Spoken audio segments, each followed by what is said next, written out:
In this episode, the MythBusters are going far beyond their comfort zones. Did I tell you I was afraid of heights? Could you survive falling 200 feet into water by throwing a hammer in first?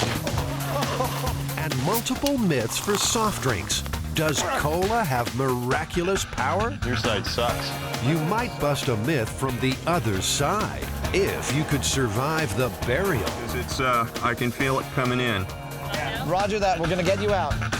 Who are the MythBusters? Am I missing an eyebrow? Adam Savage. I always enjoyed seeing Adam in pain. Oh! And Jamie Hyneman. Jamie wants big boom. More than 30 years special effects experience. Feel kind of sexy. They don't just tell the myths, they put them to the test.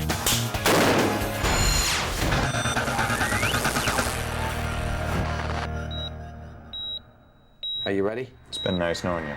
See you later. Okay.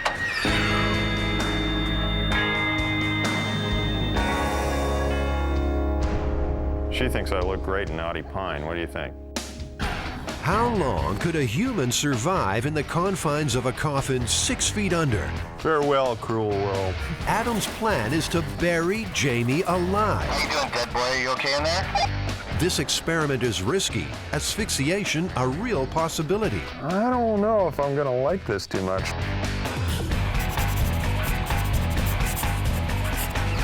Well, we're gonna bring our science to a really old one this time, Jamie. And the idea is that someone could be mistakenly declared dead, put in a coffin, and then put into a grave and buried while still alive. Well, it seems like that'd be possible, but I don't think they'd last very long. There are multiple legends about being buried alive because apparently there have been stories about this since the ancient times.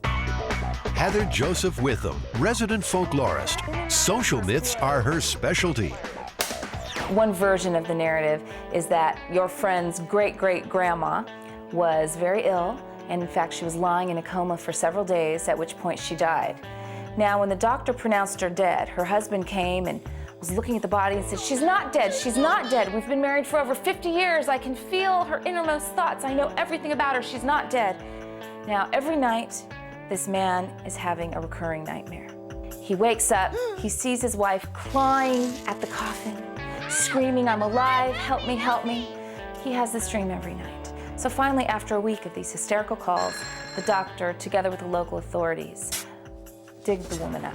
And when they open the coffin, what they find is all her nails are bent back, and there are very clear scratches all along the inside of the coffin lid. First of all, I don't think anyone has ever been put into a closed casket unintentionally and alive. I think that is fiction from overheated Gothic writers. At Mission Dolores, San Francisco's oldest church, Brother Guire Cleary takes a very skeptical view. Well, I've heard stories that some people would insist on perhaps having bells, ropes going to bells from the coffin, so if they woke up underground, they could ring it, or perhaps they would have their veins drained of blood to make sure they were genuinely dead. So if they weren't dead of natural causes, they'd like... They were dead from their undertaker. Yeah. It makes you wonder also, was this a myth that was encouraged by people who produce and were selling such products? You know, the great American skill is not satisfying needs, it's creating needs.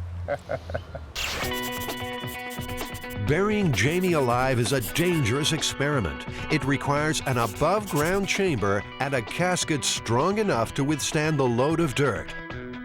Meters will monitor his pulse and blood oxygen levels and the amount of potentially deadly CO2 building up inside the casket.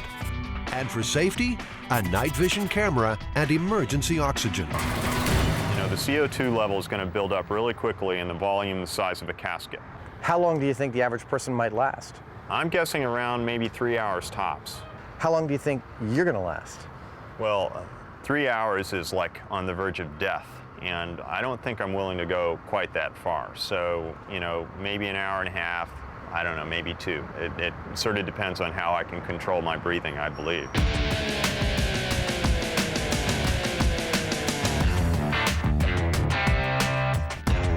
kind of like that, you know. You like the cash drawer? Yeah, keep my wallet and valuables in there. The first item required is Jamie's coffin. His concerns are size, strength, and comfort. This is a 18-gauge steel casket and velvet interior. Kelly Gillespie works closely with the bereaved at the Arthur Sullivan Funeral Home. And this is the pillow, so you'll feel how soft that is. Oh, that feels nice. All right. Are they going to be comfy for you? Yeah. And this is the spring bed mattress underneath, which does rise up and down. And then these notches up here go right into the hole, and then you can lock it. So if you were inside here and once it's closed, you're not getting out by yourself, right? I don't see any way of getting out from the inside. Bummer. You're going to have to trust us. Not very comfy. This actually feels kind of lumpy. It's a press board that's covered in fabric. Kind of concerned about getting crushed. I don't know about a couple tons of dirt on there. It seems sturdy enough. It's 20-gauge steel. Maybe to make sure that I do come back intact, we should buy the Astral Phoenix. Well, then what do you think about this one, Jamie? I think I'd be okay with 20-gauge. I would feel a little bit more comfortable with, you know, loading all that dirt on it. Your comfort, Jamie, is our first priority. I need to be able to rest in peace. Exactly. The choice is made, a preference for steel over wood. You know, there's something vaguely disturbing about this, and I'm not sure what it is. You want to ride back in the back and I'll drive? Sure.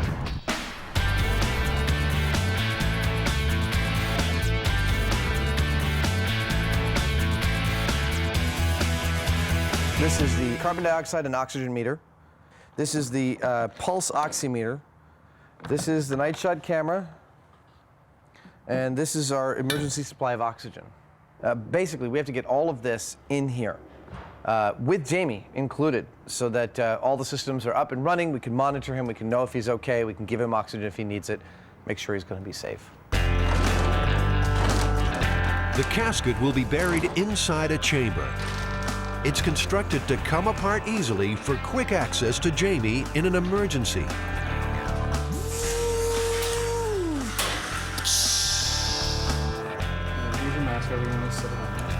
Safety is the first priority, so the casket is prepared for a trial run at the workshop with Jamie inside. The casket is sealed. 2 emergency medics will be on hand at all times. Jamie's survival may depend on their skills. Pulse is 81, and his blood oxygen level is 98. Hey, Jamie, you want to run through how you're feeling in there? Any change in the state of your head, i.e. Lightheaded, dizziness, seeing lights or anything? No, I don't think so. Everything seems fine? I'm just kind of thinking about sex a lot. Okay, that's only interesting if it's change in state. The medical profession is doubtful anyone could survive a burial. Dr. William Miller, medical director at St. Luke's Hospital, believes no one would live to tell the tale. Well, I think that when I was a Boy Scout, we used to sit around telling each other stories around the campfire about, you know, bodies that had been dug up and scratch marks on the inside of a coffin. But when I became older and a physician, I have never given any of those stories any credence. Do you think it would have been any more likely in the past? I mean, given that the technology was a lot different then. I think certainly that in the 1800s, for example, at that time we did not have an agreed upon set of criteria. And so you might have a physician whose idea of death was, for example, very flimsy and not very solid, and they themselves might pronounce somebody dead who, by today's criteria, we would not say was dead. Most of the macabre stories belong to the dark days of medicine, when pronouncing someone dead was a hit or miss kind of science. So you have the story in the 17th century, Marjorie Elphinstone of Scotland gets actually buried. A few hours later, at nighttime, robbers come, they dig her up, and they are going to take the jewelry off her when she groans. And they all go running off into the night in terror, and she sits up, walks home, and outlives her husband. Modern medicine avoids uncertainties of the old days by using 5 different factors to pronounce someone officially dead. Well, the first thing that we would do is to induce some significant stimuli to see if there's any neurological response. And the way many of us do that is we take something scientific like a car key, and we push very hard on the thumb to induce pain. Then we check for a pupillary response, usually using a pen light, and see if the pupils react. Then we would take our stethoscope and we would listen for a heartbeat, and usually while listening we also check for a pulse. And we use the carotid artery, and then finally we would listen over both sides of the chest for any respirations. So if a patient is not breathing and there's no pulse and there's evidence that the brain is not functioning, then that's the determination of death. Are you okay for another 7 minutes there, Hyneman? Feel perfectly fine. It's hot. That is the only thing that I don't like. Back at the workshop, Jamie's test run in the sealed casket has lasted nearly 50 minutes. His blood level of carbon dioxide peaked at 3%. 4% is getting dangerous. 10% is lethal. Waking up in a coffin, you know, surprise, I think it would be a pretty scary experience. This stuff is like what gets you. You know, it's all, being in a box is one thing, but you got all the stuff that's supposed to make it real nice and pleasant, and it's actually really kind of creepy, I think. Many of these stories are relatively recent. You have a man in South Africa in 1993 who is pronounced dead after a car accident.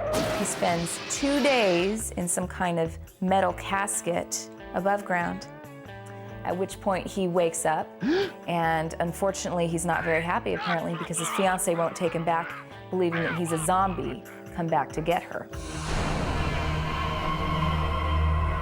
So the next step is to load this up on our forklift, lower it down into our makeshift above ground grave, fill it with earth, and monitor Jamie until he begs for mercy.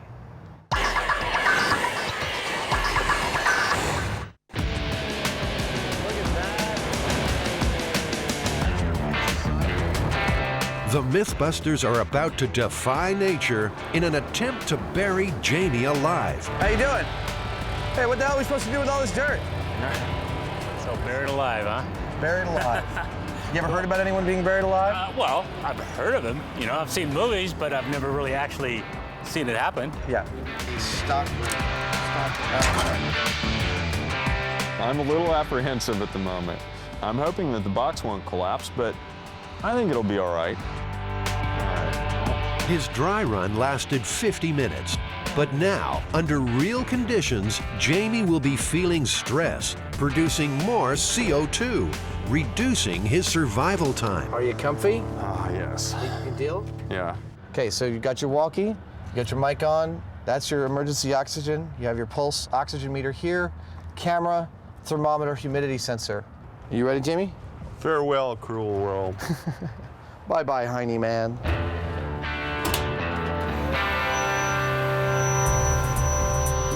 With Jamie laid out in his casket, Adam gently lowers him into the chamber. Watch yourself, it's gonna go down. He's about to undergo a rare ordeal. He will be buried alive.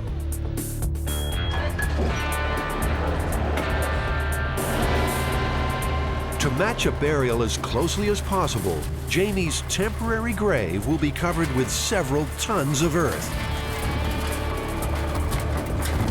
I got a fair amount of dirt in here, and it actually crushed the container a little bit.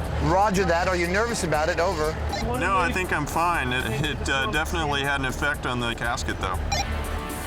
Loading earth on the steel casket is a calculated risk. It's up to Jamie to make the call. Well, all I got to say is be gentle on those dumps, because I'm worried about the lid slipping off of its sides or something like that.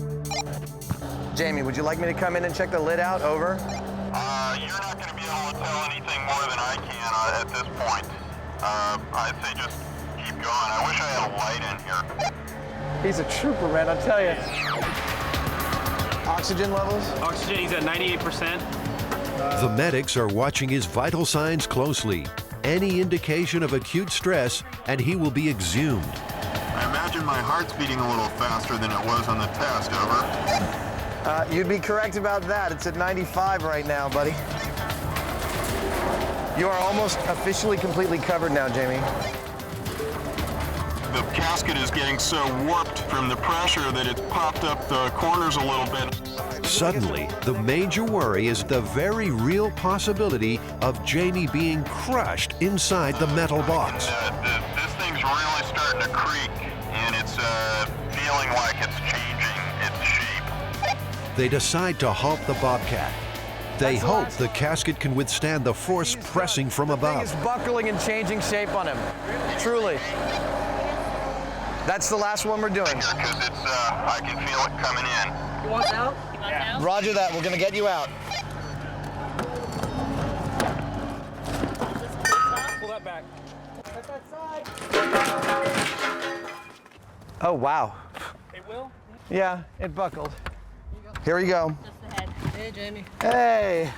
Here he is. And he's still alive. Did it do anything, or is that all my imagination? No, it didn't. Oh, it definitely was coming out. crushing it in. It was just sitting there going.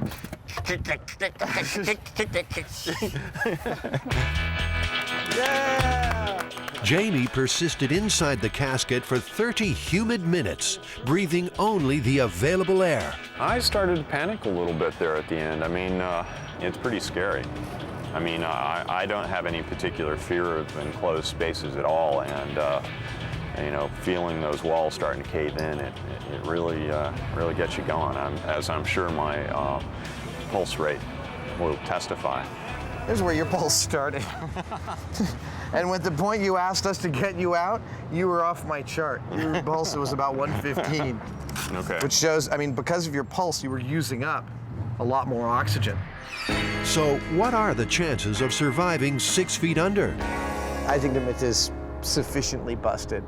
I don't think it's possible for someone to survive a couple of hours in the panic state of being buried with their coffin crushing and all of that stuff, let alone a couple of days until they're exhumed and found to be alive.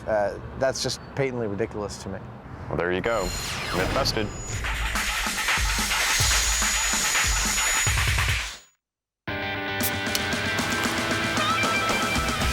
America's favorite drink has always attracted its own share of popular myths.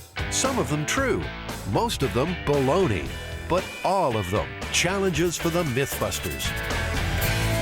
Jamie, how many things can we do with cola? Lots. We can clean up blood. You can dissolve a T-bone steak. You can clean chrome. Clean the corroded contacts on your battery. You can free a rusted bolt. You can clean your greasy laundry. Car paint work. Dissolve a tooth. You can clean your car engine. And it also might be an effective spermicide. This should be fun. Some of these sound actually like they're pretty reasonable to me. And some of them just sound absolutely ridiculous. So it would seem. Well, let's go get some blood and steaks and chrome and rusty bolts and get started.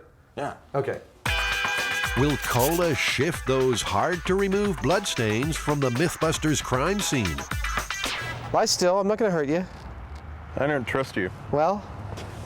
You realize that this white line thing is all a myth. They don't actually do that. No, you're kidding me.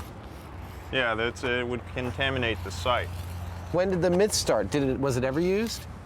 You know, I don't know. I think it just looks good. It definitely looks good. Oh, yeah! You know, every Thanksgiving, it's the cranberry sauce that makes it special. Animal blood was used to keep the test as authentic as possible. Okay, so how long do we have to wait? Is it like the amount of time that it would normally take for an ambulance to get here? For the realism and effectiveness we always strive for. There we go.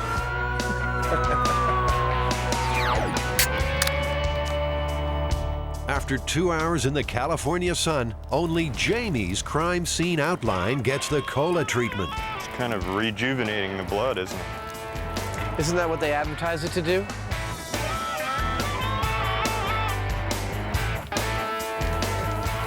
That was a lot of blood. Check the truck out. Like, it really dissolved it on that.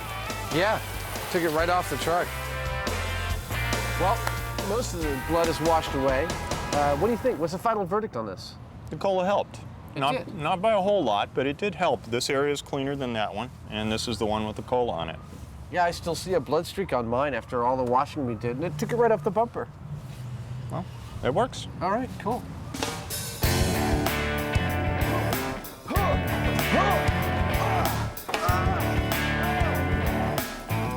No one was willing to volunteer their car for the cola cleaning and rust test, so Jamie rolled in a junker to see if it could take all that cola could throw at it. That was good. I didn't know it had brakes until you stopped. I didn't either. Jerk. Will cola and aluminum foil shine the chrome on your car? We'll compare the cola against a leading brand of chrome cleaner.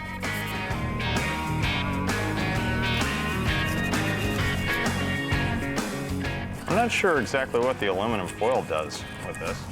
Well, I think it ionizes the cola particles and brings the rust to the surface.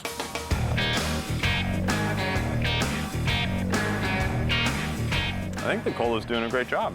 The rust is all gone. It kind of has like a foaming, scrubbing bubble kind of thing going on there. Leaving a sticky mess, but that'll wash off. Hey, Adam, you missed some spots. Yeah, I know. There we go. Your side sucks. My side sucks. I gotta say, if you ask me, cola is a fantastic bumper cleaner. I agree. High marks for shining the chrome. But what about freeing a rusty bolt? The myth is that it's a cola-soaked rag. But could cola's low phosphoric acid content be effective against rust? All right, why don't we give it 5 minutes?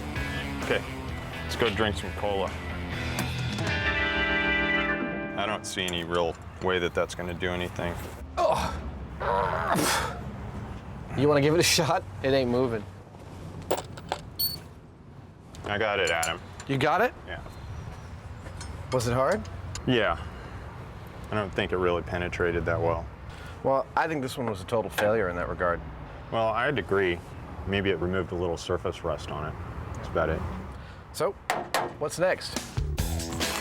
Everyone's heard about cola's so-called corrosive qualities. Time to test the myths with 2 pennies and some teeth. And one more. Can cola dissolve a T-bone steak? In this test, the cola will be compared to pure phosphoric acid, an active ingredient in cola that gives the drink its sharp taste. Most food contains naturally occurring acid, much of it stronger than phosphoric. So how will the cola react with the chosen test items? That looks yummy. Now that's a marinade. I'll have to try it. And you know what? It might actually be really, really tasty. Yeah. Jamie, I think we've got something really important here. I notice that the steak tends to float in the acid, but not the cola. That's amazing. I would have guessed the other way around. Penny, cola. Penny, phosphoric acid. Tooth, phosphoric acid. Tooth, cola. The teeth and the pennies will soak for 24 hours. The steak will stay for 48. We'll be back later for the cola results.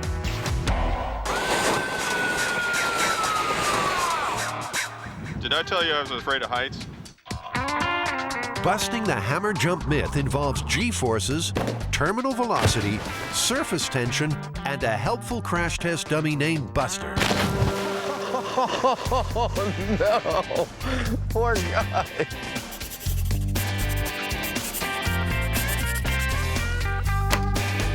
Well, there's this myth that if you fall off a high structure like a bridge or a crane or something over water and you throw a hammer in front of you, that it'll save your life because it'll break the surface tension of the water. No way. This story's been told about the Sydney Harbor Bridge and also about the Golden Gate Bridge in San Francisco, California.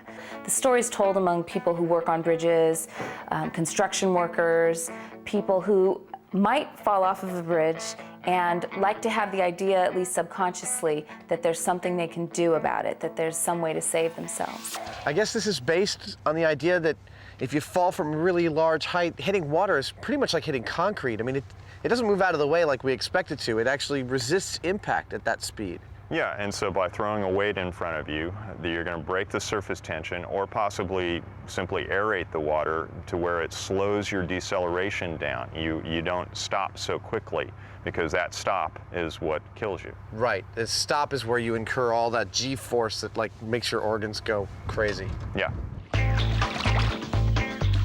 Surface tension is what keeps water-striding insects afloat. It allows them to make indentations without getting wet. The apparently invisible skin is formed by water molecules creating even greater tension at the surface. And that's why belly flops hurt. In consideration of the myth, I would think it'd be very reassuring to believe that if you're working high steel, you misstep, it would be nice if your tool bell went first, broke the fall, and you survived. According to author Stephen Cassidy, the hammer myth may have originated during construction of the Golden Gate Bridge. In 1937, 12 men fell when a bridge section crashed into their safety net. Only one man survived. Did his hammer break the fall? The tool belts that those guys used had, among other things, spanners and hammers, so they might have 100 pounds of tools around a tool belt. Certainly enough heavy metal at their disposal in the form of tools to equate to a hammer or many hammers. At 220 feet above water, the Golden Gate Bridge would be ideal to test the myth of a hammer breaking an accidental fall. These days, for security reasons, the massive structure is off limits. So, to bust the hammer jump myth, Jamie and Adam need a way to get some serious height. That's what the crane's for. So we'll take the dummy to the top of this crane and drop him into the water a bunch of times? That's it. Dummy's going to get to go swimming. Oh, I love this job. The MythBusters are at Mare Island, the former naval shipyard just north of San Francisco, where the Pacific Fleet used to put in for maintenance. Mare is the home of the Whirly, a huge crane that can turn through 360 degrees. At full extension, it reaches up around 150 feet, the height Jamie and Adam need to drop the hapless dummy, Buster. Well, we'll always have a rigger with you, and the rigger will signal the operator. I mean, the operator can't hear you. Cooper manages the massive crane and is supervising safety aspects of the experiment. He's a little dubious about the story. I hadn't heard it. I thought it was kind of different, but two of the guys in my office were very familiar with it. One of our fellows has got an advanced degree from Stanford in construction management, and he definitely had heard it. So it seems like it's something within the industry is common knowledge. When the experiment is underway, Jamie will have the job of rigging Buster the dummy and the hammer, all while working hundreds of feet above water. My gosh. Wow. Snug as a bug in a rug up here. This thing ain't exactly flimsy, you know? The view up here is incredible. You know, the simple fact is that when he hits the water, the margin between life and death is going to be very small. Yeah, it's only a tiny fraction of a second, and I suppose this hammer thing actually could make that difference.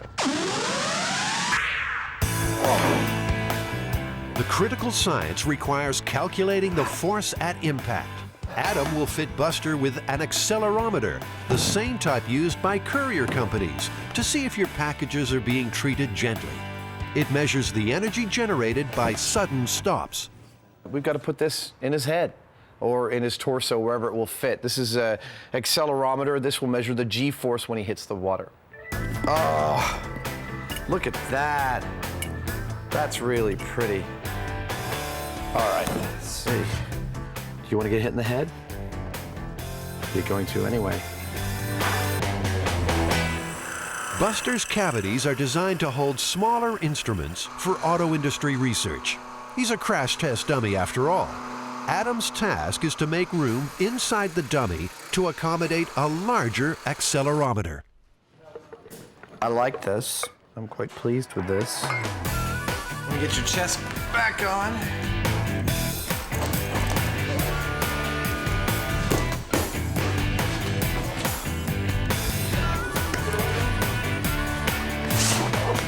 I'm sure there's a crash test dummy expert out there who's watching me do this and going, No, that's not how you do it, you idiot. Ah. Ha. Yeah. You can do better than me. Hey, this guy's almost ready to throw off the roof. Come on there, buddy. That's it. I get to drop him the next time, you know. Before dropping the dummy from towering heights, they need to test the accelerometer from a little lower down. All right, go ahead. 3, 2, 1.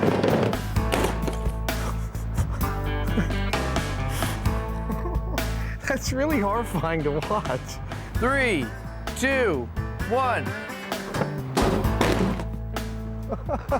That was perfect. Dude, we've cracked his entire head in. No, we can't go again. I guess we weakened it a little bit by... Yeah, I mean, just some big old welds along here should be fine, but, you know, our accelerometer, we should take it out and just read the events. Despite the mishap, Adam found the accelerometer was still functioning effectively. So, download. In addition to the head repair, Jamie needs to modify Buster before the big fall. The other thing that we've got to do to him is that we have to rig some sort of a slide that will allow him to travel along a cable so we can guide him precisely where we need to. To predict exactly where and when Buster and the hammer will hit the water, Jamie is rigging a quick-release cable and guide wires for the descent. All right. So let's say it's from 6 feet. All right. Buster's in for more pavement punishment while the quick-release mechanism is tested. Ready? 2, 1. Oh, oh man. In 3, 2, 1. These quick releases work great, Jamie. Yeah. Let's go for another one. Okay. Upsy daisy. But the dummy is not designed for this type of rough handling. Something's wrong. Uh-oh. Not again. Oh, well. All right, well, let's lift him by his head and get him back on the operating table. Okay. And get to work on him again. I can get the data out and we can see what the drops were like. Okay. This is our last intern.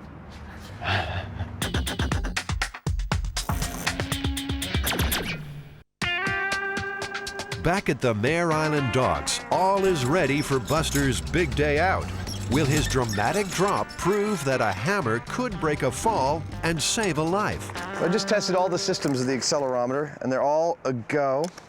So it's now recording events. It's probably recorded more than a few jostles on the way out here. But we should be able to see which ones are the events we really care about, because there'll be lots of G's. With the dummy's accelerometer on board, it's time to drop. The massive crane is rolled into position. It's a strange combination of like sheer terror and delight. I'm not sure. Looking at the ground a couple hundred feet away, and I don't know, it's really cool. I think my fascination is overriding my terror. He looks good. Take him all the way up. The crane is raised to 180 feet. A guide wire will keep the dummy on target. A high-speed camera will record the moment of impact. Okay, I'm ready. 3, 2, 1, go.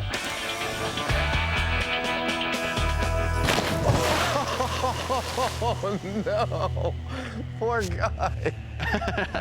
I think it was a back flop. I was looking for a belly flop, but this was a back flop. He probably experienced the full G-force that's possible from this height. Oh no, no, no. Somebody didn't remember to clip him into the cable. You know, there's a lot going on though, and we just forgot, or somebody forgot. We didn't forget to hook the legs on. In fact, Jamie forgot to hook the leg on. I said, by the way, I put a pin in the knee, but because the threading is stripped out, there's nothing there. You're gonna need to take a long bolt and put it all the way through that to make sure the leg is connected. Never got taken care of. Not my fault. There's only one answer. Someone's gonna get wet.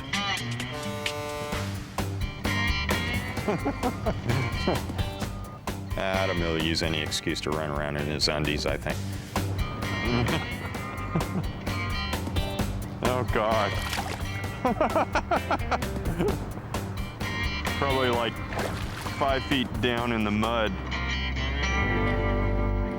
I had absolutely no success finding the leg. I'm really disappointed about that. I really wanted to come up holding the leg. That would have been beautiful. We would have been able to keep on going. I did a good effort, but it's gone. Despite the setback, they hope Buster's remaining limbs will survive more drops. We are all good to go. Release at your leisure. 3, 2, 1, go.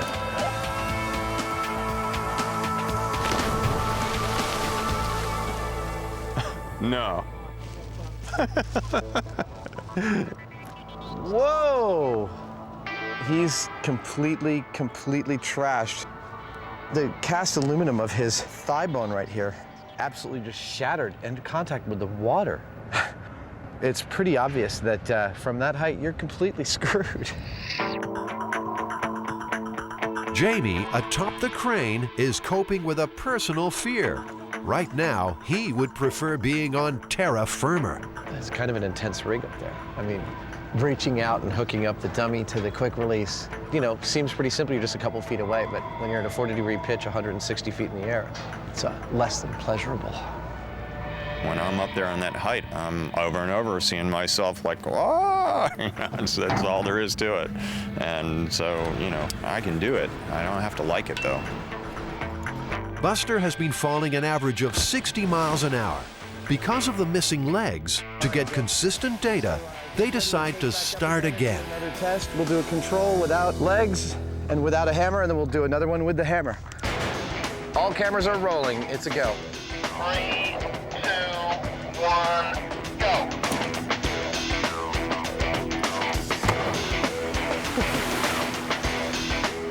That's so radically hardcore. So hardcore, the accelerometer registered a force of 287 Gs, a devastating impact, considering an average car crash rates around 70 Gs. Time to attach the hammer. Will it break the surface tension and help prove the myth? We're ready on your count. 3, 2, 1, go.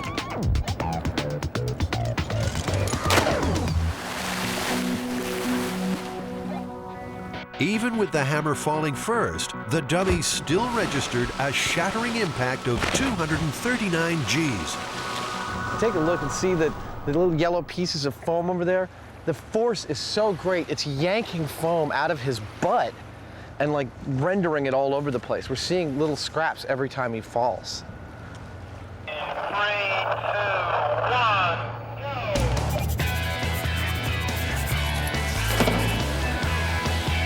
You know, if I was to crash this dummy, I think that would have hurt more than any of the other falls. Go.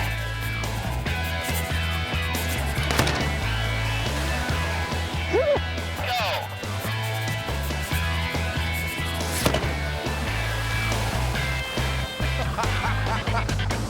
I'm enjoying this more every time. You know, I think Jamie's getting a little sick up there. Oh! Oh! I'd say that's a good day's work. I want to get the hell off this crane. All right. I don't think that losing the leg affected our results. We got a good control of 3 drops without the hammer and 3 drops with the hammer. That's a reasonable data set to make an assessment as to whether or not the hammer helped or didn't do anything. My gut feeling about this is that the hammer is probably having somewhat of an effect on the impact that the dummy receives. I don't think it's all that much. I don't think it would save your life, personally.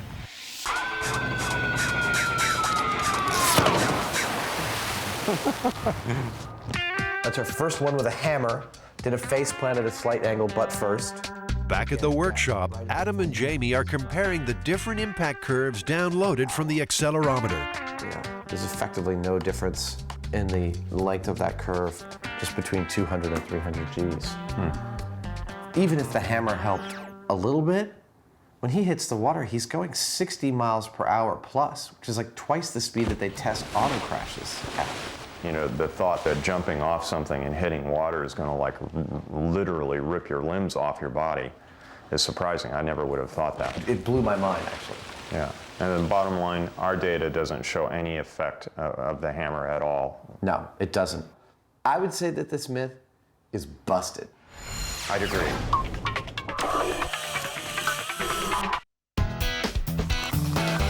There are plenty of legends associated with cola. Some of them sound feasible. For instance, can it clean battery terminals? That is a pretty corroded battery. That is a very corroded battery. So let's try out the cola on it. Well, let's try cola on this one and baking soda and toothbrush on that one. Cheers.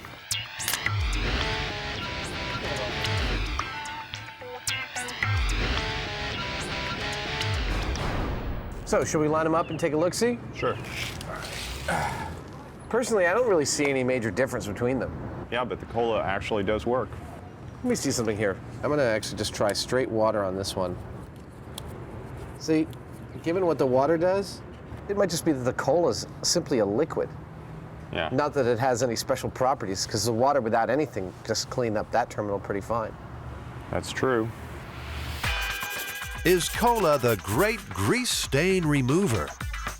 So I kind of figured before we clean the engine, I should sort of like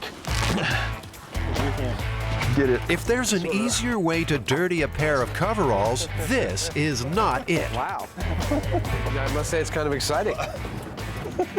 Oh, there we go. It's only gonna hurt a little bit. There you go. So, one sample in cola and the other in a leading brand of detergent. Both left to soak for 4 days.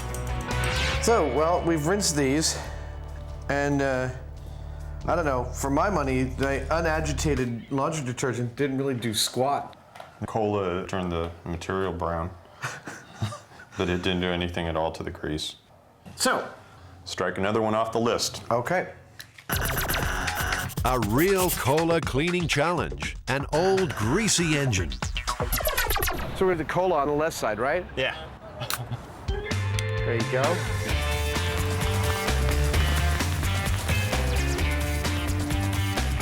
I'll tell you right now, I wouldn't do this to my car. What, should we let it sit like 10 minutes or so and then come back? Yeah. So it's blast time.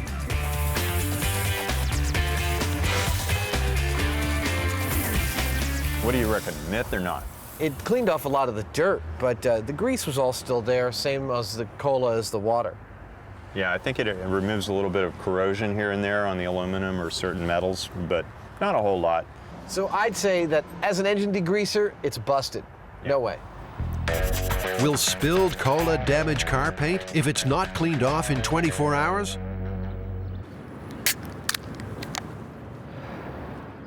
Once again, the cola is competing against the concentrated power of phosphoric acid. Wow, look at what it's doing to this Sharpie. Yeah. 24 hours later, what's the verdict? Not much going on there. Try the phosphoric. The phosphoric acid's bright and white. It's actually like, I might use it on my car. I think it actually changed the color of the truck, though. Yeah, I mean, it definitely ate through the paint, the phosphoric acid, but as an ingredient in cola, it's definitely not effective in ruining anybody's paint job. No. Another one busted. Yes, indeed. All right, let's get that penny out of there. Back at the lab for the cola soak test. What happened to the teeth, pennies, and the T-bone steak? Well, I see something interesting here, Jamie. I know for a fact when I looked at it that this penny, which was in the cola, this is the side that was down, and there was an air bubble right here. So we can see where there was air, it didn't clean, but where there was cola, it did. Wow, that's neat. Clearly see the difference that it actually did brighten up this penny. The cola did a better job than the phosphoric acid did. Yeah, I'd say it did a much better job, actually. I mean, it doesn't look like the phosphoric did very much at all. That surprises me. Well, you know, to me, it looks like the myth's true. The cola cleaned this penny really well. Now the teeth. Will they still be there after an overnight soaking? I still hear it rattling around in there. Well, it made it a yucky brown. Ugh. That's just disgusting. That's one sat in the phosphoric acid and did effectively nothing to it. Actually, Adam, there's a lot less of that other tooth than there was to begin with. Really? Yeah, it ate maybe half of it away. Wow, no, I didn't have any idea about that. Looks nice and white in comparison, but it's mostly gone. I don't think I'd want to put either of them in my mouth based on that. Yeah, in a 24-hour period, I'd say cola could never dissolve a tooth. Yeah.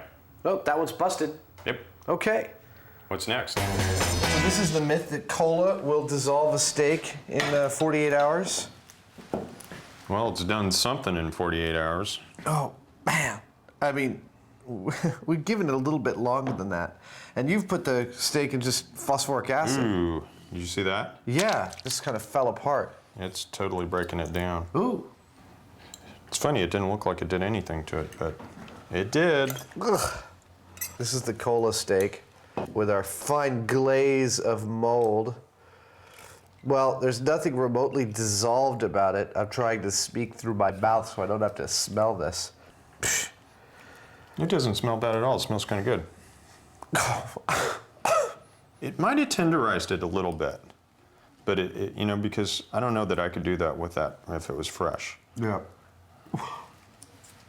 And I don't smell anything bad at all. It smells okay. It smells like food. Nah, I wouldn't eat it. I wouldn't either, but. Oh, so after all your talk, you wouldn't eat it. It's true. So the myth busted. Myth busted. Cola did nothing to a steak. Yeah. Next myth. Could cola be an effective spermicide? They will combine one small sample of sperm with cola and another sample with a control substance. Under the microscope, they will estimate the score between alive and dead. Let's try the cola. Okay. Oh, yeah. Look at that. Wow. I mean, this is really exciting. This is like those films in high school. Maybe they like the caffeine. What do you think? That's amazing. What are we going to use for our control? Well, I have some saline solution here. I think that ought to be kind of easy on the sperm. Okay. There we go. Okay, 2 drops of saline. There it is. Certainly look very lively to me. Yeah, they look great. And 3, 2, 1, count. For 60 seconds, Jamie will count live sperm in the saline. And stop, we're done. How many live ones did you see? 53. 53 live ones in a minute. Okay. And go. And now a 60-second cola count. And stop. 85. No way. Nope. 85. This is an occasion when Jamie and Adam bow to superior knowledge. Dr. Paul Turek is a male reproductive specialist at UCSF. He's heard hundreds of similar claims. I think it's a great myth. To summarize, I think the experiment kind of shows what I thought would happen, which is cola will serve as a diluent. It will dilute the sperm, but it won't be necessarily toxic to it. And a spermicide is different. A spermicide actually stays in there, so it doesn't really dilute anything. It just kills the sperm on contact. 3, 2, 1, and done. 96. 96. Clearly, cola is not an effective spermicide. It's just not. Well, so I'd say this myth is busted too. Absolutely. Cola's going down.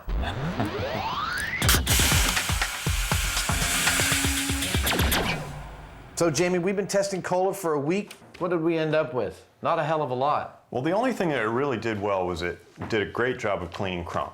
I agree. That's the best thing it did of anything. Yeah. Otherwise, it kind of sort of cleans up blood. It cleaned up a penny kind of okay, but nothing really spectacular. The cleaning crumb was great. Then that's it. I mean, none of these others were really effective in any way. No.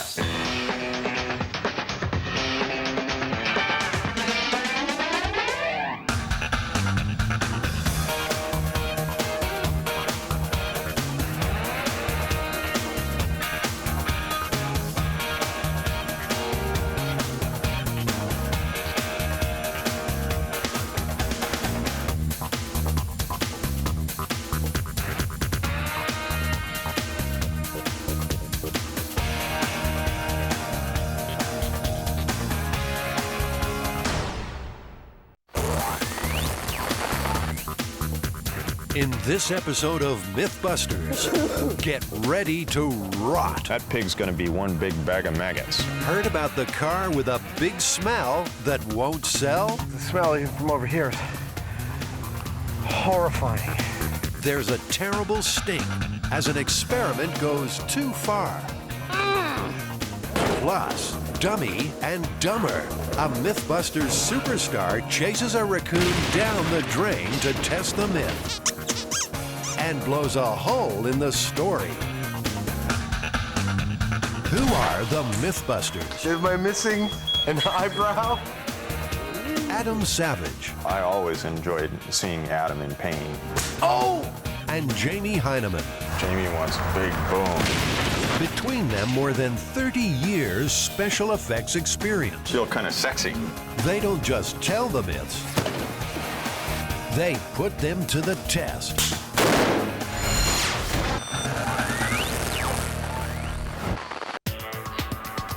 For our myth-busting heroes, testing tall tales is a mix of danger and stupidity.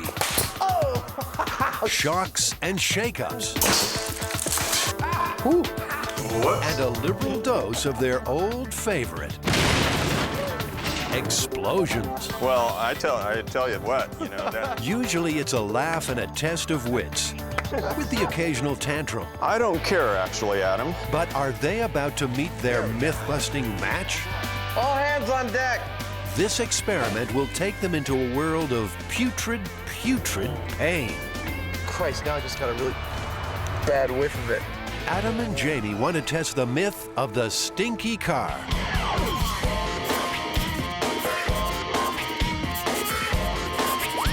This actually is perfect for us, this one. It's kind of gross, but it's excellent. It's been told for years. And the idea is always the same, that a really valuable car is on the market for a great price. No one will buy it because of the smell. Turns out that someone has died in the car, and even though they've attempted to clean out the smell, it still persists, and even at this great price, no one will buy it. Our queen of folklore, Heather Joseph Witham, picks up the scent of this story. You've got a young guy who wants a really hot car, usually a sports car. And young guys can't afford sports cars, and they can't afford nice cars, certainly. So this is the only way that this sort of blue-collar, working-class young guy is going to be able to get such an awesome car. But sort of the moral of the story is that the blue-collar guy never can get something that he won't be able to afford like this unless it literally stinks. So what are the ingredients in this recipe for rankness? We need a car, and to simulate a rotting human, a pair of pigs that have died of natural causes. The method to the madness is simple, on paper anyway. Put pigs in car, leave to simmer for 2 months, then see if you can clean up the mess and sell the car. I expect that this is going to be pretty bad, actually. I'm not looking forward to it, and yet I am. Let's work on the least disgusting part first, buying a second-hand sports car. Well, are you guys on schedule or what? Are you Tom? Yeah, I recognize you two. Tom has an '87 Corvette for sale that looks about right. This is my baby. Looks pretty good. This is Tom's 5th Corvette. It's a love affair that's been running since the 60s. Has anyone died in this Corvette? Not to my knowledge. Not to your knowledge? No. Have you heard about the myth of a car that was so stinky that no one would buy it, even though it was a really good deal? No. Okay, time for a test drive. I always like a car that's got 4 or 5 controls just for your ass. I'll be back in 5 minutes. That Corvette is a nice looking car. You know, it's really sleek, really sexy Americana. Okay, there's some power there. Oh, more than I'm used to. The Corvette was the first all-American sports car. Chevrolet began production in 1953, and these stylish muscle cars quickly became classics. They've been building Corvettes ever since, 1 million on the road today. And at the wheel of every one of those cars is a very passionate Corvette fan. What we're about to do to that Corvette is going to make a lot of veteran Corvette owners all over America squirm. You know, I mean, it's This is an absolutely horrible thing to do to a beautiful car. Okay, that was fun. You'll enjoy driving this back to San Francisco.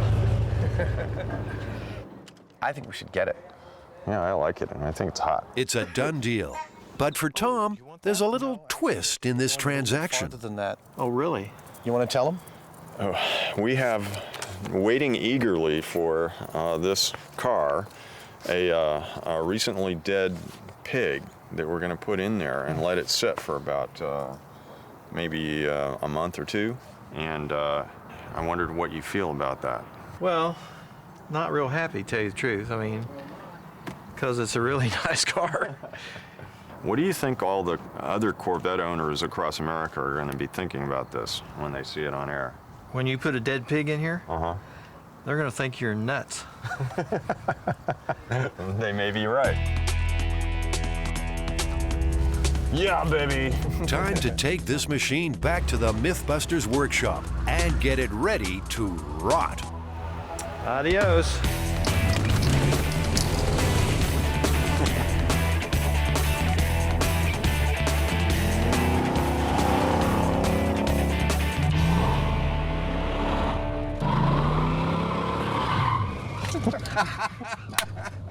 That's the last time this thing's going to be driving for a while. Well, we've got wheels. Now we need squeals. To find a pair of pigs, Jamie and Adam have to go on safari. Welcome to Bischoff's, taxidermists to the stars, supplying stuffed stuff for films and TV. Gary here has an animal for every occasion. Have our jaguars and our leopards here, and our whole bird area. Some of our favorite stuff is our stand-ins, like this little guy over here, one of our stars you might recognize from one of the movies. It's our little pug. This was Men in Black 2. He's been taxidermied and preserved for the movie industry. So these things, by and large, are dying of natural causes, then? Yes, yeah. These animals are all natural causes. We don't go out and get animals and kill them for the movies at all. He's got little pockets in his claws.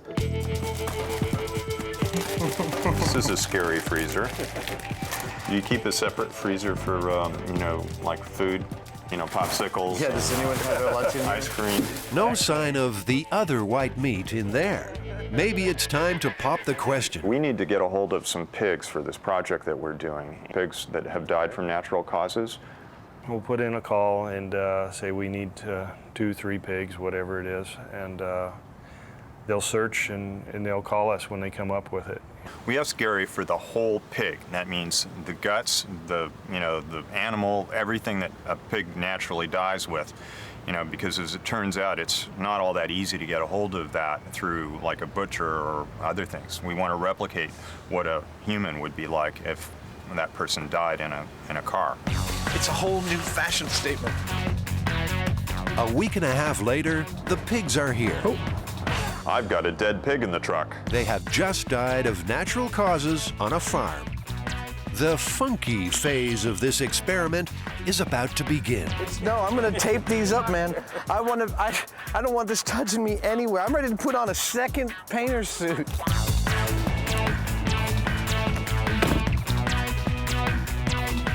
We're also gonna test how good these actually are. There we go. I feel ready to tackle the pig. Oh, yeah. As the boys struggle to get a grip on their stunt hogs, a nose-withering stench begins to take hold of them, the air, and everything these putrid porkers come near. Hey. I think it's already hard to sell this car. All right, let's close it up. Well, we'll come back in 3 months and see how it looks. Not so fast, Adam. There's still a few little ham-fisted hiccups coming your way. How come the lights are on? Are they pressing on a brake or something? Yeah, that's exactly what it is. The pig is pressing on a brake. In fact, I'll say that there's nothing we can do about it. Rather than face the horror of more pig wrestling, Adam decides to disconnect the battery instead of moving the pig off the brake. It's a shortcut that will come back to haunt him. Next step, seal the vehicle.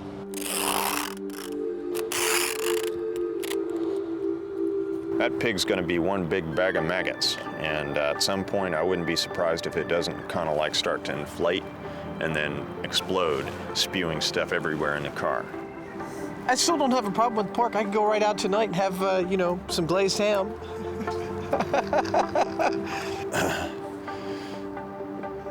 Damn, it still stinks. That guy missed the party. He's all like, yo, let me in, dudes. Yo, I know you got some good snacks in there. And they're all like, yo, dudes, we got all our kids in here. We can't let you in. The Corvette is finally locked and loaded, but there's still a hint of trouble in the air. Yeah, now, Christ, now I just got a really bad whiff of it. My main concern is that the cars seal them up. I really would just as soon not have that horrific odor in front of my shop for the next 6 months.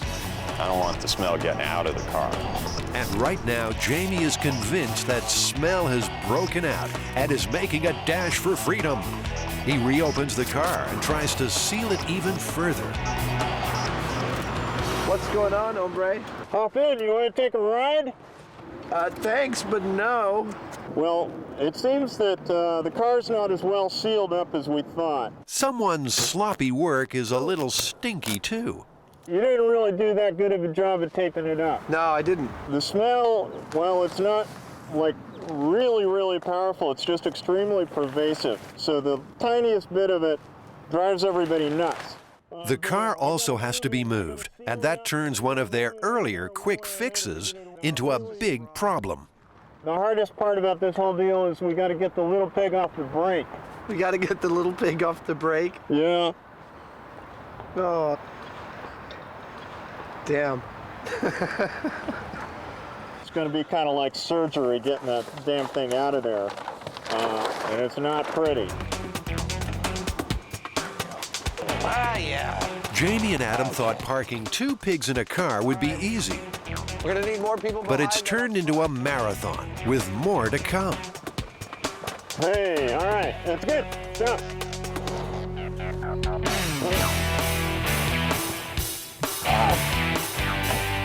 Okay, well, I'm now going to be lifting that up. You're going to be licking that up? Yeah, that's it. Did he say he's going to be licking that up? Even taping this Corvette into a modern-day sarcophagus isn't going to be enough for Jamie. Next, he calls in a pyramid for its burial, a hopefully smell-proof shipping container.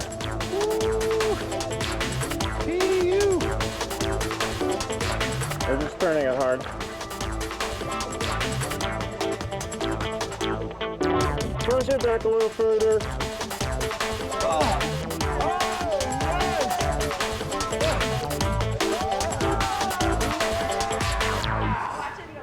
That was incredible, you people.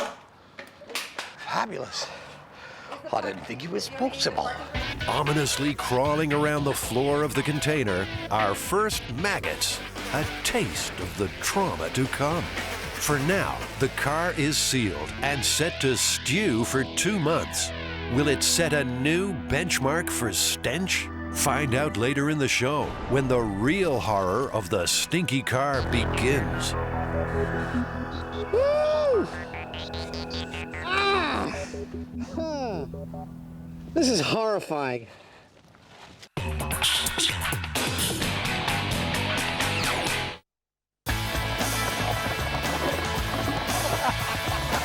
Roll up for the greatest MythBusters show on Earth. How could a rat up a drain pipe, a roasted toy raccoon, and a sharp-dressed dummy turn into a disaster area? Take your seat as we ride the Raccoon rocket. In 1998, in Carbon County, Pennsylvania, apparently some good old boys, from the sounds of it, were hanging out on their porch, drinking beer, and they saw a raccoon go by, and so they all opened fire on it. So they noticed that the raccoon's taken refuge in a drainage pipe. So one of the smart fellows goes over to the drainage pipe and he pours gasoline down there and he tries to light it. Unsuccessful at doing this, one of them decided to go down into the pipe to better light the gasoline and get the raccoon out, at which point the gasoline actually did ignite and it shot this guy out the tube at a high rate of speed. He goes shooting straight out of this pipe and he flies about 200 feet right over the house and falls and manages to get up relatively unharmed. Well, it sounds like we have all the information we need to proceed. What is the plan? Have you got a plan? Well, we need a big-ass pipe, I guess a sewer pipe. It's got to be 20 feet long, 3 feet in diameter. We got to have 5 gallons of gasoline. We have to have some means of igniting it safely from a distance. I have one more question about this. What's that? Which one of us is going to get launched from this pipe? Well, you, of course. You know, much as I'd like to do it, it sounds to me like it's a job for Buster.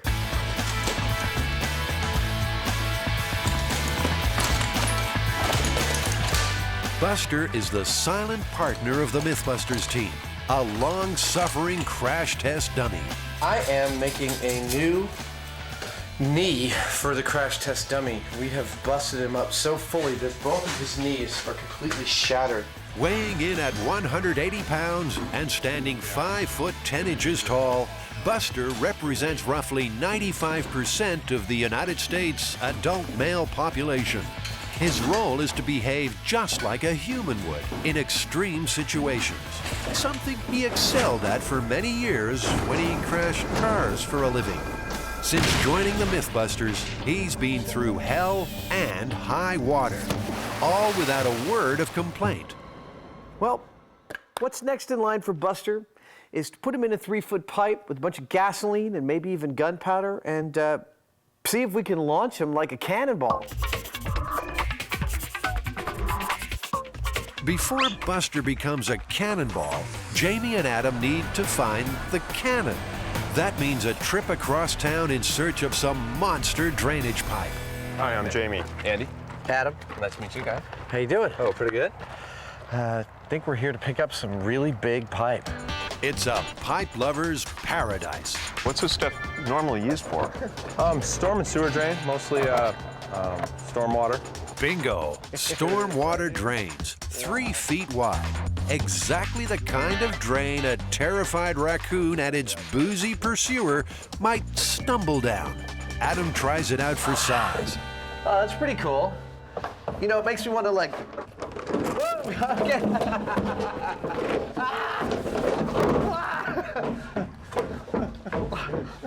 All right, that's enough of that. After a peek at the pipe, Jamie's mustache is twitching. It's all a whole bunch of stupid stuff. The more he thinks about this wild raccoon chase, the more he thinks it's the truth that's gone down the drain.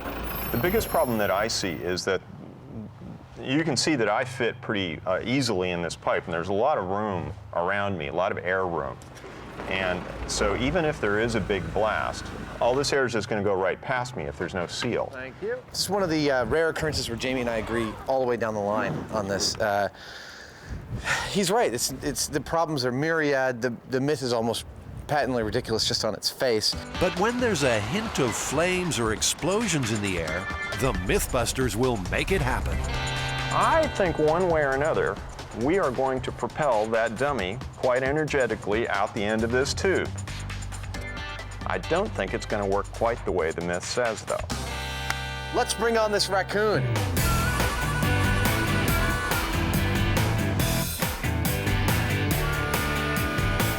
Back in the workshop, Adam creates a remote you won't lose under your couch. I've got this lighter rig, which we've used before on MythBusters. It lights a lighter remotely, and in the past I've always used cable, like bicycle cable, and it's never been quite reliable, so this time I'm going to actually go with a small pneumatic cylinder, which will go and light the lighter that way. This will let him light the gasoline in the pipe from a safe distance. It works. Excellent. So, it is the world's most complicated lighter. Now, fully recovered from knee surgery, Buster needs to be dressed for the occasion. This stylish woolen sweater and slacks outfit will protect our dummy from looking unfashionable and save him from melting. The fabric of choice for firefighters and Formula One drivers, wool is one of the most fireproof fabrics you can wear. It does not melt, and it does not support a flame. Yeah, you know, I don't think Buster's ever looked so fashionable. I mean, dude, you are looking sharp. Time to grab a $25.98 toy raccoon and put this myth to the test.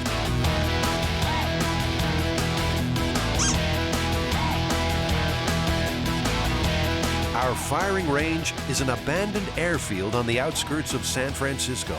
Job number 1, get that pipe into launch position. For this, our boys will need a nice new toy.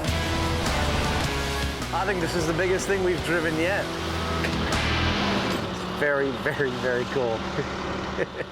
Yeah. But does anyone know how to drive this thing? So did you get any instructions on it? I did not. A few quick tips from the backhoe delivery man, and Adam is an instant expert.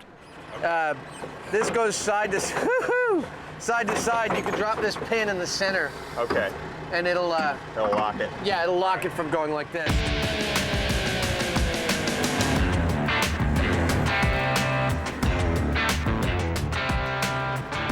That was fun. I'm gonna back it up a little bit more. Yep. It's like a secret escape hatch. Woo!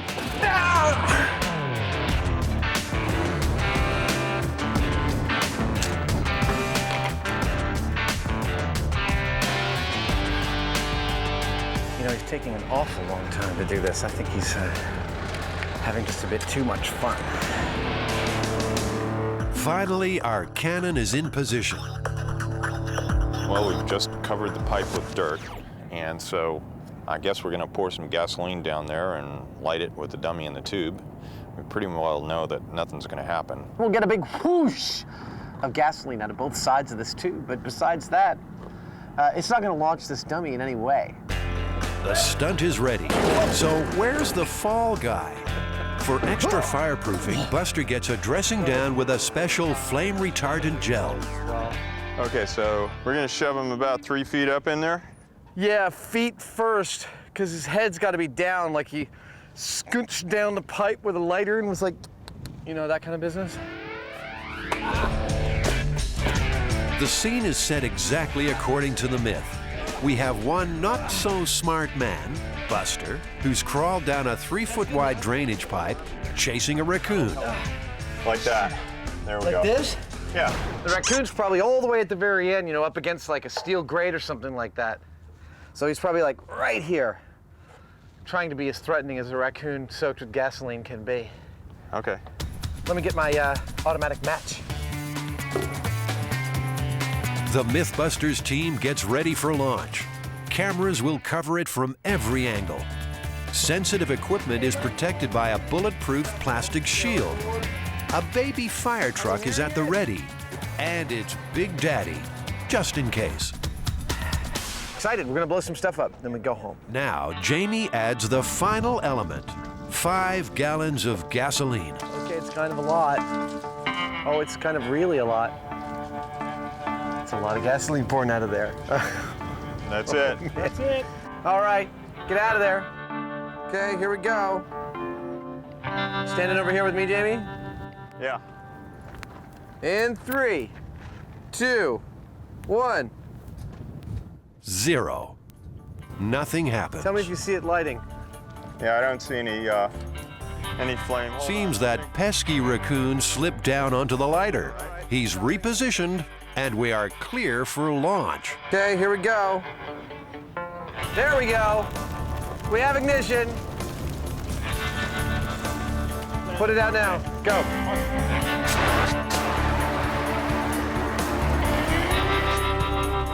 Well, that wasn't nothing at all. Nope. That was like a little campfire. Well, it probably would have set the whole tube on fire after a while. It singed the heck out of our raccoon. Let's see how our raccoon did. That's one piping hot toy raccoon, all right, but not much else, and certainly not enough to satisfy the destructive desires of these two strange men. The myth is in fact busted. But there's always two parts to a MythBusters story. There's replicating the myth, and then there's duplicating the result. And we replicated the myth, we got nothing. Now it's time to see what it takes to launch him out of that tube. I think we're gonna have to go back to the shop and think this one through. It's not trivial to turn this 20-foot-long tube into a human cannon. We can't just put gunpowder behind him and hope it'll launch him. It's just gonna blow him up. Back in the shop, Jamie's mind contorts around a devilish conundrum.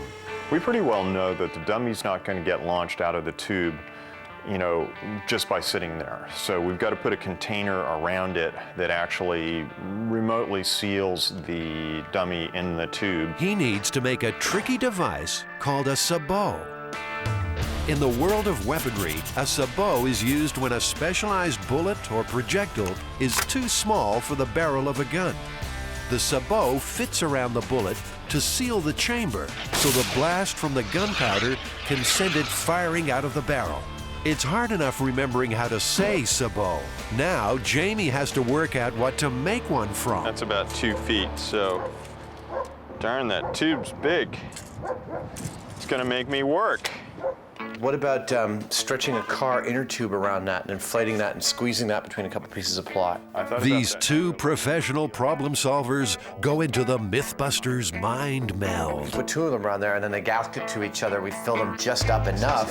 Stretch it out onto there. We could probably back it, I'd say, with one piece of ply. Around that would make a very dense thing. Suppose it's just like 4 gaskets of plywood. Out of the brain blender comes a juicy plan.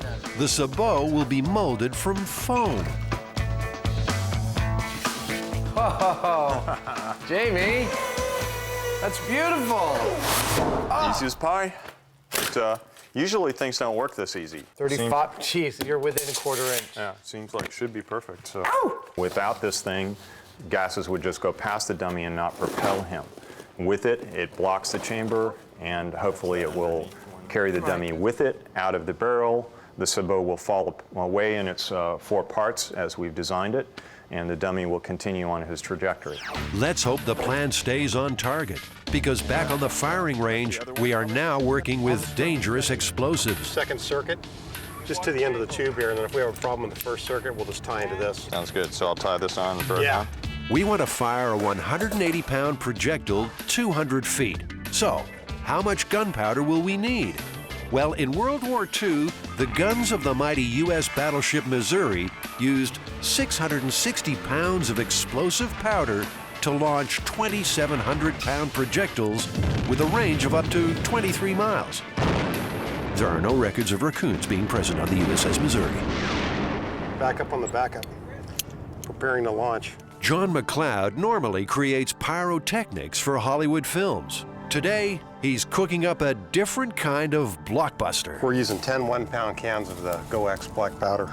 That should give us a pretty good bang. Buster is locked in the sabot and loaded into the pipe. Okay. Shove it in. Oh, yeah. Oh, baby. Okay, we need a little more push here. All right, here we go. Okay, ready? That's good, right? Well, that's tight, huh?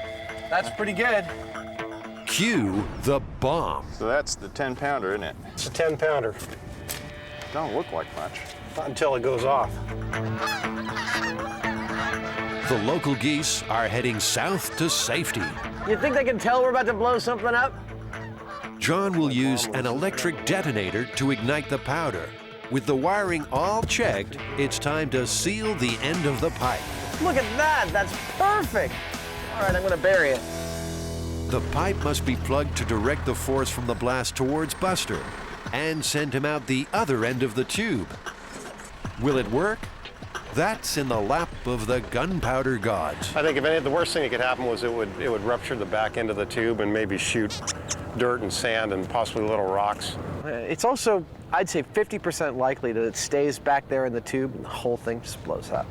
That's totally acceptable to me as well. The whole damn thing could blow up for all we know, but our best shot is that it's going to come out of there, and it's going to come out really fast, and it's going to look really cool. Jamie is so confident, he's parking Buster's wheelchair right where he thinks he'll land. Jamie, you hoping to catch him? Yeah. All right, that's about the most optimistic thing I've ever heard. If you catch him, I'll give you $100. Okay, let's put this Big Bang Theory into practice. You got some, you want to put some protection on there? I think I'm all right. He thinks he's all right. Firing in 3, 2, 1.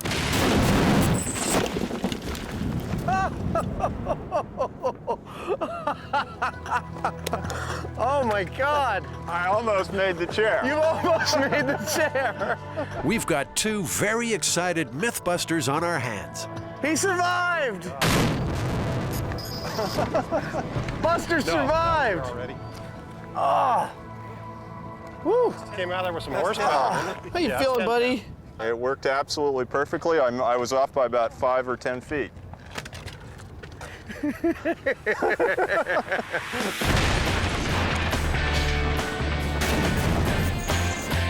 Buster heroically executed a textbook superhero-style exit from the cannon.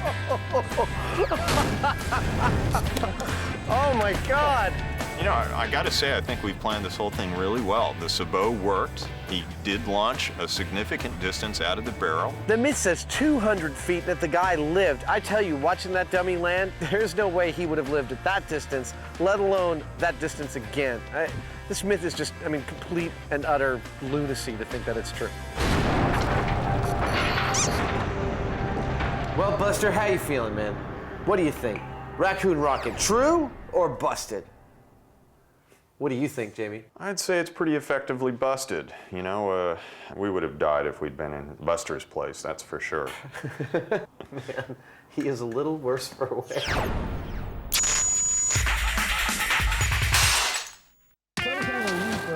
You've heard the fairy tale of the 3 little pigs, right? Well, in this myth-busting moral, one got away, and the other 2 have been quietly decomposing in a 1987 Corvette for 2 months. Huffing and puffing? You bet. The moment Jamie and Adam open the doors of that car. And it might be the MythBusters house that gets blown down. They're testing the myth that if someone dies in a car, it can get so stinky you can't clean it and you can't sell it. Time to call in an expert in extreme cleaning. Neil Smither runs a business called Crime Scene Cleaners. It's a cleaning maintenance service specializing in biohazard, primarily homicides, suicides, accidental deaths. We're really known now for doing just extreme cleanups, stuff other people just won't mess with. He knows exactly what the stinky car of the myth would smell like. And that smell, you can taste it. You just can't even describe it. It's such a unique flavor, but you know instantly what it is. Time for Jamie and Adam to get their hands dirty on a training run with the Crime Scene Cleaners. We're here cleaning up a coroner's van. I expect to learn a lot about their protocol, how they approach moving through a vehicle to find the smells, and I think that's going to be invaluable to cleaning out the Corvette. That's not residue from melted popsicles, you know? It's the real deal. I'm afraid I'm not quite as enthusiastic as the owner of this company is about this kind of work, but it'll be interesting. Let's start with cleaning the top of it. Have you heard the myth of the stinky car that can't be sold? I have heard that. It's a fallacy. Totally. What was that? It's a fallacy. You can get the smell out? Wait a minute. Now that's a big news flash for Jamie and Adam. So what you're telling me is that there's no smell that you can't get out, is that right? Yeah, I think if you clean it correctly, there's no smell that we can't get out so far. And we've done some radical smells. There's a methodical, meticulous approach to this kind of cleaning. Thanks. Knock yourself out. All right. Any speck of scum that's missed will keep on stinking. The boys have discovered that Neil uses a special enzyme-based cleaner to wipe out really bad smells. The enzyme secret mix that we haven't been informed the contents of. This may just hold the key to getting the Corvette clean. The enzymes create a chemical reaction with organic materials, speeding up their breakdown into smaller, simpler pieces. Just like the enzymes in your saliva start breaking down food from the first bite. Whew, it's hot. This warm-up bout with the crime scene cleaners is a success. Invaluable training for Jamie and Adam's upcoming fight against the funk. Well, it's really helpful to talk to a professional about this kind of thing. We just kind of go in and start doing it. I thought the myth was entirely possible and plausible when I first heard it, but talking to Neil and seeing how well this stuff works, I think we might be able to clean this car out, and it might not smell at all. Either it is cleanable with the enzyme or it gets ripped out, and we will get that car clean. Brave words. We will get that car clean. We will get that car clean. So, let's put that confidence to the test.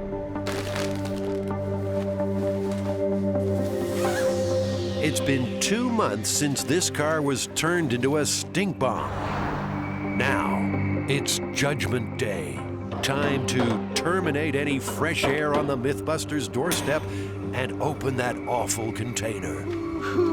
Watching on is the nose that always knows, Neil, the extreme cleaner. I'm catching whiffs here and there, and it's pretty typical. I'll have a better indicator once we get in, but right now it just smells like standard death. All right, well. Oh, man. And while our rookie cleaners look like they're ready to enter Chernobyl, the pro calmly knocks back even a nose clip. No, I'm okay. It's not that bad. Now the car has to be rolled out of the container and into the yard. Oh, yeah. Oh, man. Oh, that's foul. They're not going to bite. You should see the comments. Climb in. All right. Here we go. Go for it, Hyneman. Oh, man. Well, one thing that bothers me is that it's raining in there. Like any place that I move around, I'm like going to get covered with, I hope these things are waterproof. Are these waterproof? Not really. I mean, those are more than anything else. I would just hurry up, just get it done. Oh my God. That is horrible. The pig's sort of like sealing off the whole area. It's like flowed over the parking brake. He's gonna have to think awfully fast, coated with gore.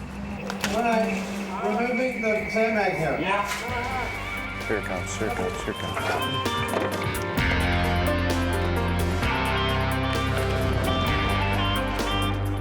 Then, an unforeseen drama. The decaying pigs have given off ammonia, a potentially fatal gas that almost overcomes Jamie. Woo! How you doing, Jamie? It's the ammonia. It's not the smell. I was not getting any air. It's not a spew. I was going to pass out. Because the Corvette was sealed so carefully, the gas was trapped and concentrated inside the car. Stop.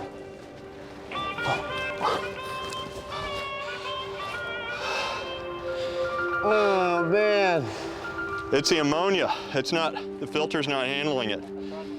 I need a separate air source.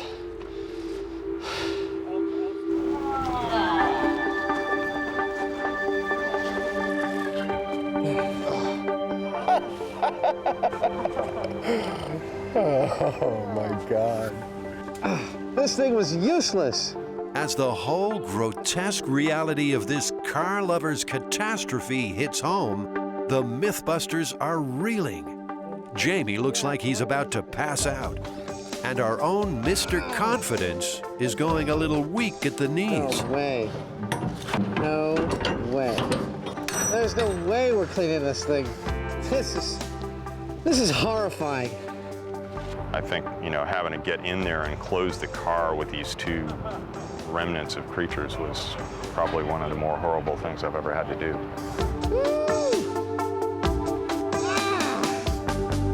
What's the worst thing you can imagine? Hey, Adam. I can't get past this. Oh, it's disintegrating. Oh. The ever-helpful Neil is just glad it's not him. I would just put a bunch of paper towels in and let the paper towels soak up as much of that liquid as you can, because you're gonna have to get in there. Yeah. You know, literally laying down to get to the bolts. Are you gonna lay in that puddle? I really, you know, I won't be sad when this day is over. This is a severe cleanup, no doubt about it. Oh, man.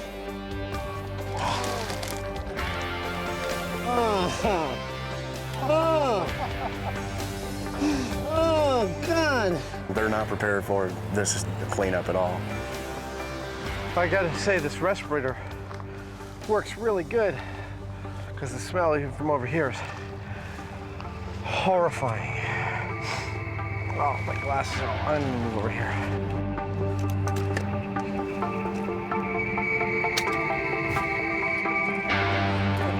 When you pull the seats, you better have something to contain them, because they're gonna pour liquid. The carpets, the seats, the door panels, all history. And there's a lot of work left. Well, we got all of the wet stuff out of there. There's still little dribbles here and there, but, you know, shoot, we must have removed about 300-400 pounds of wet something. I have to say, I didn't expect that this would happen, but I see myself as a vegetarian for at least the next couple of weeks. Don't want to do that again. Now, Jamie and Adam try out the tip they got from Neil, the crime scene cleaner, using a special bioenzyme fluid to cut through all the organic gunk. They're praying this might give them an edge in the war on stinkiness. The quantity of flies has decreased. We've been doing something.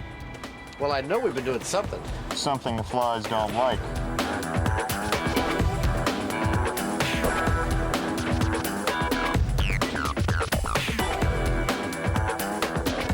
Something's really bad right here. Now it smells like a diaper, a really bad diaper. If my baby's poo smelled like that, I'd take him to the hospital immediately. After a full day of frantic, forensic scrubbing, the boys are coming to grips with a grim possibility. Corvette lovers, cover your ears. This car may never drive again. Are we actually cleaning a car to get the stink out, or are we just removing all the stinky bits and ending up with a parts car? Seats were so bad that they were just falling apart. So what are you gonna do? If they cost $6 grand, the car's not worth that. I think we can get the stink out, but I'm not sure that we end up with something that's really a car. We can safely say one part of this story is true. It is possible for somebody to die in a car and ruin it. But can it be completely cleaned? Even Neil said it would take his boys several days to get rid of every last thing and put it back together again. There's no doubt in my mind that we could resurrect the car. The only question is whether it's practical or not. I mean, the place where I think you would never get it out is like all the air conditioning system and the ducts and stuff. I know all that stinks. We could clean the car perfectly and be like, it's done. And we turn on the AC and be like, oh, you know. Given the way the car smells now, even selling it for parts is going to be pretty difficult. I tell you, if I took one drop of the juice we cleaned up yesterday and put it in your car, you'd want to sell your car. So what's the final verdict from the MythBusters? Jamie would be quite happy never to see that car again. Oh man, that is nasty. That myth's busted. There's no way you're gonna sell the car after that. You know, Jamie, I want to get away from this smell as much as you do, but unfortunately, we said we'd make a stinky car, that we'd try and clean it out, and that we'd sell it. So we got to go through the third phase. We got to try and sell that car, even if it's only for parts. Bummer.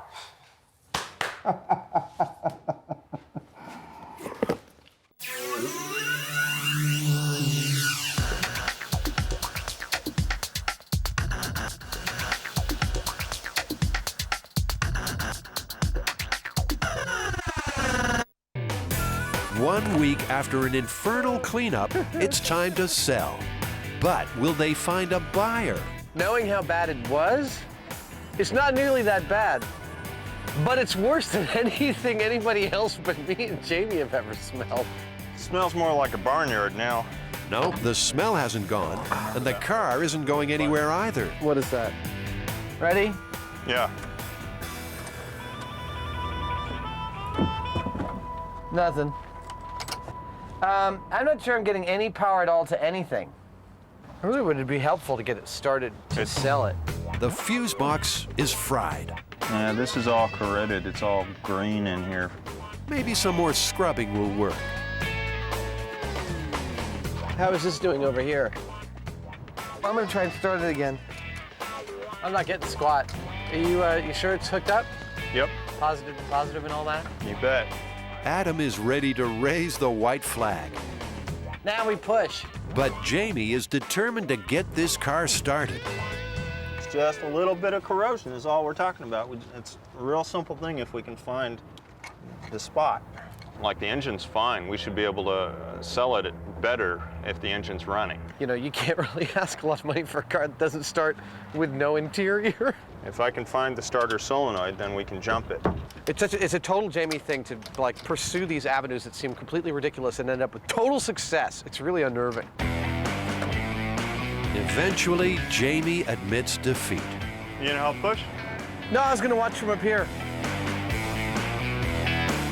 You guys doing any work at all? I think I'm carrying this whole thing. It seems like we trashed this car, and that's all we did.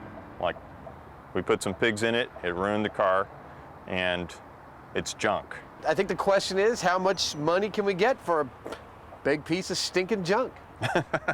Not very much. Let's clean it, close it, sell it off. It won't start, and it stinks of dead pig, but it will look good.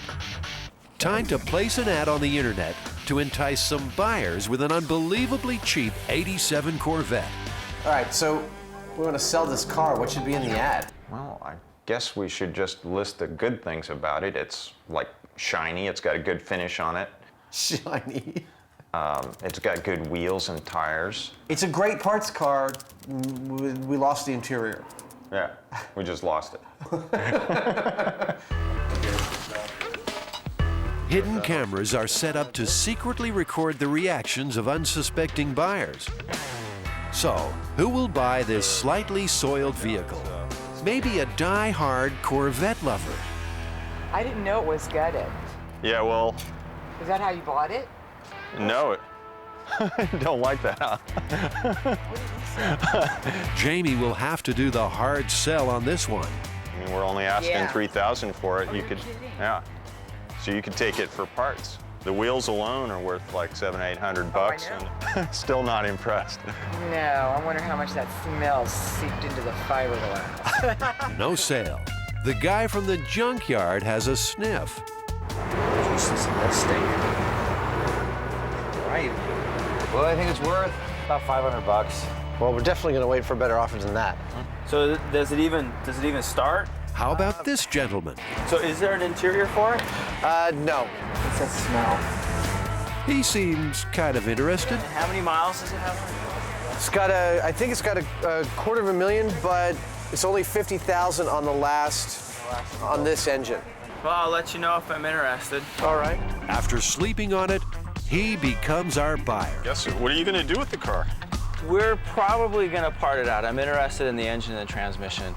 The stinky car is going cheap. There's a couple of things.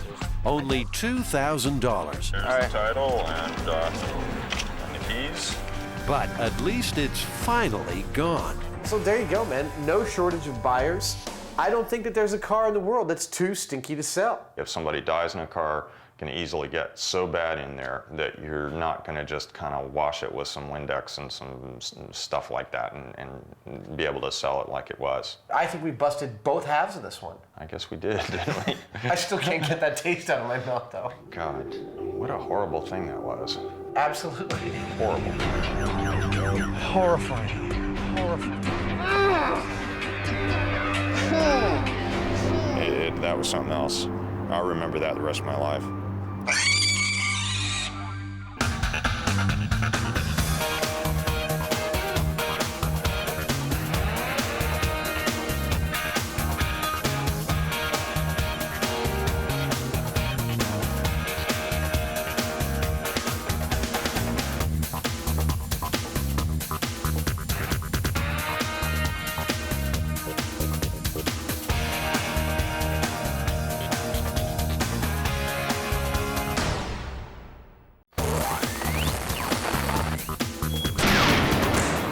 MythBusters. Am I missing an eyebrow? Danger at the gas pump. Are cell phones triggering deadly explosions?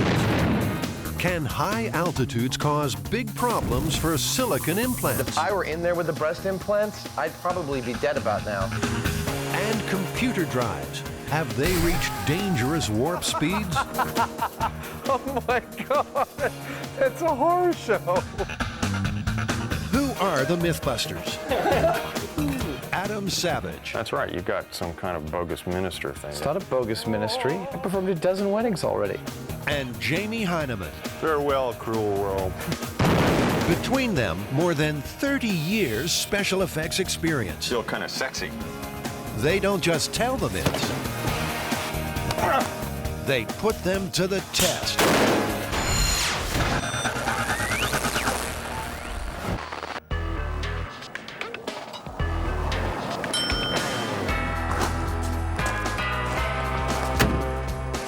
Hey, wake up, farm boy. What? Can you help me with directions to Antioch? I'm lost. So what are we doing at the Stoke Gas and Oil Memorabilia Town in Santa Rosa, California? Well, we're here to see whether you can accidentally blow up a gas station with a cell phone. And even if we fail, do we still get to blow something up? Oh, yeah. Excellent. So what exactly is this myth? Well, it's an email myth that says that the use of a cell phone near a gas station could cause an accidental explosion. And in fact, people have bought into this, and on some gas stations near the gas pumps, you can see a sign saying, please don't use your cell phone here. But also, it's a very good story, and a very good story is very powerful and promotes belief.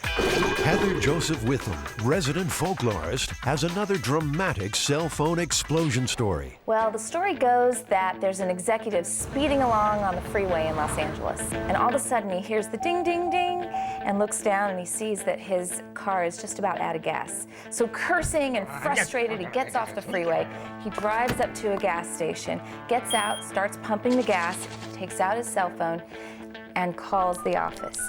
At which point, there's a tremendous fireball that engulfs the executive, and then the entire gas station explodes. There have been more than 150 gas station fires across the United States since the early 90s. Could cell phones be the culprit? The Stoke Gas and Oil Memorabilia Town is an ideal location for road testing the cell phone myth. What are you doing? It's kind of a lowrider. Fred Stoke used to collect tractor parts until oil cans proved to be more rewarding. Wow. Oh, that's amazing. This is the largest one-quart oil can collection in the world. There's over 10,000 different cans here. I'm gonna do my house like this. Well, we're going to need a big blast chamber, something large enough to contain a large explosion and protect us, and also to control environmental conditions like humidity and temperature and that kind of thing. We're going to need gas and a way to get it in there in a vapor form, and we're going to put a cell phone in there and call it, see what happens. The chamber will be constructed from Lexan, a polycarbonate product favored by race car drivers and jet pilots. I find this very appealing. Polycarbonate is a plastic that is extremely tough. You can about fold it in half and it won't break. It'll stop a bullet, it'll stop all sorts of shrapnel, and I just love this stuff. I love it. Anticipating a big bang, the guys are constructing the chamber with a failure point, the center of the two halves of the box. So that if the blast is too big, instead of the Lexan failing or the aluminum welds failing, the box itself will just poof, separate into two halves. Like a clamp. Yeah. The blast we might deal with might be a lot larger than we think, and so building in a failure point for this so that it can fail safe seems like a good idea. Plus it'll look really cool. Oh yeah, it'll definitely look really cool. Considering Americans pump gas around 12 billion times a year, there are plenty of opportunities for disaster. Electrical sparks and gasoline vapors are a potent mix, and it seems there is much more to this story. You know, I think it's highly unlikely that a cell phone is going to do this. You know, it seems like a dumb idea to me. Well, actually, it turns out that there's another part to this myth. It seems that women are largely responsible for the gas station explosions, specifically because they get in and out of their cars while filling up. And so they'll build up a static charge on their body, and then when they touch either the gas tank lip or the filler nozzle, that will ignite the gas and cause an explosion. That seems more likely. I think so. Over 50% of the accidents occur when a person re-enters her car while refueling. Bob Renkus of the Petroleum Equipment Institute has studied the hard data. 10 years of statistics place women in the most danger. We've had 152 cases now that we've confirmed. 78% are women, 22% are men. The problem comes from getting back into the car while refueling. Electrostatic charges are generated on the seat and clothing due to movement. Getting out takes the charge with you. So if your first touch is near the open fuel tank, the resulting discharge spark could be deadly. So, silver car, not getting in, he's done. A MythBusters stakeout showed very clearly that women were more likely to get back into the car while the gas was pumping. When you broke it down to percentages, women were actually 6 times more likely to get back in their cars than men were. To investigate this second theory, static electricity, they'll also need to build a device that generates body-to-clothing friction and hopefully create a big spark. So the MythBusters are shopping for something shocking. So do you ever have customers come in and say, could you sell me something different? This one causes too much static shock when I wear it? No, but they've said this causes too much shock. All right. Yeah, we have to define our terms here, I guess. Right. Yeah. Should we get 2? 2 of each? Why do we need 2? Well, one for each of us to wear. Well, if we're going to get 2 of them, we might as well get... Yeah, why don't we get one of those and one of the regular ones? Sure. Yeah. The experiment is now focused on creating and storing a strong spark. No one will be allowed inside the blast chamber, so the spark has to be discharged remotely. So this is called a Leyden jar, and it's actually just Tupperware with foil on the inside and foil on the outside. And it's an early capacitor, which is basically an energy storage device. Around 1750, in the Dutch city of Leiden, scientists discovered that 2 conductors separated by an insulator could store an electrical charge. Benjamin Franklin used it to shock his party guests, who stood in a circle while the current surged through them. Not a stunt for people with weak hearts. So the electrons are leaping off the PVC and being stored in the Leyden jar. Ooh, all right, good. Oh. Wow, I got like 3 shocks from there. With the shocking garments in hand, they're off to the auto yard to find a suitable car seat.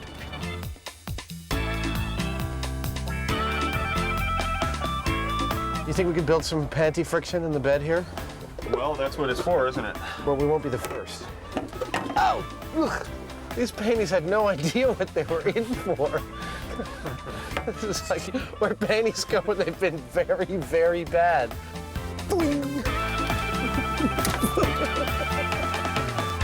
I mean, I don't know which one actually to go with anymore. At this point, it's just like a sea of rubbing and vinyl and wet car seats. It's like high school. That's actually good. I got more of a charge off of this than anything yet. They have the seat of choice, but will it provide the necessary charge? I don't see any sparks. Watch this. Ooh. Back at Fred Stokes Gas Museum, the fire department has arrived to supervise the experiment. So, is it cell phones or static sparks that cause gas station fires? Well, let me see. We've got a crash test dummy with his legs removed. We've got a panty-static generator with leopard fur and panties wrapped around it. It's not exactly hard science. Nonetheless, the firemen want a much smaller bank. Too much gasoline vapor inside the chamber, and it becomes a very large bomb. What's the potential? What could go wrong? Break all the windows around here. You know, that might be the worst case. I don't want to see that happen. Jamie wants a big boom. Down, boy. Down, boy. He's being a little conservative, which is his job, and I appreciate that. We will still try to get the biggest explosion we can. Time for the fire protection suit. Delivering the gasoline to the chamber is Jamie's responsibility. He will use an aerosol device to spray high concentrations of flammable fuel vapor directly inside the blast chamber. So I rigged up the cell phone in there. Okay. When I call it, it says detonate.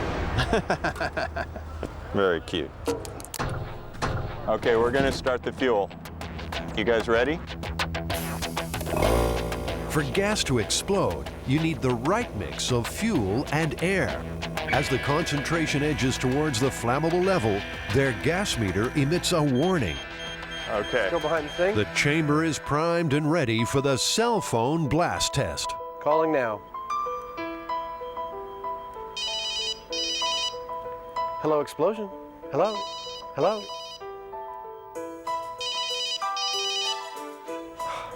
He never answers his phone. Both Jamie and Adam are confident the cell phone won't cause an explosion. It creates heat, but not enough to cause ignition. Time to test the second theory. Okay, guys, we're done with the cell phone and we're going to the panty-static generator. Keep as many unnecessary people back. I really have some concerns about that thing. I really do. Okay. All right. I will tell everybody. Thank you. You know, you'll notice the firemen are all kind of standing a lot further back than we are. Yeah. So this is not to be toyed around with. It Okay. is a bomb. Okay? Okay. With the chamber saturated in gasoline, it's time now for Adam's panty-static generator to spark an explosion. All right, we're going in 5, 4, 3, 2, 1.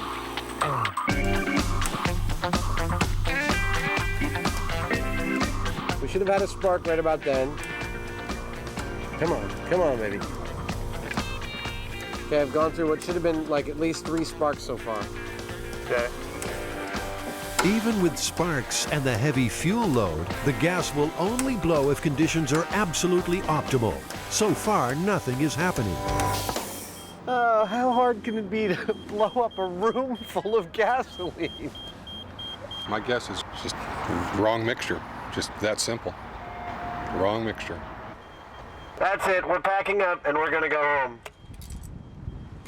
With our tail between our legs. So it's back to the drawing board to see if cell phones or static sparks can cause gas pump fires.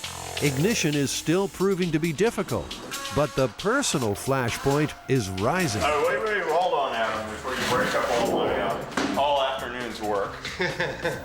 Give me just a second. I thought all 4 sides were taped. You're a nice guy and all, but sometimes you're a bull in a china shop. I'm not going to respond to that. Working with a smaller blast box should help them figure out the right fuel-air mix to achieve ignition. You know, all of that spray presents a lot of surface area, and I think it's probably sinking down and collecting right at the ground. My guess is that one of our mistakes with the big chamber was that we had the ignition source too far above the ground. So let's just see whether this works. To get a bigger spark, Jamie connects a device called a Jacob's ladder. You'll be familiar with its climbing arc from those old science fiction movies. But this is no toy. It's high voltage and potentially lethal. Now be careful on this metal. You know, we've got some pretty heavy-duty currents here, so. All right, shall we lose the spark and get some gasoline going and blow some stuff up in miniature?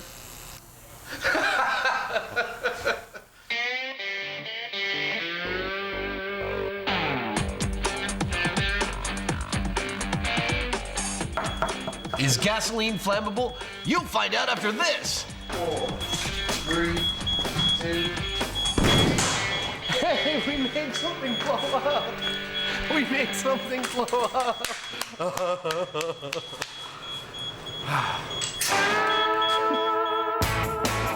Adam has improved his Leyden jar. The heavy-duty version will provide a potent spark. And finally, they are getting an ideal blend of fuel and air.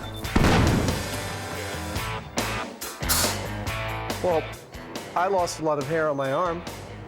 How about that? It definitely works. Okay, now I'm afraid. Adding more gasoline won't guarantee a bigger You blast. watch yourself there, hombre. The critical mix needs more air. That's probably it. That's probably all that it takes. Do you think there's anything left of a fume in there? Go, go, go. Okay, here I go. Let's talk more sparks. Stop your grinning and grab your linen. Here we go. Oh! The Hyneman was right.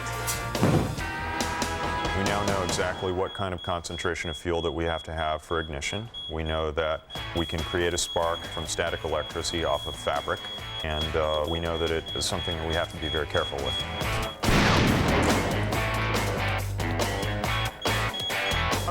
I'm fine. Am I missing an eyebrow? I am missing an eyebrow, aren't I? You lost a lot of air up there. You're kidding me. No. You're all right. It's not gonna. It won't look weird after a day or two. I think it took him about 5 seconds to worry about whether he's going to look funny for his date. I have a date tomorrow. Is it survival more important or sex? All in the name of science. Okay, that was probably one of the stupidest things I've ever done. No problem now with the static spark. The mix is right and ignition comes easily. But what about the cell phone? Will it prove to be the cause of gas station fires? Nada. Niente. Second call. No explosion. So Bob, have you heard of this myth regarding exploding a gas station by using a cell phone? Not only did I hear of it, I'm quoted in the myth that says, Mr. Rinkus says, don't use cell phones. They can cause fire at the pump. That email's gone around, and people take that literally because they are believing everything they see in emails, unfortunately. After researching hundreds of gas station fires, Bob Rinkus of the Petroleum Equipment Institute says cell phones are in the clear. Pure and simple, we don't have any accidents involving a cell phone at a service station. It just doesn't happen.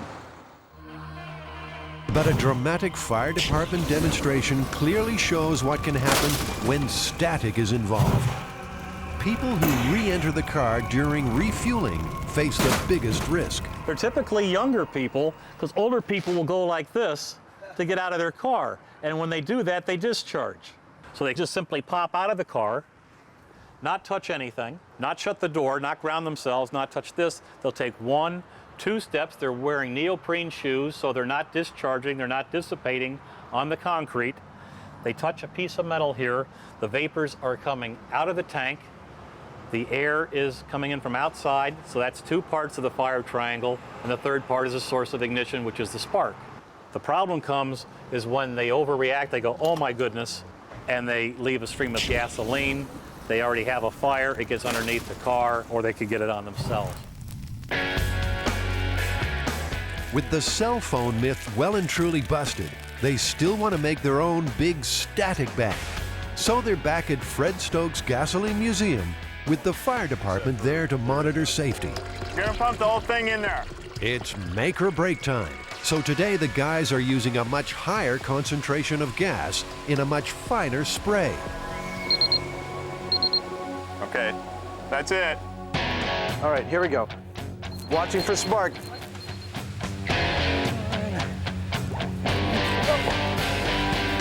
Despite a heavy saturation of gasoline vapors, still no blast. This is a pain in the butt. You know, we got the darn thing so it's foggy with gas fumes in there, and no boom. What are you gonna do?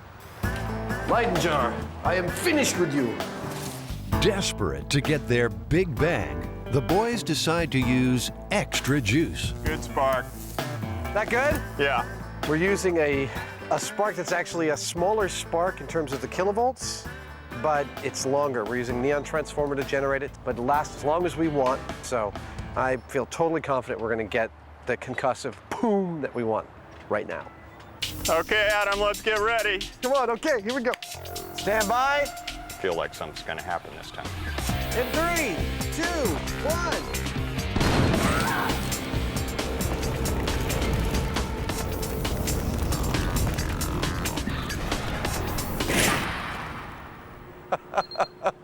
Wow, I forgot to watch. That was really cool. Right on. Whew. Hey, we got it. Yeah. That was a lot of force. Yes, it was. That burst apart this 24-foot seam of metal tape. Well, it's about time, huh? It's about time. Absolutely right. Don't be fooled. Gasoline vapors and a strong spark under the right conditions spell danger at the fuel pump. Bob, what is your recommendation if there is a spark, if there is ignition? What should you do? If you discharge here and you get a spark, don't be a hero. Don't take your nozzle out. Your gas tank will contain the gasoline. We don't want any gasoline spilling on the forecourt or on the pavement. Stand away and notify the station immediately. Adam, what do you reckon? Myth busted? Absolutely. This myth is definitely busted. No cell phone will ever cause a gas station to ignite. Just not going to happen. I agree.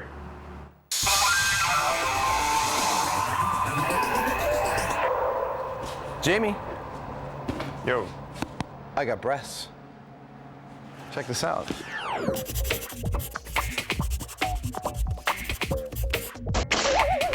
There's a myth that when you go up in an airplane, the reduction in pressure will explode your implants.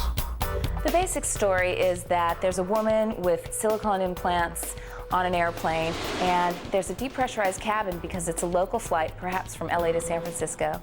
And as the plane goes higher, the implants get bigger and bigger and bigger and bigger until finally they explode as she's walking down the aisle to the lavatory to see what's going on with her implants.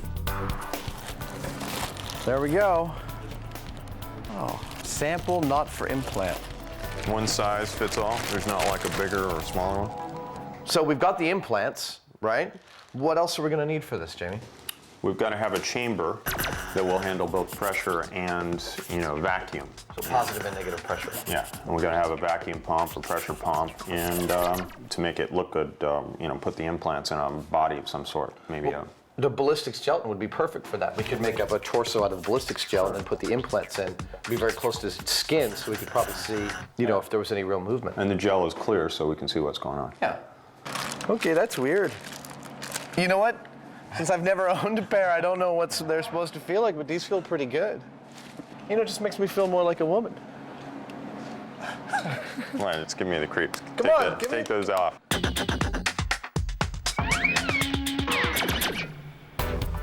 When you do it for cosmetic purposes, probably over 100,000 patients a year have breast augmentation. For that group, Plastic surgeon Dr. Gregory Georgiade knows his implants. He's performed thousands of procedures over 25 years. I have heard the myth, and you'd be not infrequently asked by patients, who had active lifestyles if they were going to skin dive, what would happen in their implants or what would happen in decompression in an airplane. And that was a common question. Have you ever heard any fantastic stories about this actually occurring? No, I never really have heard any fantastic stories. I have no first-hand experience with a patient that had a, quote, blowout at altitude along the way. But lots of people were worried about it, shall we say. Adam and Jamie are back in familiar territory, surrounded by scrap metal and high-tech surplus. I love this place. I spend every Saturday that I get a chance down here. They have coffee and donuts, cryo containers, beer kegs. What else we got? They're looking for a tank to convert to a chamber. They want to reproduce the altitude pressures that may cause an implant to expand or explode. Looks like the world's most expensive garbage can. Yeah. Now there's a tank. Unfortunately, it feels like it's maybe 2,000 pounds or so. I see one back here that's starting to look like... Oh my Lord! You have to come here and look at this. By the looks of this is, not ultra high pressure, but it's pretty good. Look at the thickness on those. I love it when I find this kind of stuff. I mean, this is so cool. This is like sci-fi right here. Probably cost somebody maybe 30 or 50 grand new, I don't know. But it's just a beautiful piece of hardware. I get such a kick out of this stuff. How much does he want for it? It's going to be by the weight of the aluminum, I'm sure. God bless them. I don't care what it was. Just tell me how much it weighs.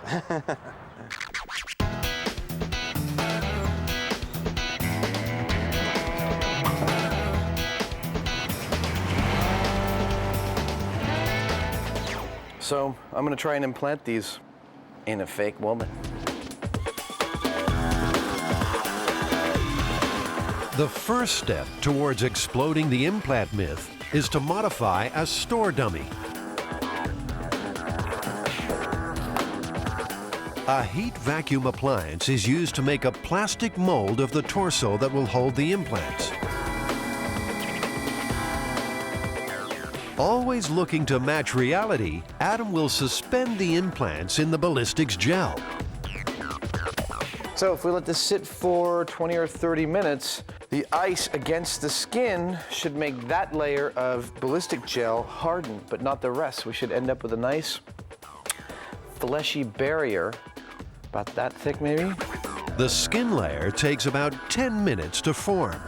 It's perfect, actually. Yeah, I've got a layer of skin here that's actually like 3/16 of an inch thick. It's not bad. Now it's just a matter of putting the implants into place. The silicone is actually a little bit lighter in density than the water, but I pushed them down in and hopefully suction will keep them at the bottom. They're looking pretty good right now. I'm gonna wash my hands and check in 20 minutes. The important job is to make the chamber as airtight as possible. Some portholes are welded shut, while others are replaced. And finally, an air pressure gauge is fitted. Adam's gelatin torso has set. The implants are holding. Go. Look at that. It's a thing of beauty. Oh my God, I've done it! All right. As a parallel experiment, Jamie places an implant in a jug of water. Any changes should be easy to see. If we find that the implant is actually expanding, the water level will raise, and we can measure that. Adam calibrates an easy-to-read altitude guide for the gauge. The chamber is sealed. So are we ready to go? For the first test, the implants are subjected to typical in-flight cabin pressure, which for passenger comfort is equivalent to around 8,000 feet above sea level. Okay. There. What I see is the bubbles that were on the surface of the implant have gotten larger, and it's maybe raised the water level a minuscule amount as a result of that. Right. But I don't see any expansion of the breast itself. All right, shall we take it up to, let's say, 30,000 feet? The big test comes as the chamber matches an altitude of around 30,000 feet, an impossible height for humans unless flying in a pressurized cabin. I mean, it doesn't look like much, but if I were in there with the breast implants, I'd probably be dead about now. Your lungs would fill with fluid, your head would, compress. There's a whole bunch of conditions. None of them are pretty. You'd probably pass away in about 10 minutes at that height. Despite the negative pressure of high flying, the implants appear unchanged. We've seen the implants at about 8,000 feet. Then we bumped it up to around 35,000 feet or so. And in both cases, we've seen expansion of little air bubbles around the things to some degree, but the implants themselves have shown no significant increase in volume. Adam had a theory that injecting the implants with air might force a failure. I added some air to each of the implants. To the right one, I added 3 cc's of air. To the left one, I added 10 cc's of air. There we go. Yeah, we're at about 35,000 feet now. I'm not really noticing any significant change in the air pockets. We definitely know that air can expand really well. We got a balloon in there, and the balloon's been blowing up to twice its volume, but the air inside the implants is not. I didn't really notice any difference at all. Me neither. Yeah, I mean, effectively nothing. Nothing much happening at altitude, so Jamie hooks up a small chamber to emulate the high pressures of deep sea diving. He didn't figure on explosive results. We had a seal blow. Are you guys all right? It sounded like you shot an elephant. Yeah, it kind of hurt my ears too. No one hurt, but Jamie had a close call. Rapid changes in pressure can cause serious hearing damage. No changes to the implant at high pressure, so it's back to the large chamber for another low pressure altitude test. Within a few minutes, it's taken the equivalent of a rapid trip from the ocean's floor to the summit of Everest. Shall we go up to 30,000 feet?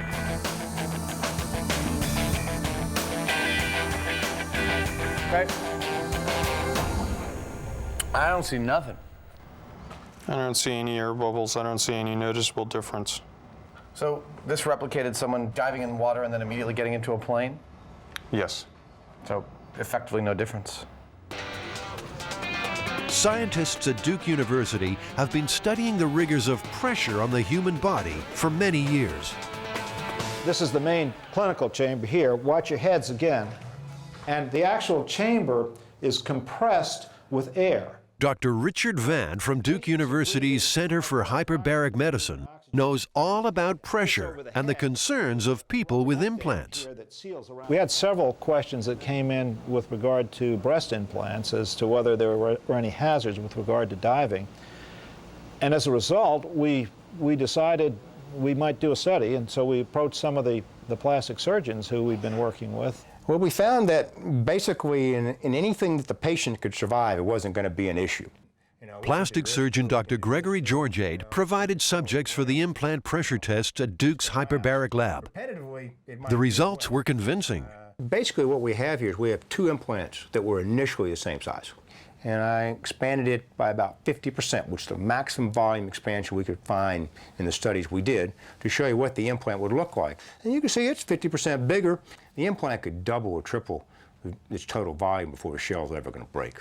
So it isn't going to be an issue.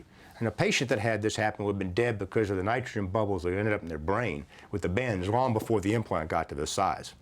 So why do you think people were worried about this to begin with? Well, I think they were worried about it because the supermarket tabloids had got their attention. And that it's another good story along with Bigfoot and the Loch Ness Monster. The myth of the exploding implant appears to be well and truly busted. I got to do it really hard, right? No, you can't. Oh, God, God. But the story has one more chapter. Adam now tries an inflatable brassiere. Jamie, you want to tie me up? An earlier version of this narrative that took place in the 1950s dealt with a national sales manager for the inflatable bra, was on, again, a flight in a depressurized plane. She was wearing her product, as any good salesperson would, and as the plane got higher, her bra got bigger and bigger and bigger, and the other passengers were kind of starting to freak out, so she had to go spend the rest of the flight in the cabin with the pilots, which you couldn't do these days. Okay, wow, that sucks. That sound? That's really bad. Adam volunteers to give the inflatable bra a personal test at 8,000 feet. Go for tank depressurization, slowly in increments. Adam, how are they doing? Are they getting bigger? Roger that, Mission Control. My breasts are expanding. Repeat, breasts are expanding. They're definitely getting firmer, but nothing exploded, unfortunately. You know, these don't really change that much. I mean, they've got vinyl enclosures. They're going to be pretty resilient to pressure. But, you know, they were definitely firmer at 8,000 feet, but not by much. Well, do you want to go all the way? Hello, camera. Shall we take it up to 40,000? Let's do that, but not with me in them. Okay. Jamie is keen to push the inflatable inserts to the limit. There should be obvious changes at 40,000 feet. Those puppies are looking pretty taut. Looks like they're about twice the volume that they started out with or so. These things are quite resilient. I'm not sure they're going to blow. Even at an intolerable 40,000 feet, these inflatable inserts are in no danger of exploding. What do you think? We can see them all expanding individually. Always looking for a novel twist, the MythBusters loaded food items into the tank for some frivolous science. Hey, the marshmallows are definitely expanding. They're lethal. Oh, hey, we have a rupture in one of our cream-filled cakes. Look at that. Oh my Lord. Yeah. I'd say the snowballs are much larger now. They're coming off the plate. I think this just goes to show that if you're a paratrooper and you got one of these cream-filled confections in your pocket of your uniform, you better be careful.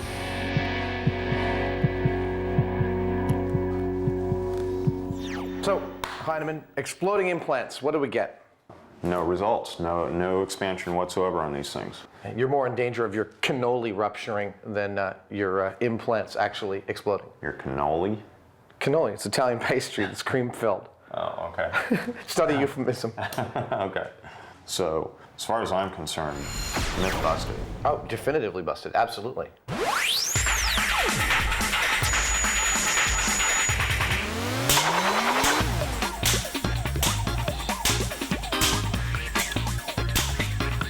Oh, must test CD-ROM.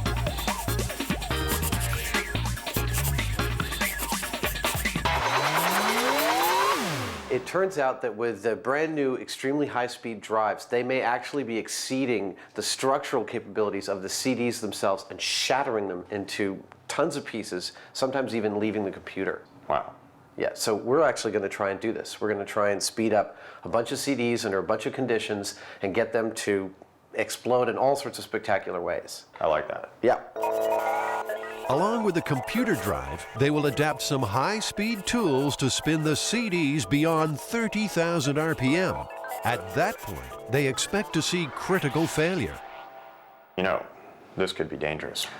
Absolutely. In fact, sharp fragments of polycarbonate are going to be traveling in excess of like 700 miles per hour. I think to test to see if it can penetrate skin, we'll put our ballistics dummy in there. I think so. I think he's perfectly suited to sit in front of this computer and be abused.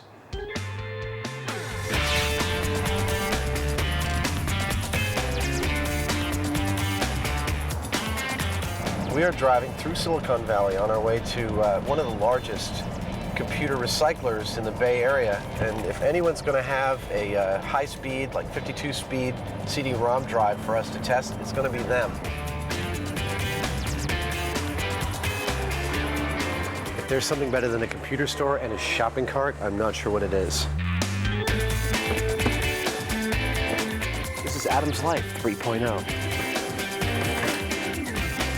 I need to get a couple towers to put these in. What I'm trying to test is the idea that, you know, these ultra-fast drives have actually exceeded the physical limitations of the CDs and shattered them inside the case. Have you guys ever had that happen? There has been a couple cases. One customer in particular did bring back a CD-ROM drive. Had some contents rattling inside. As we opened it up, we discovered that the CD itself is shattered completely into many, many pieces. That's the one I remember notably. Yeah. That sticks out in my mind. Yeah. So, yeah, let's get this one. 140. 145. Hey, how about that? Okay. Good enough? That's good enough. Right. Yeah. We'll take it back to the lab and destroy it. CD manufacturers are aware of developments. David Bunzel from the Optical Storage Association has been tracking the stories. And it seems that much of it relates back to an article that was generated by a PC journalist based in Sweden. And he was able to do some testing that he suggested at 30,000 RPM, which would approximate a 52x CD-ROM drive, that they would explode. Over time, we've talked to various people in the industry, and it seems to be very difficult to replicate.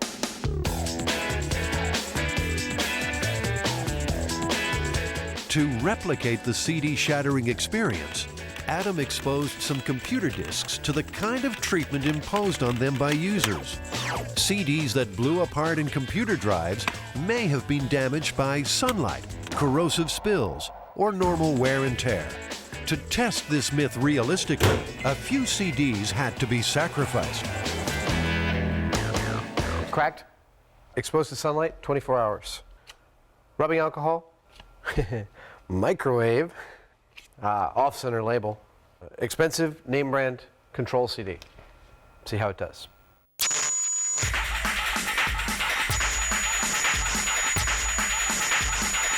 I've just installed Windows on this computer so that I can install this drive externally, and hopefully we'll be able to operate it while being able to view the CD spinning. And the high-speed camera ought to catch the point of failure if there is one. If there isn't, we're going to make one. Speed is the key for busting this myth. Computer drives rated at 52 times will be spinning CDs at around 30,000 revolutions per minute. Some disks may disintegrate at this point. Others may require much higher stresses to induce failure. What do you think about that? Jamie's quest for more speed involves adapting electrical hand tools and fitting CDs where they weren't meant to go. Oh no. Is that sweet or what? No, it's pretty special. Worth a trip to the store? How fast is it? This is rated for 10,000 RPM, so I'm going to run the 30,000 RPM router into this and out the other side. Are you sure that this is a balanced enough mechanism to handle 6 times its current load? It says it's heavy duty. Adam is cooking up a ballistics dummy to be placed in the shatter zone for a dramatic demonstration of possible injury. It's made from gelatin, a substance which, when set, closely matches human skin and flesh.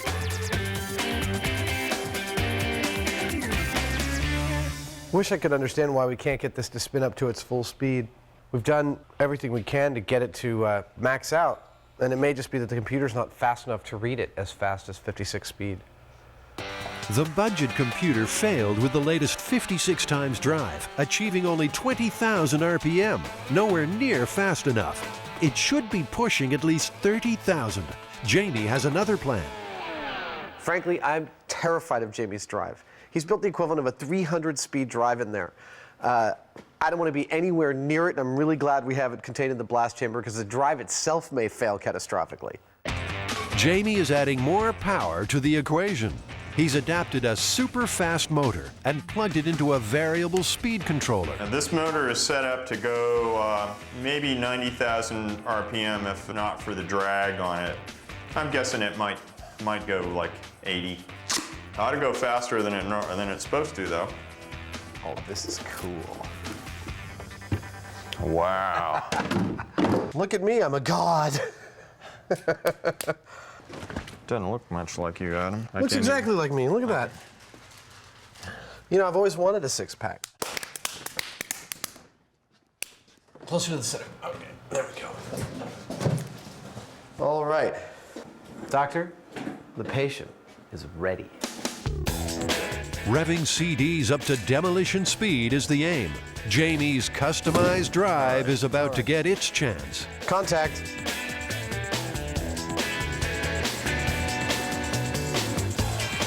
Whoa. Oh my God. Faster, faster! That's all of it? Yeah. It's only reading 20,000. That might be as fast as it can spin something like a CD. The friction with the air makes it have to draw more amps in order to do it. We'd do better direct drive right off of the router, and I know it would spin that up. They're still unable to get to the required 30,000 RPM, but the workshop has other fast tools. Lathe, 2,000 RPM. Bench grinder, 3,500 RPM. Dental drill, 60,000 RPM. Air turbine. I'm not sure how fast it's going, but it's awful fast.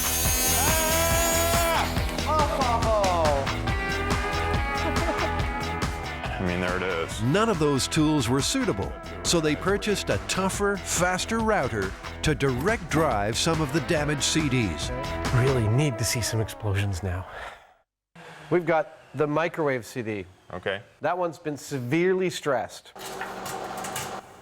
Adam is convinced the CD he fried in the microwave will not withstand the forces. All the way, baby. All the way. Come on! Yes! Could this be it? Everything else is coming off. Oh! Yes! It just goes to show that you shouldn't microwave a CD and then put it in your drive. But what happened to the ballistics dummy? Oh my God, that's a horror show. Look at this. It's embedded like 2 inches into his flesh. That's bad. To imitate a computer drive, Adam and Jamie set up a high-speed run with a CD mounted in its plastic tray. Ready? Here we go. That's 25,000, 24. See, I'd turn my computer off if it was making that noise. Oh! Well, In there the you tray. go. We got failure at 25,000 RPM. In the tray. Absolutely, and that was a control one. We didn't damage that one at all. That CD was whole and intact. And the tray made it fail pretty quickly. Yeah, you can smell the burning plastic from it. Yeah, here, look. Yeah. Even the computer drive's metal shield is given a solid microwaved CD workout.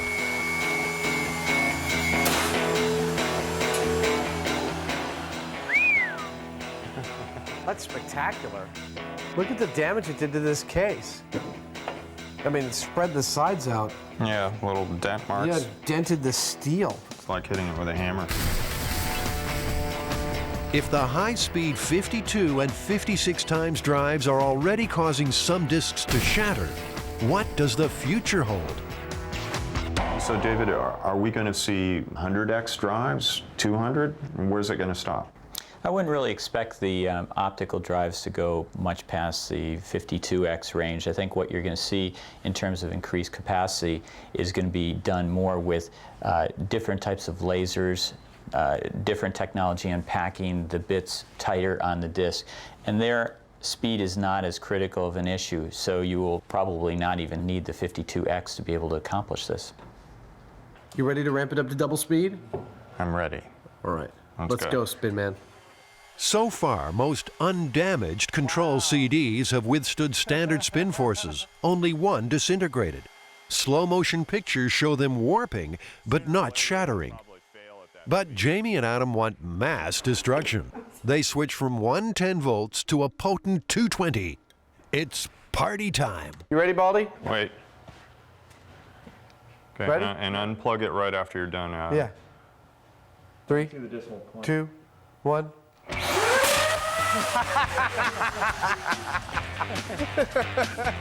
Next one.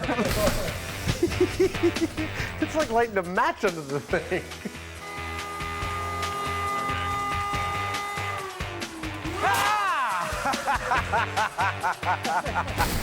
Okay, next one. Next one.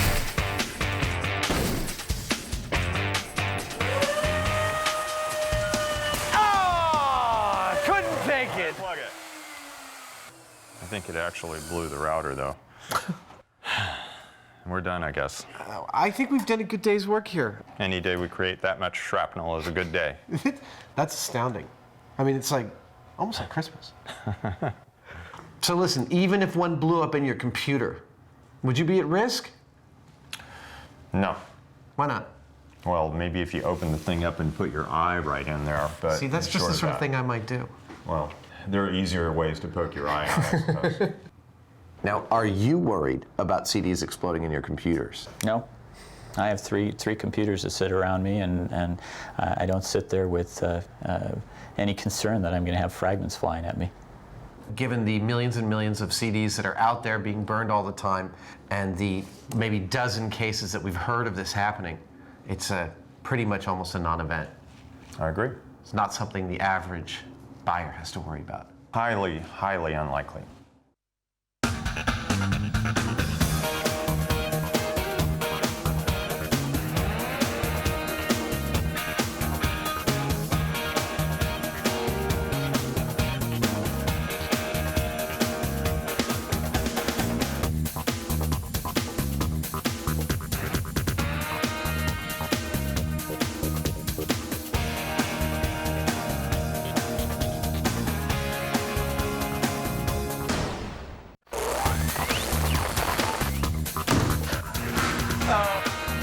this episode of MythBusters, it's enough to drive you round the bend. One toilet's probably as good as the other.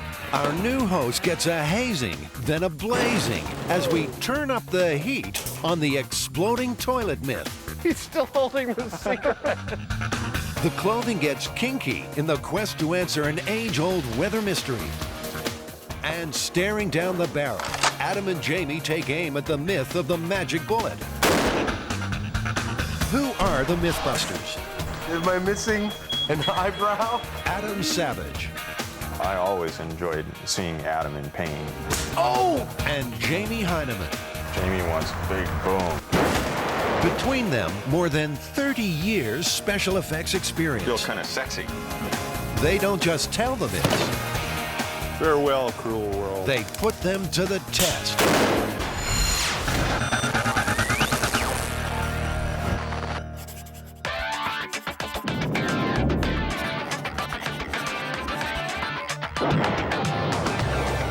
Now, apparently somebody dumped some combustibles down a toilet, you know, bug spray, gasoline. There's a number of different variations on this myth. At which point, her husband comes into the bathroom, sits down, has a cigarette, puts the cigarette out between his legs into the toilet, and it explodes, burning his sensitive parts. Good, that sounds like a perfect job for the blast chamber.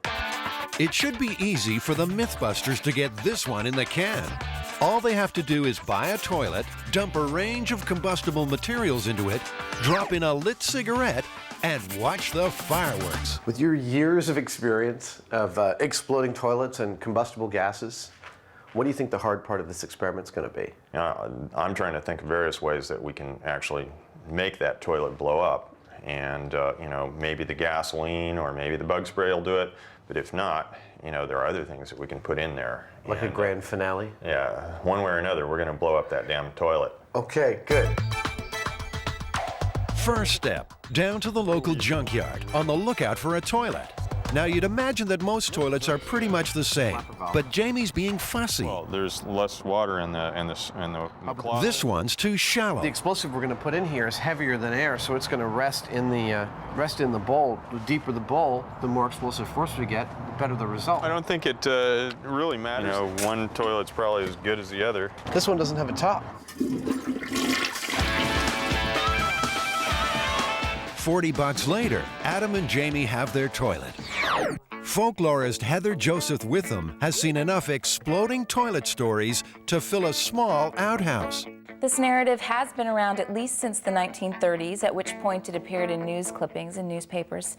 The early form of the story was probably some sort of rural gag. You have the wife of the house going and cleaning out the outhouse with some kind of kerosene or oil or other kind of volatile fluid, at which point the grandpa goes out and sits down and lights his pipe, and he gets blown right off the outhouse seat. And as he's lying there amidst the rubble, he says, "Must have been something I ate." The bottom line is, Jamie plans to be sitting on the toilet when it goes up, so he'll need more than his trusty beret. He's measuring himself for a purpose-built protective suit made from football equipment and impact-resistant foam padding. Ow! If that toilet's supposed to launch me across the room, then, you know, it'd be kind of nice to have this. I'll integrate into the suit as much as I can. Yeah. But, you know, this... Yeah. Then you'll be like this. Go ahead, shoot me. It's not long, though, before Jamie changes his mind about taking one for the team. After all this armor and your big costume, you don't want to sit on the toilet anymore. Why not? Well, that foam, you know, that impact foam burned kind of like napalm. And after a lot of thought about it, I'm more concerned about getting torched than I am about getting blown across the room. I had a suspicion you might wuss out on this armor thing, so I've actually been making some calls, and I might have a very, very acceptable plan B. Ding, we got it. Oh, what a touch.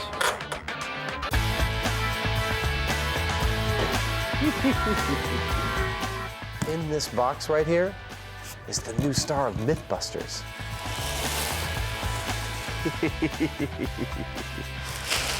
Oh, look at that. That's all I need is another dummy around this place. Weighing in at 180 pounds, this Series 2 crash test dummy retired in 1998 after making quite an impact in his chosen profession. Oh, this is pretty cool. What part of the body is that this? That would be the, goes into the torso. Oh, that's the stomach, okay. Wow. Oh, that's beautiful. This is like a giant-sized G.I. Joe. But if it's the quiet life he's after, he's a bigger dummy than he looks. He's not gonna upstage us. We just kick him back into submission. All he needs now is a name. I think we should call him Buster. Buster sounds pretty good to me. It's kind of manly, a little, pretty descriptive.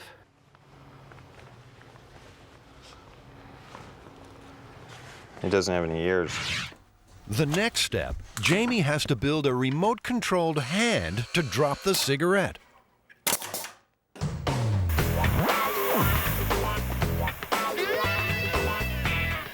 That's probably the best thing. Okay. Adam and Jamie have also had to build their very own blast chamber. It's made from a bulletproof material called Lexan, the same substance used in aircraft windows. Hopefully, it will survive its maiden voyage.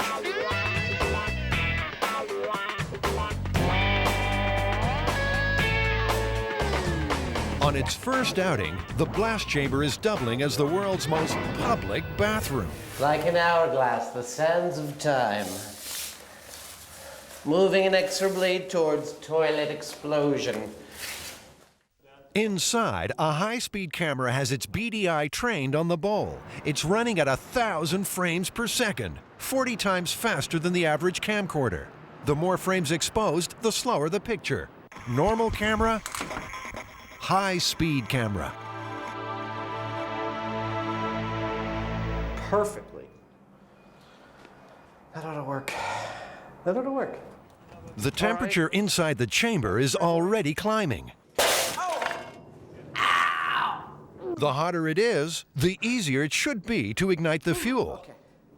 While the chamber should easily contain any explosion, the MythBusters have called for backup, just in case. Have you never heard this myth before?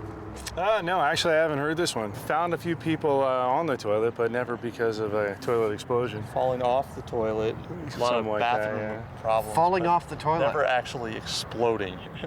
The local fire marshal's on hand to oversee proceedings. So we've designed this with, it's covered with polycarbonate that won't shatter or go anywhere. It's securely bolted, as well as it's made in 2 separate halves so that if there is any kind of general explosion in there, it'll just open like a flower. So there's nothing holding it together, in other words? No. The first product you're going to test? We have an order. You start with your cleanest. Yeah. You'll have your best progression.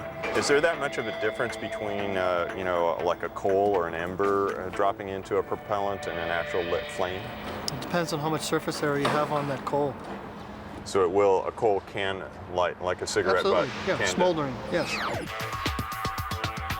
Combustible number 1. MythBusters hairspray. It's what I use to keep my dew in line.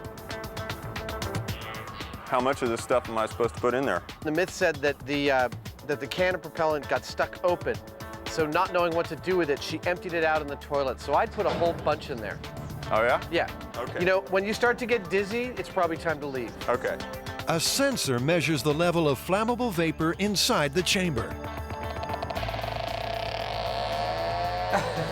Would seem we have some combustible gases in here.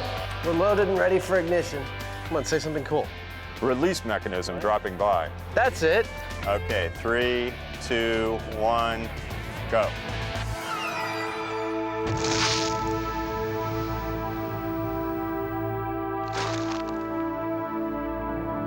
Nothing. Not exactly hair-raising stuff. Well, time to move on to the next test. Bug spray. All right. All right. Well. Aww. This is powerful porcelain. It seems the smoldering tip of the cigarette is not producing enough heat to reach the flash point of the hydrocarbons. I mean, we're totally duplicating the circumstances of the myth. lit cigarette, bug spray. It's not like anyone tried to reach an ideal air fuel mixture. Bug spray and hairspray aren't the most flammable things in the world. And also, you know, it's a cigarette with a coal on it. It'd be better to have a nice open flame to it. It's time to move outside the confines of the myth and see if a naked flame can spark some life. More bug spray. If it doesn't do it on this one, I don't think it's happening. We still got a few more things to try, though, so be patient. All right. All right. This time, Jamie's giving it both barrels, the sensors squealing. Okay, here goes. There, go. Did it go in the toilet? It did, and there was actually a little poof in the toilet. Well, hardly 4th of July. Poof! We have poof. Testing, 1, 2, 3. Time for butane to step up to the plate.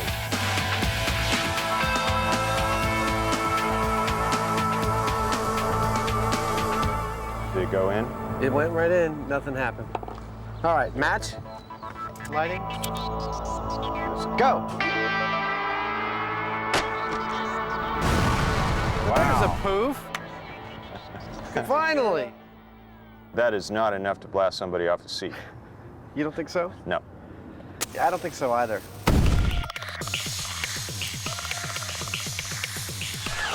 The MythBusters are struggling to make the exploding toilet myth anything more than a flash in the pan. But this isn't the first time someone has put this story to the test. Dr. Robert Slay first heard about the exploding toilet myth in the mid-70s. Intrigued, he conducted his own myth-busting experiment. I myself in Texas, in investigating this with a large watermelon, and a full can of spray was only able to singe the bottom of the watermelon, not to have it leave the toilet. Dr. Slay says these stories are invaluable in a field where every day is a matter of life and death. I think they're therapeutic in the sense that it relieves stress. We know that humor used appropriately, particularly in tense work situations, tends to make people perform better. As you may well know, there are studies that show that people are more creative. They think of better solutions when they're working in what they call a fun environment or a place where there can be humor. Undeterred, Adam and Jamie head back to detonate this toilet. The myth is looking kind of unlikely at the moment, although, you know, gasoline is the big one. What do you think? Does that work? Oh, that's beautiful. Surely, dropping a cigarette into a pool of gasoline will produce some type of reaction. Let's get a wet towel ready in case the extinguisher fails. Silly housewife, pouring gasoline down the toilet. Are you ready? I'm ready. Lighting cigarette. Okay, I'm gonna drop it. 3, 2, 1, go. Nada. But the pool of liquid simply put the cigarette out. Try again, this time using the naked flame of the match. Lit, go. Okay, so you'd get a shock and a blackened backside, but it's still not the explosive force mentioned in the myth. So do you think that was enough to blow you off the toilet? No way. No way. It wasn't really like a concussive blast. I mean, it didn't, you know, I didn't see the chamber move very much at all. Finally, the moment the MythBusters have been sweating on. It's time for Solution X, gunpowder. We have this black powder that, like, there's actually almost a full can of this. You think you could let us put it in the toilet and set it off? Sure, go ahead. Try a capful in a metal container and see what we get out of it. Okay. Now this looks more like it. The turkey basters. Oh, that's beautiful. So that made a nice woof, actually. Yeah, it did make a very nice woof. I saw a movie like this once. Getting him limber. Time for our new host to make his MythBusters debut. The fire marshal seems to be getting a little nervous. How much? I put it all in there. That's too much. Half of it? That's a hell of a lot. Should give you one hell of an effect. Okay, lighting the match. It left, didn't it? Uh-oh. I thought it went out. No, it didn't. Well, there is no match on the tinfoil. Strangely, exactly what was explained as a possibility has occurred. Well, what do we think? Time 5 minutes or something and then go in? Reasonable? 6:09. Sit tight, Buster. Your moment of glory has been slightly delayed.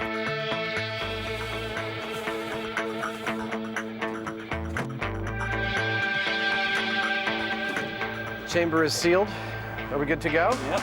Ready. Go.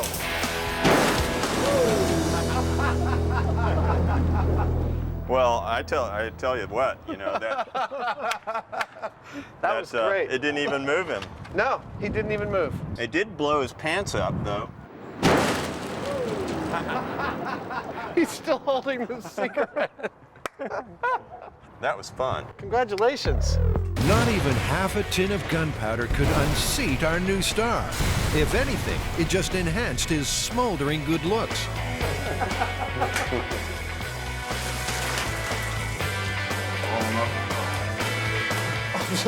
There you go. Yeah, I've had days just like this too. Another myth busted. Jamie and Adam are flush with success. This is perfect amount of carnage.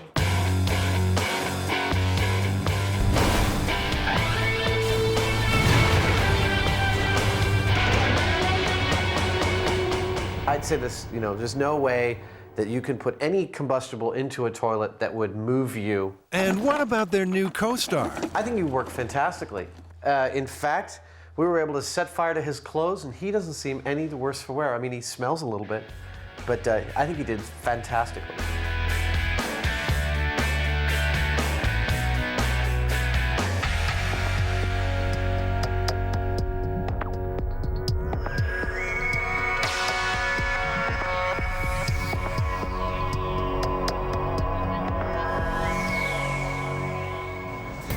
What's this? Adam and Jamie browsing in a sex shop?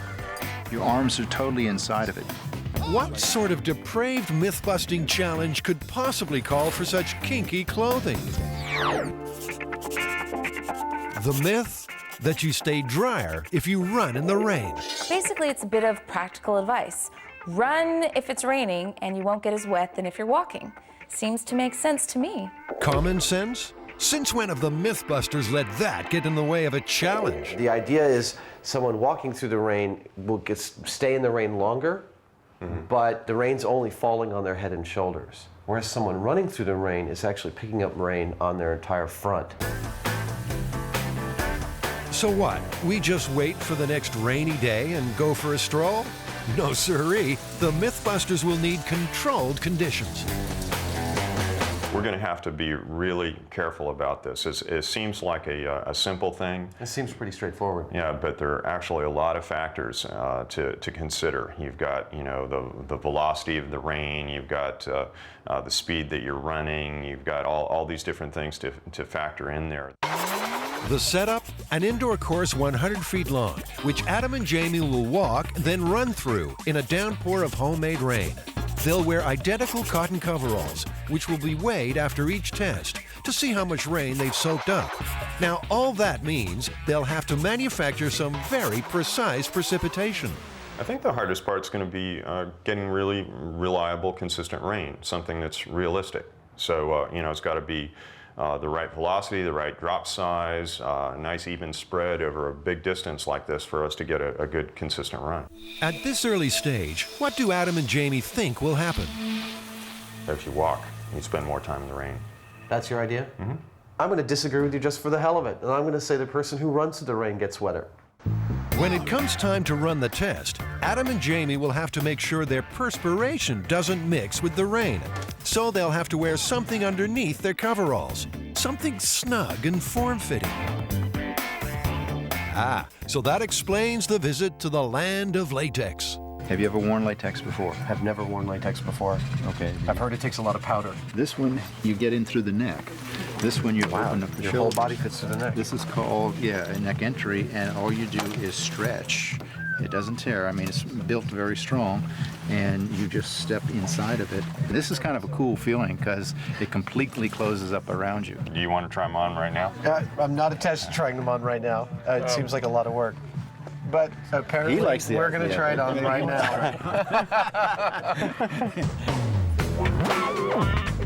That's enough of that. How do you feel? Feel kind of sexy. It's funny because you bend your legs, you can feel them spring back again. You can, it's like boink, boink. Though a little unsure at first, Jamie seems quite taken. The next step, buy some piping for their homemade downpour. Are these things sealed just by screwing them in tight? Teflon tape. Oh, You'd yeah. have to Teflon tape. I'd rather use the goop. You know, it goes together quick. Okay, I was trying to accommodate you. You were like, we're gonna have to glue all these together earlier. And when you've done special effects for as many sci-fi movies as Adam, you see irrigation equipment in a completely different light. Ah, yeah, here you go. This I've seen in more than one movie as the business end of some kind of big gun. So we need like 40 feet of half-inch pipe and 150 feet of the 2-inch pipe. Right here.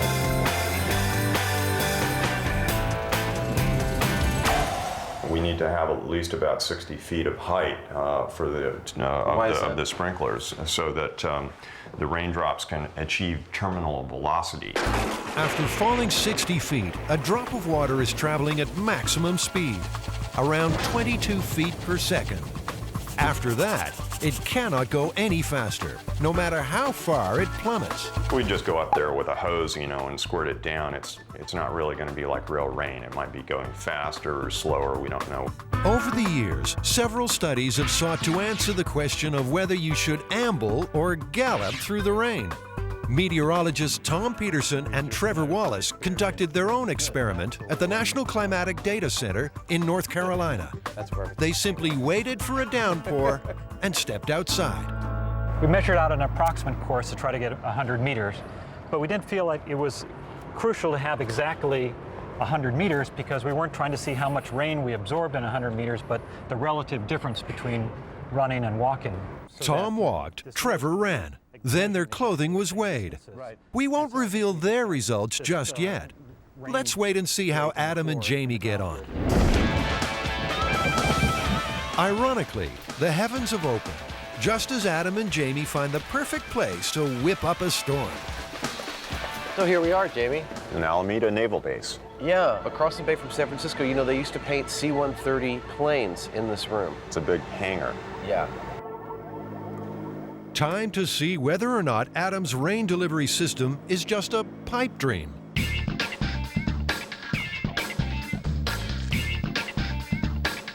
"150 feet of pipe with sprinkler heads every 6 feet.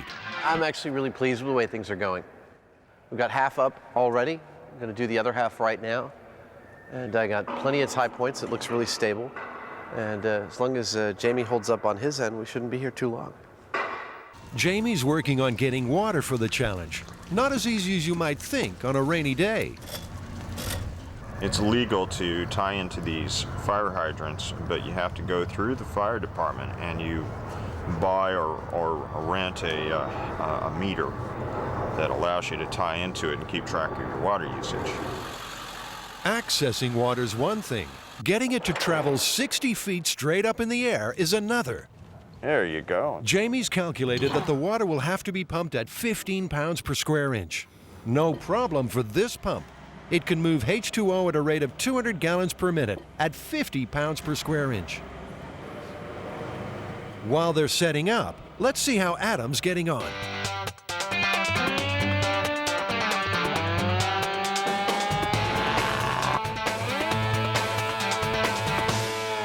That might be enough, but you know what? I don't think so.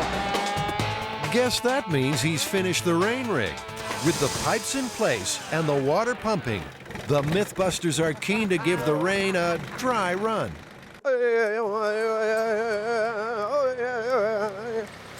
Come on, keep coming down. No, it's okay, not too much. Okay, so what's next? Well, we have to mark out a course, and it's 100 feet long, so we're going to mark it out with tape.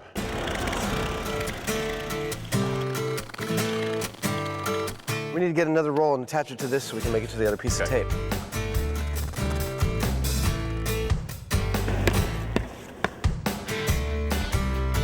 Is that 100 feet? Are we too long? Just a hair.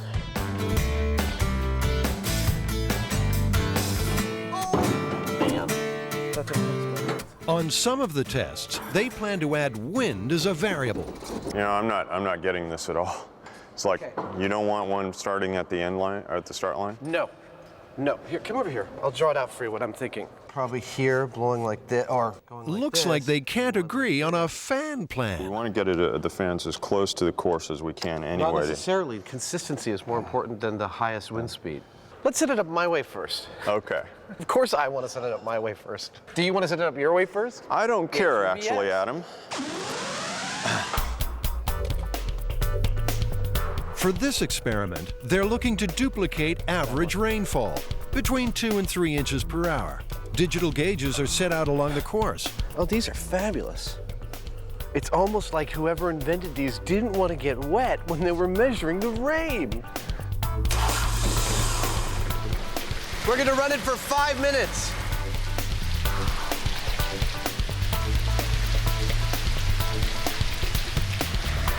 I can't tell how big the drops are. So currently we're getting just about 1 3/4 inches per hour. We want to goose up the throttle just a little bit, and we should have the perfect amount of rain. I'm ready to dress up.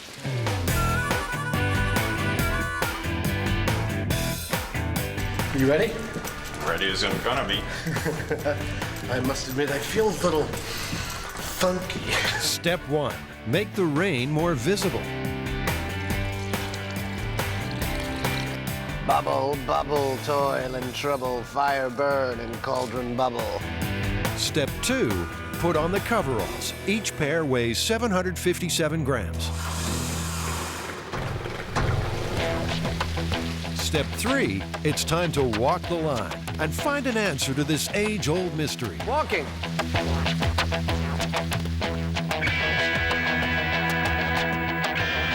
Our high-speed camera, running at 1,000 frames per second, captures every single droplet.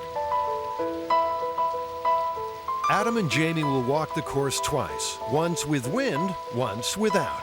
And stop. Each take is timed. Then the coveralls are straight off and onto the scales. 785 grams. What was the original weight? 757. 757.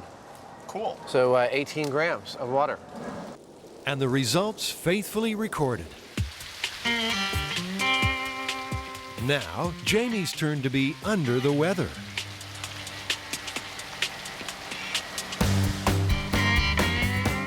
Both walks clock in at around 18 seconds, and the coveralls have soaked up almost the same amount of water.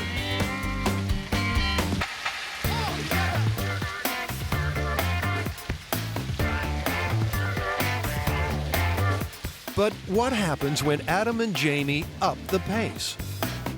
That can't be right. 798, significantly more. Adam's coveralls are 14 grams heavier after the run. Time to find out what our meteorologists gauged from their rain experiment. It's much better to run than walk, according to our model and the experiment. The runner was 40% less wet than the walker.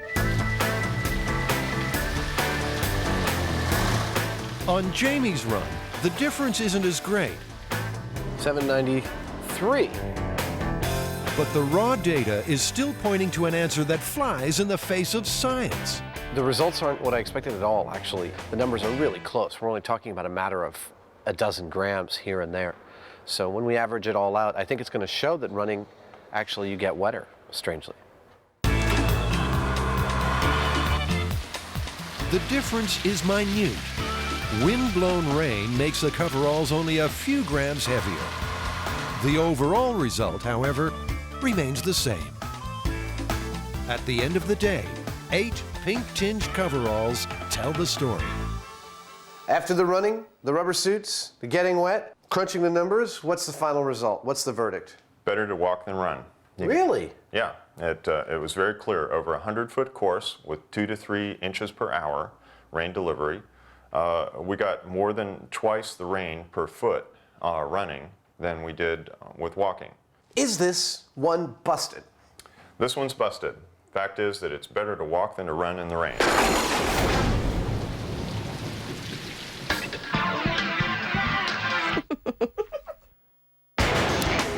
The MythBusters are aiming high Adam and Jamie are unraveling the myth of the magic bullet. The bullet that delivers a deadly payload, then disappears. It's even been implicated in the death of a president. In the early days of the Cold War, movies and novels hit on the idea of a magic bullet, a bullet that dissolves, leaving no ballistics evidence. Here's your ammo.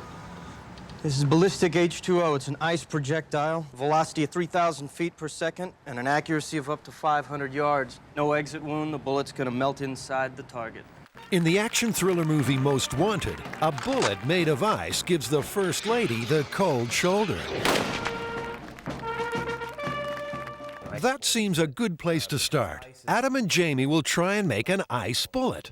One of the problems that it seems might occur with an ice bullet is that whereas lead conforms to the tapering shape of a barrel, ice might not, and thus block the barrel, and the gases might explode the barrel itself.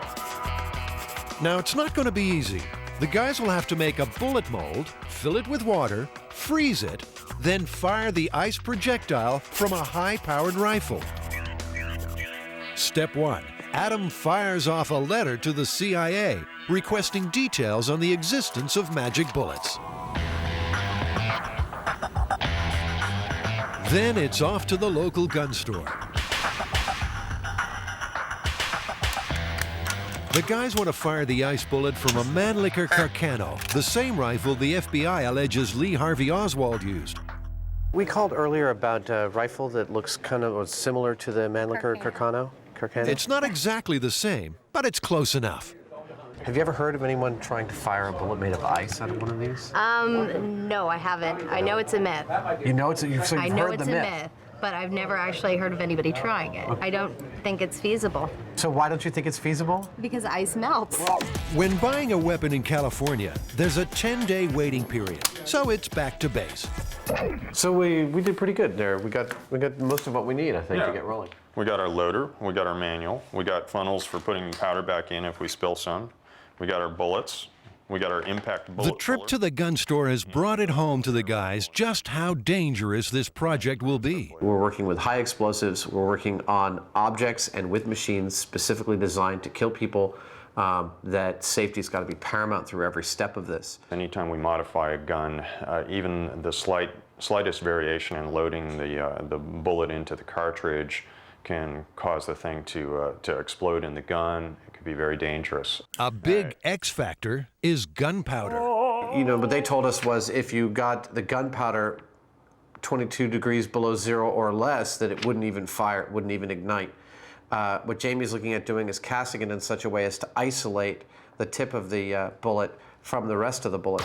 While Jamie starts making a bullet mold, Adam's hard at work on their intended victim. This is actually a model of my face that Jamie and I did probably about 10 years ago. I was bald and clean shaven, and I figured, you know, it's a perfect time to cast her head. The dummy will be made from ballistics gel, a substance used by the FBI. Made from animal products, the gel mimics human flesh.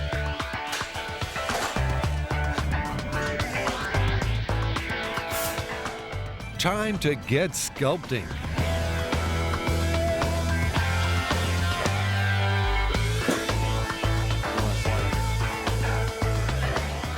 The dummy will have to be chilled for 48 hours. Where are they going to find a big enough freezer?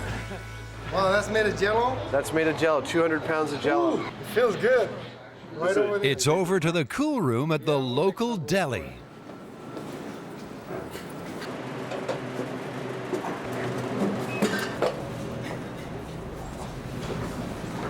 Thank you very much, Suhail. Sure, no problem. You guys coming for lunch? We got Jello on special. How's the bullet mold coming along? I'm trying to find a drill that will replicate the size of the bullet itself so that I can make a mold. Rather than pouring rubber around this and replicating it that way, I'm going to just drill a hole that is shaped like this in a block of aluminum that I can separate. A real bullet sits in a case, which is loaded with gunpowder. When the trigger is pulled, a primer ignites the gunpowder, and the explosion drives the bullet out of the case and down the barrel. Jamie will have to load his ice bullet into a cartridge for firing. That means getting the real bullet out. I barely see anything down there. That's a rimfire. Now, you're only supposed to use this tool on certain types of ammunition, but Adam never reads instructions. You know, I could have read the directions and it wouldn't have made any sense to me because I don't know what a rimfire bullet is. I would have been blissfully proceeding without thinking I was in danger. Well, I was raised up on a farm. Them's varmint bullets. Hey, be careful, you got stuff in there.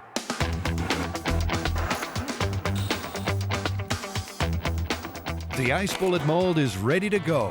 The 2 aluminum blocks screw together, forming a perfect bullet shape. Jamie pours water into the mold and dunks it in liquid nitrogen. Looks good. Looks like a bullet to me. But getting the bullet out of the mold in one piece is proving a problem. You know, it didn't come out all in one piece. I need to put a coating on the inside of the mold so that the ice comes out easily because it's very brittle. We don't want to break it before we get it in the gun. The alarm bells are ringing already. If an ice bullet is too brittle to survive the mold intact, how could it be fired from the barrel of a rifle? A bullet does not stop accelerating once it leaves the gun. It actually gets propelled by heated gases exploding from the barrel. Is it really possible that a simple ice projectile, no matter how cold, could withstand such forces and reach its target intact? This man says no. Dr. Roger McCarthy is the chairman of Exponent, a company whose success comes from the failure of others. He spent his life investigating everything, from faulty massage chairs to major disasters. He's also studied the magic bullet theory. In particular, the idea that JFK was killed by a magic bullet, fired by a second sniper on the grassy knoll. But Dr. McCarthy's magic bullet isn't made of ice. It's metal, hollowed out, and filled with liquid. A liquid bullet was one of the few ways to guarantee that all the energy of the bullet would be dissipated in the target and there would be no exit wound. Because a bullet exiting the target is a complete waste of energy. You never want to see that as a professional assassin. In the wake of JFK's assassination, the magic bullet theory was dismissed for one simple reason. The sniper would have been on the right of the motorcade, but there was no exit wound on the left side of the president's head. But because it has less mass than a conventional bullet, a liquid bullet wouldn't exit the target. I was able to show in my experimentation that the pressure wave being introduced by the bullet into the skull and then bouncing off the other side will in fact expel all the parts of the bullet out. Ice projectiles. What do these people think of next? Fruity flavors? No. What's this? But the MythBusters aren't beaten yet. There's stuff to make a bullet out of. Imagine you're an overworked forensics expert. Would you be looking for a slug made of meat? What did you do today, honey? I made a meat bullet. Is that what the kids are calling it these days?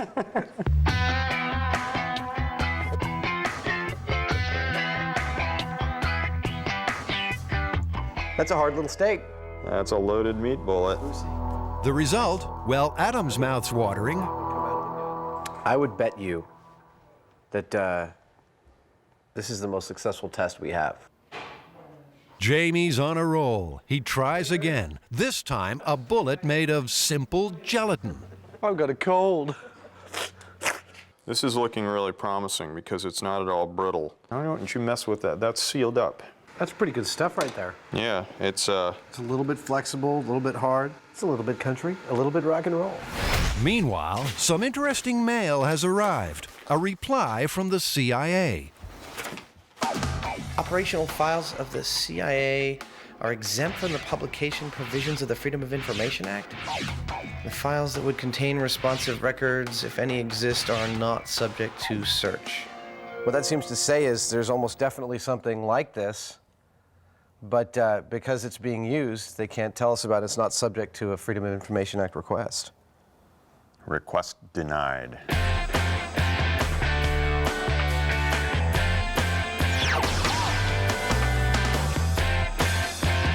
Jamie, let's put up a dummy. Time to see if the MythBusters magic bullets are at home on the range. How you doing there, buddy? How you doing? Yeah, you're doing so good. We're gonna shoot you. To make sure everything's above board, we've had to call in one of San Francisco's finest to oversee this shoot.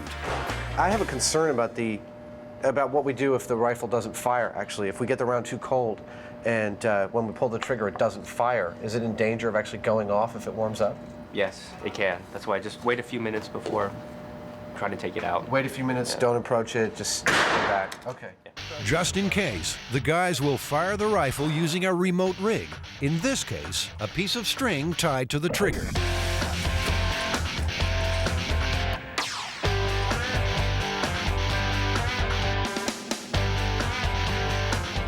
Well, that's a nice meat bullet if I ever saw one. Which I never have. Back in the Army?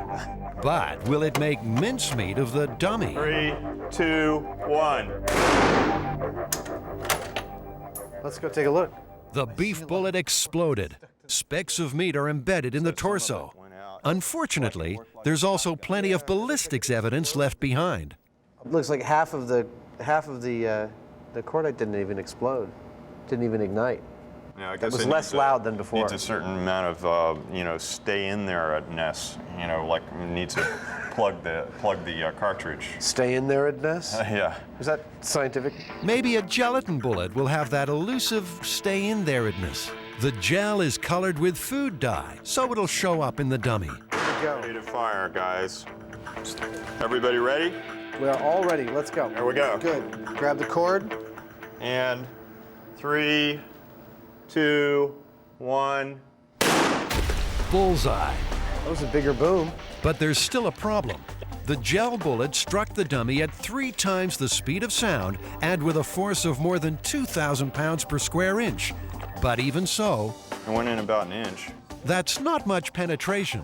If you compare the gel bullet with the effects of a real Carcano or a 6.65 millimeter round fired from the same rifle, you can see that the frozen gel just won't work if firing over a distance.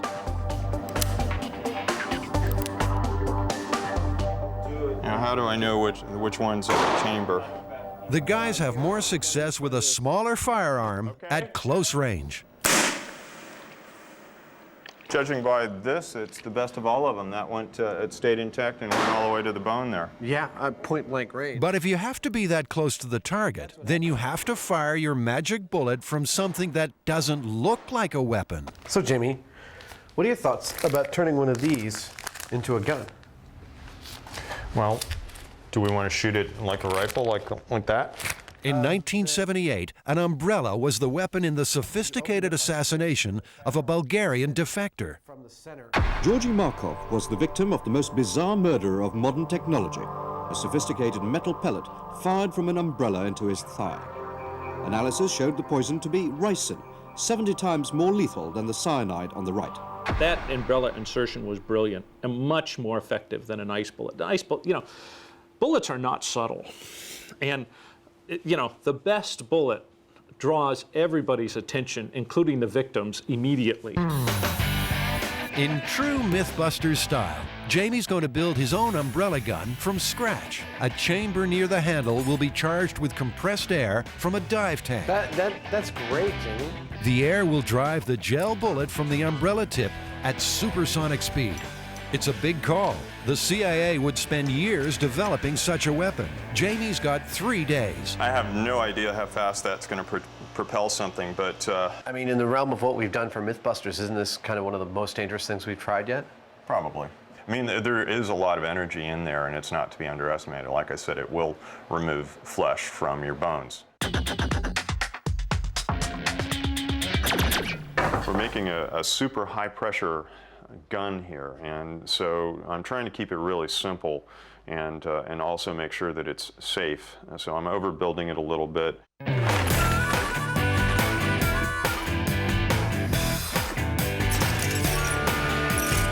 So much stuff and it's still not enough.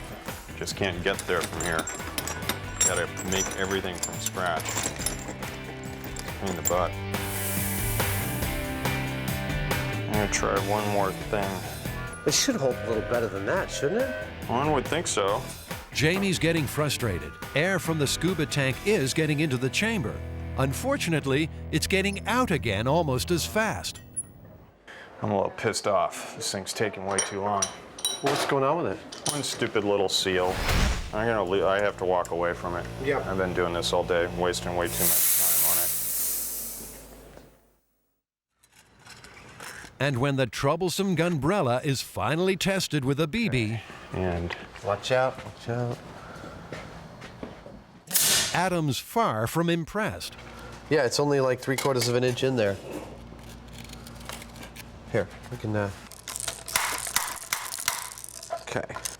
About like that? Yeah.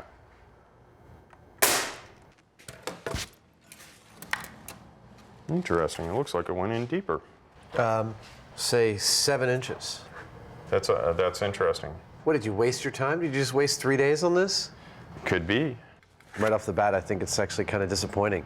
I mean, I spent 3 days working on this like super high-powered air reservoir to fire this thing, and this, you know, $50 BB gun outperformed it right off the bat. I could have modified this to fit in that umbrella in a couple of hours. Adam scavenges a CO2 canister and trigger from an old air pistol.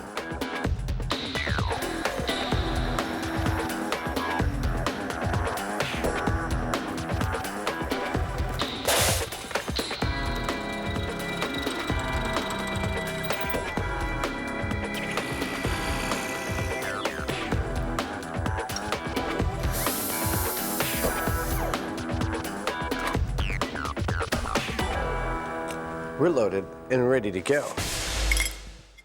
CO2 cartridge from the pistol. Yeah. Loaded into the barrel, which goes up the center of the umbrella's chamber and comes out the tip.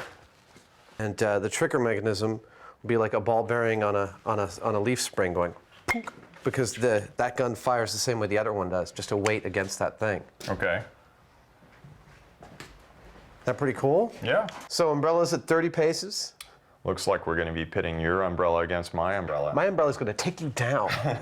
We'll see about that. Absolutely. You won't even know it's an umbrella. I mean, you won't even know it's not an umbrella. In California, a weapon like this is illegal, but we have police permission and supervision.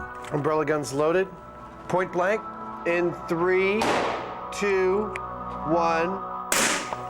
Wow. That was really effective.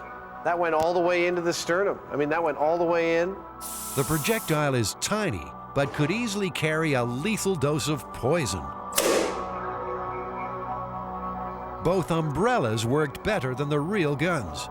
Looking at this 22 hole, Jamie, I see burn marks around the edge, whereas our 2 umbrella guns left absolutely no evidence at all that it was even a ballistic hit. It's just a hole. Yeah, and they did just as much damage. Absolutely. I mean, I think they're the cleanest things we got today. I'd go with the air gun. I'd go with the air gun myself. And the magic bullet?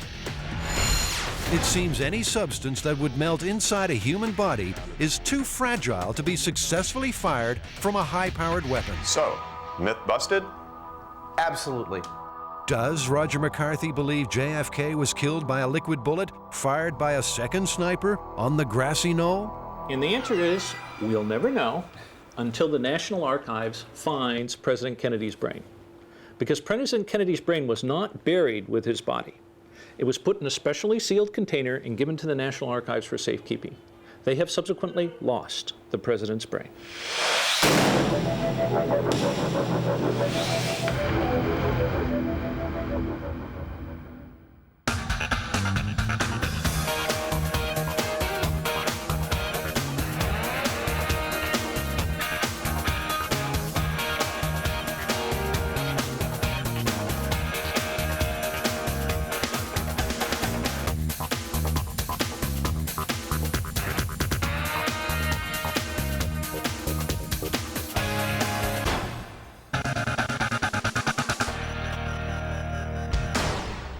I'm Jamie Hyneman. And I'm Adam Savage. We're going to find out what happens when you strap a rocket to a '67 Chevy.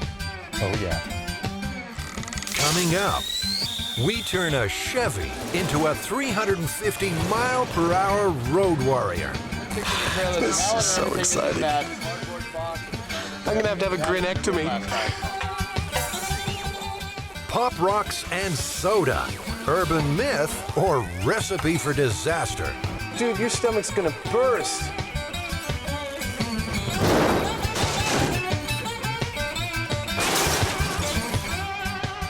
Here on MythBusters, we're not just going to retell the stories. Small tip. We're going to put them to the test. We're prepared to put our bodies on the line. There's just one problem. Some aren't myths at all. Which one would that be? I don't know yet. So why should you trust these guys? Well, Jamie and Adam have over 30 years in model building, animatronics, and toy prototyping.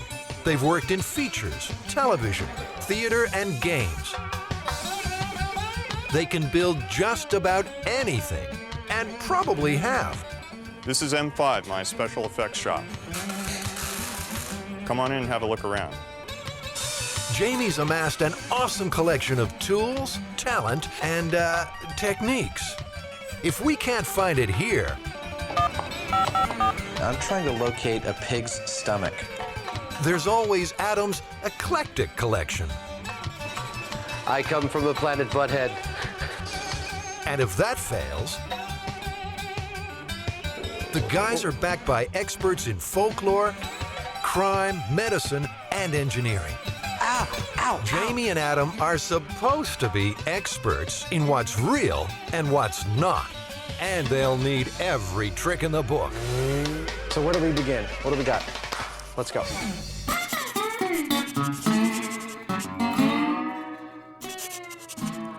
This is the big one. What we have is a 1967 Chevy Impala that was taken out into the desert, and somebody had put a rocket booster on it.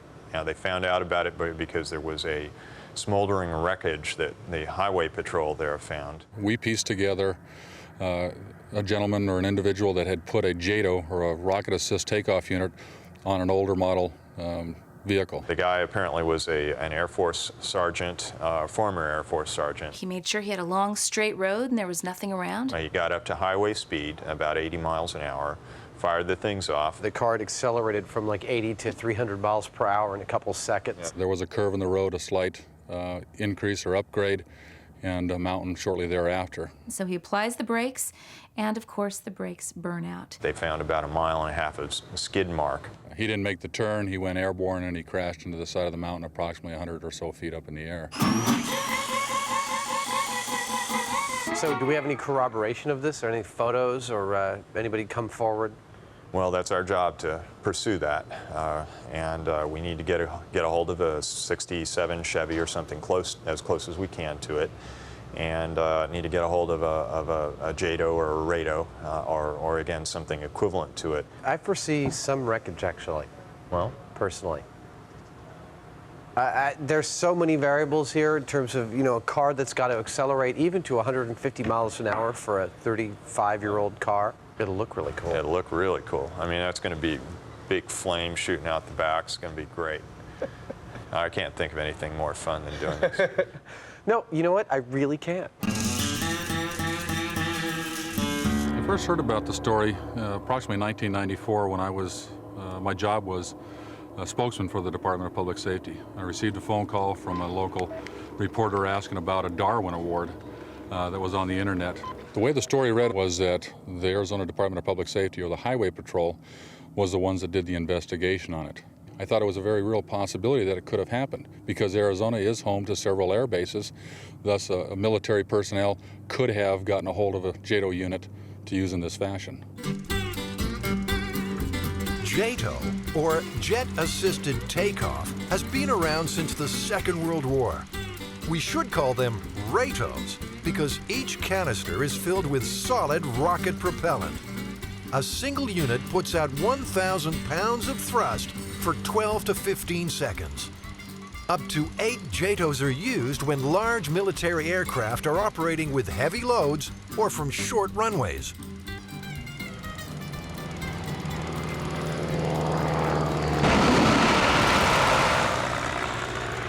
Do we think the military's just going to hand over one of these JATO bottles? What do we do if they don't actually let us have one? Well, I kind of doubt that they will. This is not the kind of thing that you would want to let the general public have access to. Yeah. Air Force Public Affairs. I'm not at my desk right now, so leave a message. We'd love to have the military there and involved. We would like the assistance of the Blue Angels.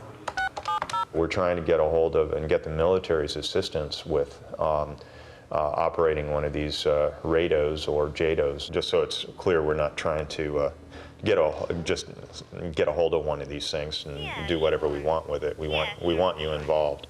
Okay. Well, we actually got to talk to somebody. She said they're very expensive units, and that I don't know whether it's going to be possible. This is an unusual request.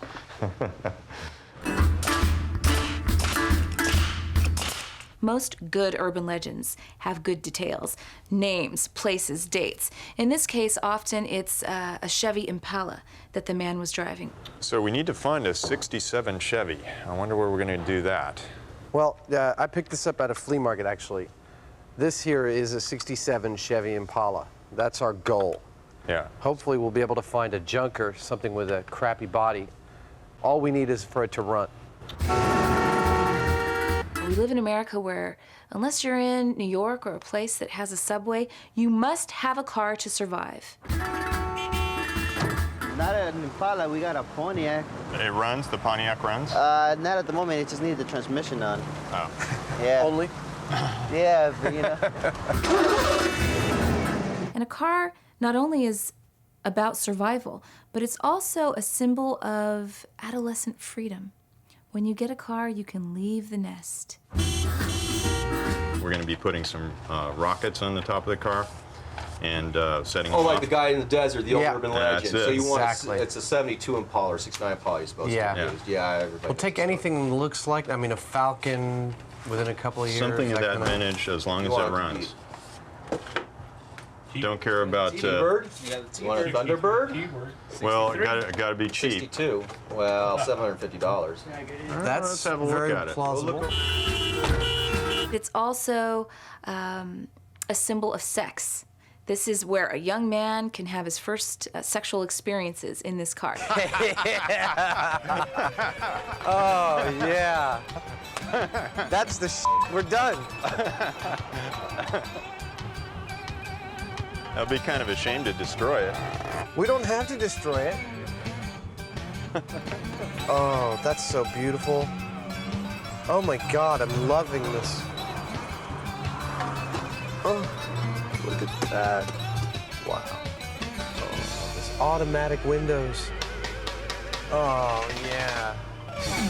Is that your premise, though, to do that urban legend? Yeah. Well, you should get a Chevy, because I always heard the story with the Chevy. Because I always understand it'd be like a 69 to 72 Impala. Okay. Chevrolet, the beautiful shape for 1965.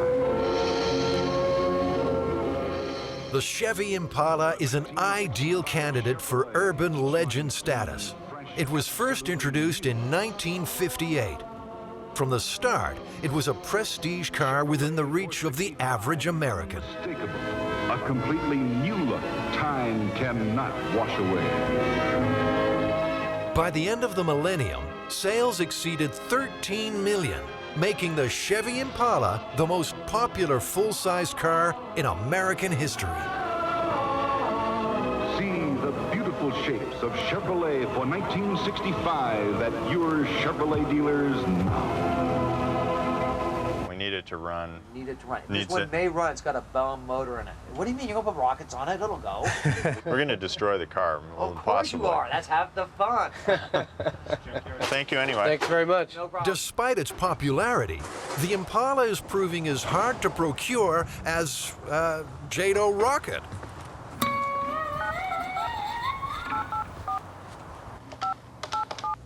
We called you last week concerning procuring a JATO.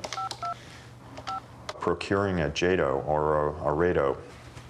So far, we've had very little luck with getting anybody to return our calls. I'm Sergeant Bob Stein with the Arizona Department of Public Safety, and you're watching MythBusters. Jamie and Adam are following a promising new lead on that 67 Chevy.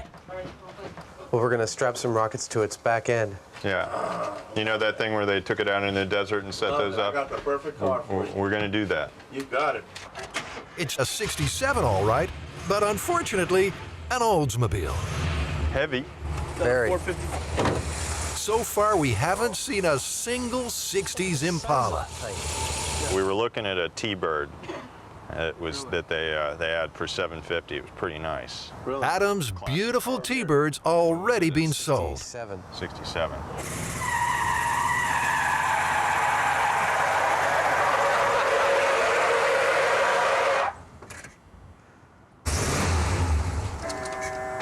This is your car if you want a car to put a rocket on. She's fast.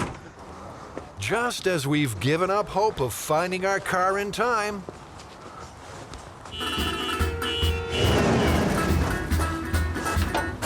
It's officially an Impala. Would it be all right if I drive it around the block? Oh, yeah. Oh, whoa, whoa. I got it, lady. it's a working 66 Chevy Impala with some decidedly non-standard features.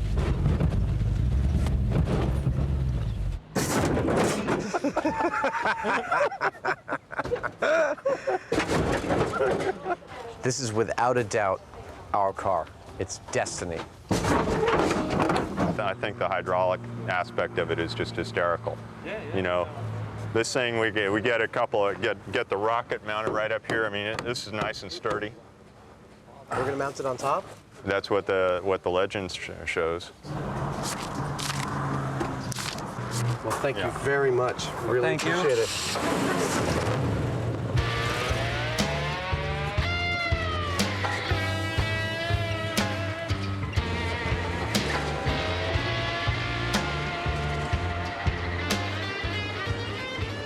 We are 8.5 miles from where we bought the car. It's 100 degrees. We're 3 hours from the shop. And thanks to a blocked fuel filter, our rocket car is doing exactly 0 miles per hour.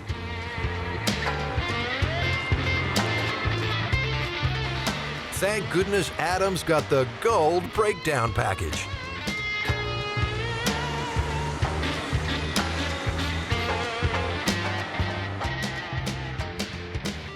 So, the Air Force apparently called us back and turned us down on the JATO rocket? Permission denied. Yeah, I think, did they call us back again just to deny permission again without being asked? Twice. So we got these things. Yeah. How are we gonna, these are the hobby rockets. This is like an example, one of the tubes. How are we gonna fire these off? Well, these are actually more powerful than the JATOs. The ones that, you know... But they're smaller, how's that possible? Well, we're gonna use more of them. While they're running, they put out 1,500 pounds of thrust as opposed to 1,000 pounds, but they only last for 4 seconds. We're going to get several of them, and we'll set them off successively.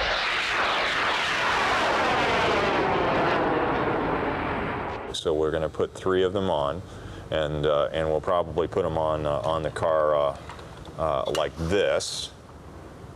We have a qualified operator that you have to have a license a federal license to be able to purchase these things and operate them. I would hope so. Yeah, and so we're going to have those guys set them off, and so that's what it's going to look like. Yeah, that's essentially what we're going to do. We'll have to reinforce it and everything. That's all fine in theory. But it's an awful lot of power to put on the roof of a junker.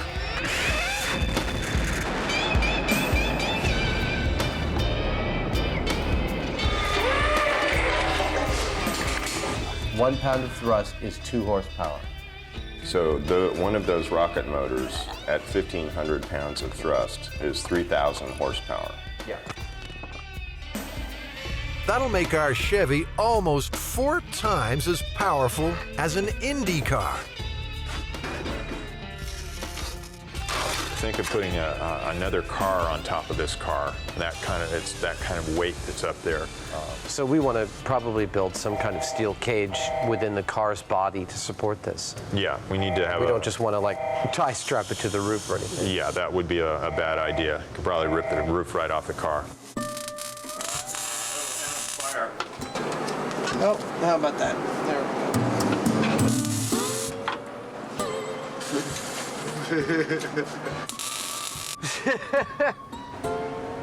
Adam, you're going to get sick.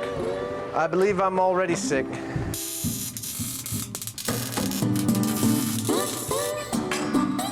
me the fire extinguisher. What the? This time it's no joke. The fire's burning through the hydraulic lines.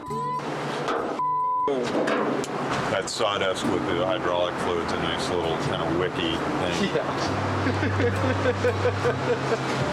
Wiki. I was thinking that we would drill up through here and bolt the top frame onto here. With this design, the whole roof structure becomes part of the rocket rack.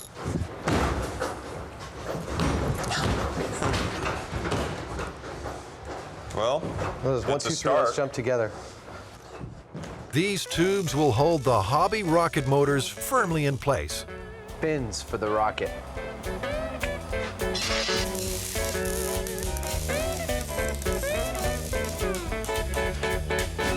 Now, it turns out besides this legend, other people have strapped rockets to cars before, haven't they? Yeah, there are world speed records that have occurred by using this. In 1965, Walt Afrons built the first rocket-powered land speed car. Wingfoot Express 2 was initially designed with 10 JATO units, but that wasn't nearly enough. 25 rockets eventually blasted the car to an unofficial top speed of 605 miles per hour. Of course, you have to remember that those are unusual cars. They're usually very long and they're basically built like for rocks this. with wheels. Yeah. So this also begs the question: where do we fire this car off? There are some lakes, dry lake beds to the south of here towards LA. So we'll probably try one of those first to see whether we can get access to something like that. Jamie's having second thoughts about getting behind the wheel. If this behaves like the legend says, we're going to have a 3,000 to 4,000 pound projectile out there. And I guess the other thing that I thought, with that in mind, if we do lose control of it, obviously we don't want to be in the car. So we're probably going to... You don't want to be in the car? I would love to be in the car. But I think you should drive the car. Well, I think I should too, but we've radio-controlled cars before, and it's a lot of fun. So we'll make it radio-controlled? Yeah, I think that's the safest way of dealing with it. Oh, that's the coolest toy ever. Yeah, it's a big kid's RC car. You want to do it? It's not quite as simple as a radio-controlled toy. At 300 miles per hour, the forces on the steering servos will be immense. Servos are motors that are positionable, so we can precisely control the steering on this. We need to have something pretty good, because if it's going that fast, we need to really be able to dial in on the aim, or it may go out of control. The transmitter also has dangerous limitations. One of the things is that these radio controls are only good for 1,000 meters or so, plus or minus. About half a mile. Yeah. For us to, if this thing is going 300 miles an hour, it's going to get out of range from us real quick, even if we're driving alongside. So we're probably going to have to think of ways of either getting we're going to have to go out and rent a really, really fast car, or we'll have to get a helicopter. It'd probably be the safest way of dealing with it. I'm going to try and start it. All right.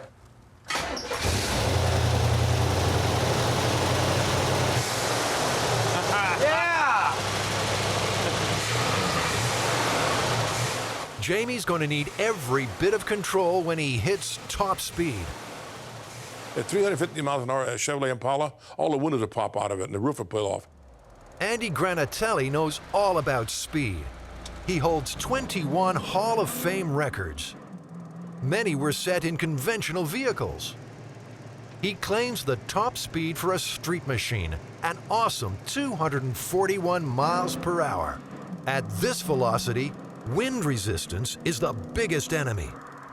The car would become airborne at a little over 200 miles an hour. The car would just raise the front of it up and would flip over. In other words, because the air would get underneath the front of the car. Yeehaw! Jamie plans to use the Chevy's hydraulics to combat those forces.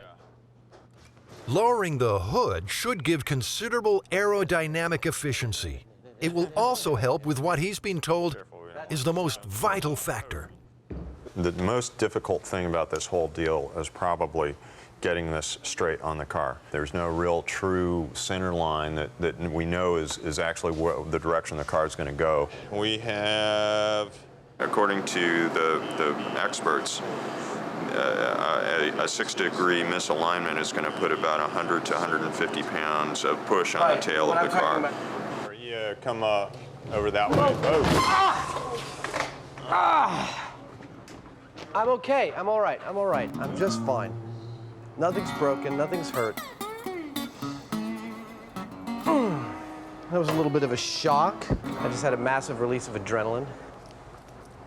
Okay, so... I am my own stunt double. That way. All right. Yeah, that's as good as anything. So that's right about 86. And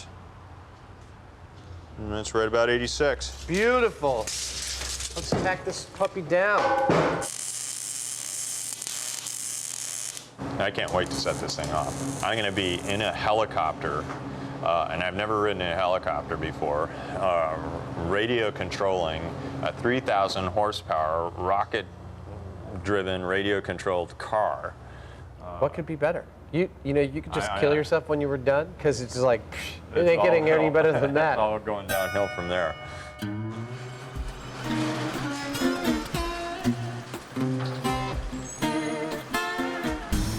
Hi, I'm Andy Granatelli, and you're watching MythBusters.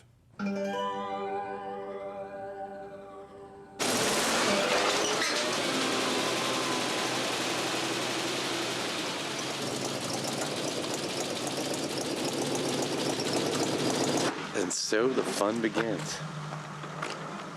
It's such a treat to see the sunrise over the desert. What am I saying? It's a treat to fire over a rocket car in the desert.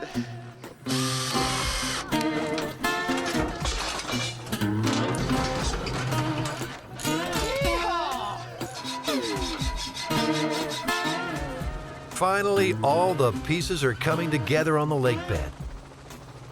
With a bit of luck, we'll soon know if the JATO rocket myth is indeed possible. I'm just setting the fail-safe on this. These radios actually leave an instruction with the receiver to return to a certain position if they should lose communication. Yeah, I think so. Jamie will be joined in the chopper by Eric Gates. He and his brother Dirk have over 20 years' experience in amateur rocketry. They plan to fire the motors by remote control. Go. 1, 2, 3, 4. 1, 2,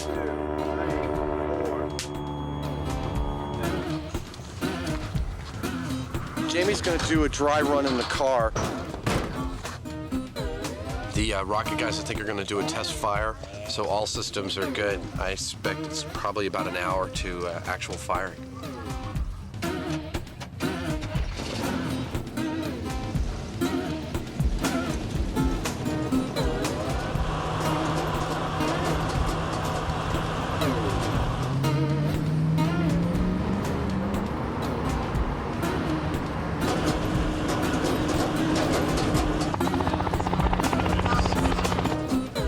The remote control and fail-safe are working perfectly.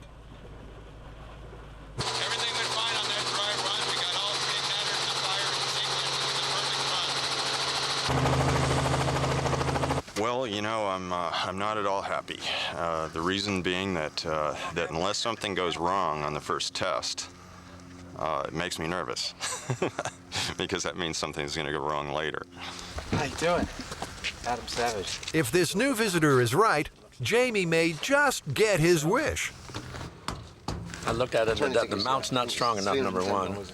The mount's not straight either. We warned them about straightening the mount. It's got to be dead straight or it'll steer the car all the time. George should know. Not only did he work on the Apollo program, he's conducted numerous speed trials out here. 8 points welded into the frame of the car. I hope it works. I mean, you know, because I don't want you to dig up my leg bed. Not exactly comforting words for our final briefing. The helicopter's going to do a pass around just like we did the last time. About the time that it passes in front of the car, I've released the brakes and the car's going to start to roll. Like the Myth, our plan is to get the car up to 80 miles per hour before firing the rockets. Giving it a lot of gas. When the motors go, they're going to have a tendency to scare you. So when you're hearing the 3, 2, 1, brace yourself, don't veer. You sound like a jet engine. It's going to get a 15-foot flame out the back. 15. Yep. Is that when the rocket fires, is it going to cause the... We don't know.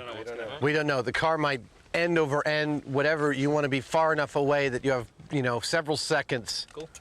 And if you do, a general rule of thumb with that kind of thing, if you do see something coming at you, go off at right angles to it. Don't try to outrun it.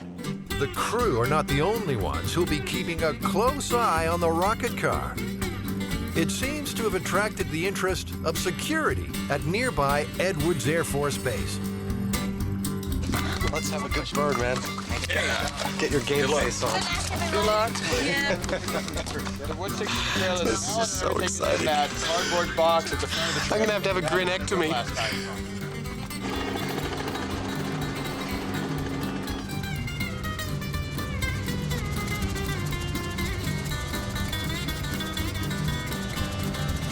Green light to go. They're starting their circle now. Brakes are coming off. We are a go. Nothing's happening. We're aborting?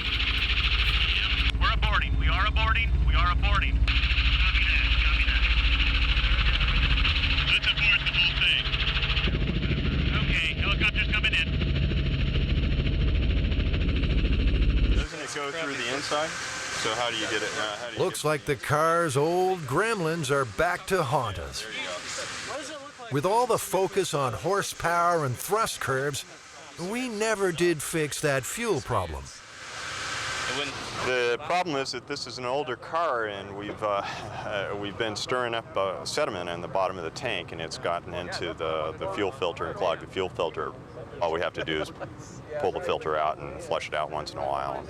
We should get a good run here soon. That sort of answers my need for a small failure. I'll accept that one as a small failure.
Been a long road, but finally,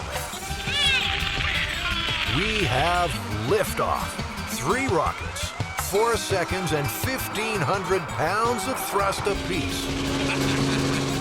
That's 3,000 horsepower for 12 seconds. Just like a JATO.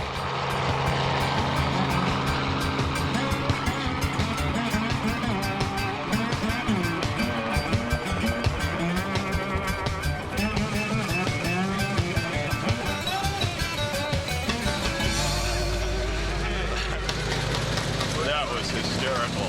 That was absolutely outrageous. What kind of speed do you think it got to? I don't know. The helicopter was having trouble keeping up with it. The chopper's top speed is 130 per hour. Hey! Ah! That was beautiful. We lost track of it. Oh yeah, we couldn't keep up with it with the helicopter. It just, once those suckers lit, it just like, it's one thing to see them go up, it's another thing to see them go horizontal. Leave you guys in the dust. Just the dust trail from the car is so beautiful. I was quite impressed. I was hoping it would go good, and it did. You know, I was a little apprehensible, but no. Jamie did his homework. Over the years, many have claimed they were the inspiration for this story. For those who really tried it, the results were the same. In 1957, Dodge was filming an ad on this same lake. They replaced the gas tank with a single JATO bottle. The car topped out at 140 miles per hour. So, Jamie, given the structure of the original myth that the guy ignited the rocket, accelerated to like 350 miles per hour, supposedly hit the edge of a curve of the road and was airborne for several seconds before hitting the side of a cliff, do you think it's possible? Didn't happen. Yeah. They'd have to have at least around 4 times the power that we did. Back in '46, Andy Granatelli and his brothers did just that. They put 8 JATOs on an Indy racer. The explosion was horrendous, and the thrust was such that you couldn't believe it. We looked at each other as if we were going to the moon. The rocket left not a little fizzle like this, but for a lot 300 feet long, for wider than the road and higher than the telephone wires, a tail of fire. And the car accelerated up to approximately 180 miles an hour. I mean, and believe me, I mean, it was unbelievable. Andy's antics may well be the origin of the JATO myth. One thing's for sure, we can all quit calling the Arizona Department of Public Safety. There never was a crash site found in Arizona, nothing even vaguely familiar. On occasion, we still get people inquiring about it, and we posted it on our website stating that it is a myth. That was a lot of fun, though. Yeah, that was great. Just those few seconds being in that chopper, right trailing behind the car, seeing those things set off, it was indescribable. Just seeing that car kind of go. I mean, it was beautiful. It was gorgeous.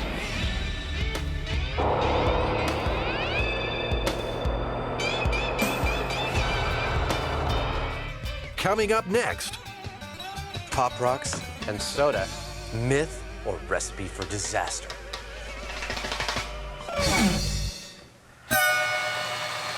I'm Jamie Hyneman. You're watching MythBusters. I hope you cut that out.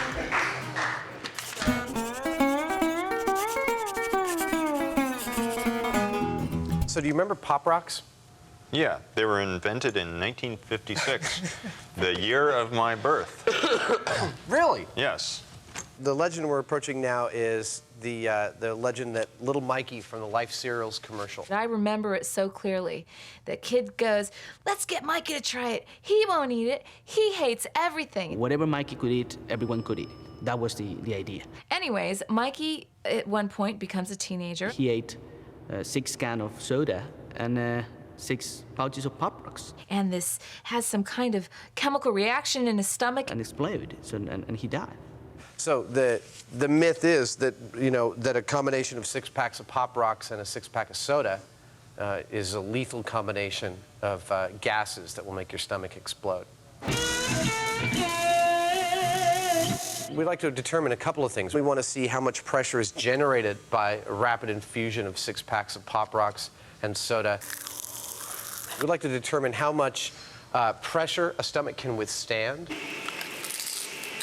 I've been thinking about this, and I think to imitate a stomach, the pressures of a stomach, that the best course is to use a pig's stomach, which is actually physically very close to a human stomach, which can hold about between 1 and 2 pints generally of liquid.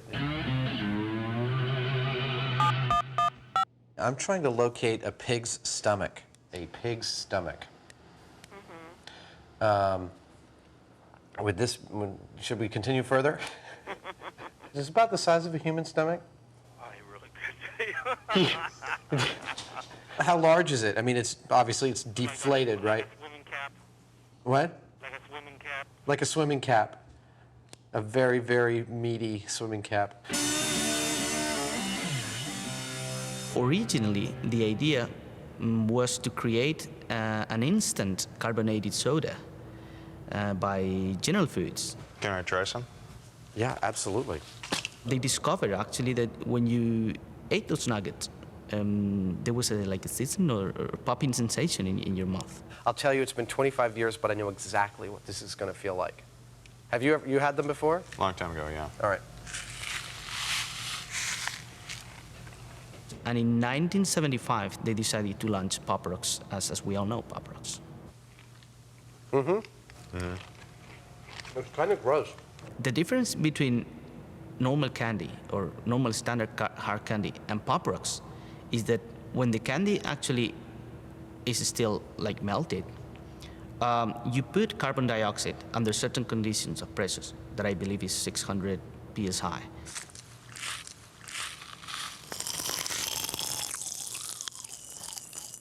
This isn't getting us any closer to that pig stomach. Does it have like the esophagus and the intestines attached at all? No, just the stomach. I need all the tubes attached to it. Would it be possible to get it with as much of the attachments to it as possible? No. It turns out that the Food and Drug Administration have listed the esophagus and bowel as hazardous substances. 58025 south. It looks like that says 580 is going. Well, I think we should just get a real pig and feed him. It'd be kind of fun to watch see what a pig does when you feed him a bunch of it. See, again, there goes your lack of political understanding. You can raise so much hell with that. It's better to kill the pig first and then give it to him? Absolutely. And people are much more comfortable with that arrangement. All right, here we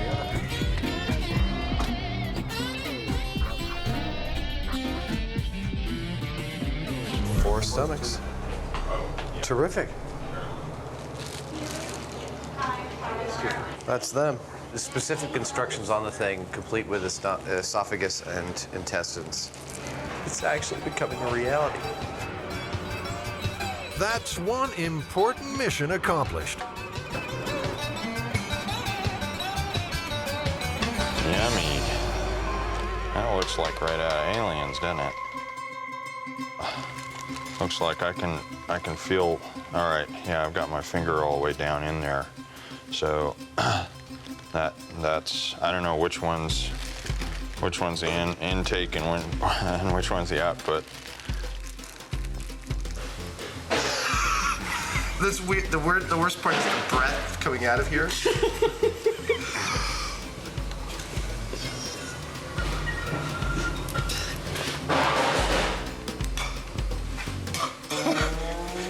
Soda. It's interesting that the valves on this thing actually work. That's like it's holding its pressure. You know, I mean, we just put air in there and walked away. And how do you think we'll get the Pop Rocks and the soda actually into the stomach? To get these in there, we have to get them wet, unless we're gonna. I mean, they're not gonna pour. They're gonna stick along the side. They're gonna immediately clog the hole. You know, I had an idea. Yeah. What if we got a hold of some tea bag type stuff and kind of wad them up in little packets and drop them down in there?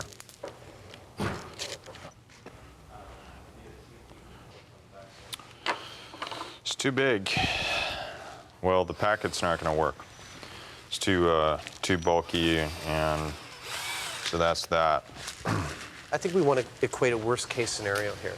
You know, like the Pop Rocks are going in one bunch along with the soda, I guess as rapidly as you could do it. I mean, as rapidly as someone might drink it. Big syringe then. A big syringe? The myth appeared, I believe, was in 1979, 4 years after the candy was launched. and actually has devastating consequences for the brand name. Sales dropped down to almost nil. Okay, so one of the things we have to figure out is how are we going to hang this thing? What about mounting it in our skeleton over there? Sure. There's plenty of tie points in the rib cage. Yeah, and it'll, you know, we'll get to see, you know, fluid dribbling out out of the skeleton, and you wanted the dramatic effect, that'll do it. Yeah, and of course, actually, the inlet tube will have to come up and out through the mouth of the skeleton. Yeah. And you know where the outlet tube is going? No. Where is the outlet tube going? Oh, don't make me say it. By the time we're done, he'll be playing the piano just like old times. What the company tried to do to address that problem was basically they ran around 45 advertisements, big full-page advertisements in magazine, and they wrote about 50,000 letters to different high school headmasters and school headmasters explaining that there was no problem. Frequently, legends are believed, and what happens is something called ostension. Ostension means that a legend is believed to the point that you change your behavior. Once a belief is out there, it's pretty difficult. You have to take some gargantuan steps to disprove it. We've got to mix up one last ingredient before the experiment can begin. I'd say it's about a pH of 2. Okay. So that's the equivalent of one stomach's contents of hydrochloric acid, That's 1.7 pounds of water. Okay. Gastric juice is secreted, actually, we believe, as a protective mechanism. It's not designed to aid in digestion. It's designed, the hydrochloric acid along with pepsin is designed to kill things. So it's kind of protection over when we were back there fighting the hyenas for the bones. It might not aid in digestion, but we think a quart of hydrochloric acid will be critical to busting this myth. Oh, yeah. Oh, yeah. Your gloves. Now, the fun begins. Once you're pouring the liquid, I'll be opening cans of soda, handing them off to you. Okay. We're clamped everywhere. All right. Oh, man. All right, Mike, he's had 2 cans. He's out of control. Oh, my God, he's going for another one. Mikey. All right, Mikey, man, you can't drink those last 2 cans of soda. Dude, you are an animal. Dude, your stomach's gonna burst. All right, here comes the plunger. Slow down. You didn't drink it that fast. Listen to that. You can hear those pop rocks going for it. Yeah. Well, that's pretty impressive. Oh, there goes a burp. Mikey's burping. Come on. Oh, man. Look how big that stomach's getting. All right. It's more or less got it. All right. Wow. Okay, I wouldn't have called that he could drink all that soda and pop rocks at once. That's huge. That's like 3 times the size of what it was. We're not reading any real pressure in here. By its nature, the human stomach is a capacitance organ. That means it's designed to stretch. Receptive relaxation is the concept in human physiology, so it will relax and stretch up to some limit. So my guess is Mikey's feeling a little ill right about now. I know I would be. Do you think we should give him some time to digest? Sure, why not? You got 2 built-in vents, one on either side of the stomach, that should be the places that this air goes if you reach those kinds of pressures. Even with time for digestion, the pop rocks and soda just don't produce enough gas. We put 6 cans, about another, almost a liter of acid, 6 doses of pop rocks.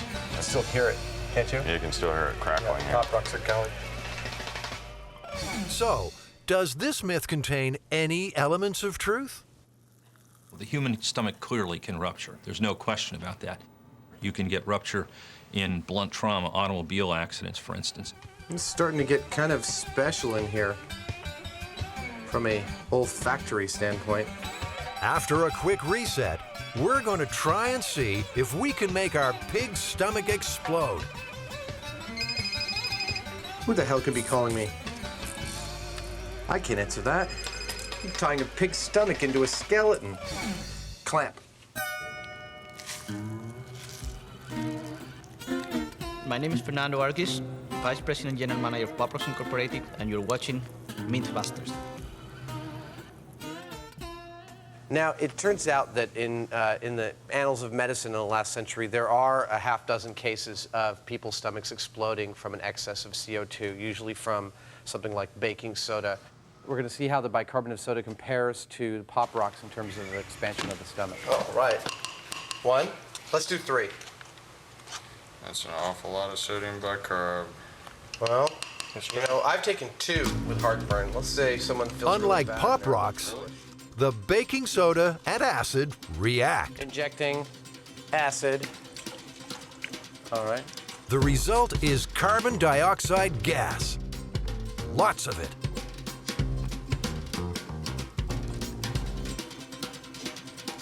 Okay, 1 down.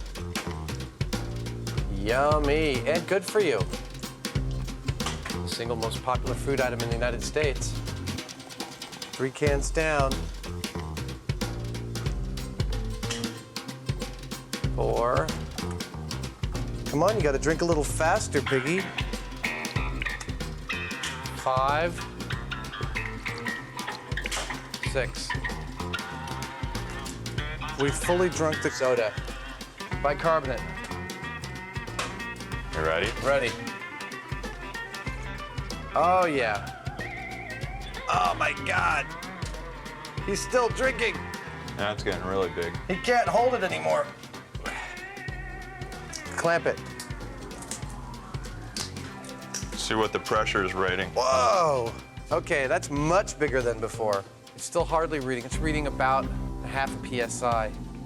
There are probably lots of folks out there who have for years and years and years been using baking soda.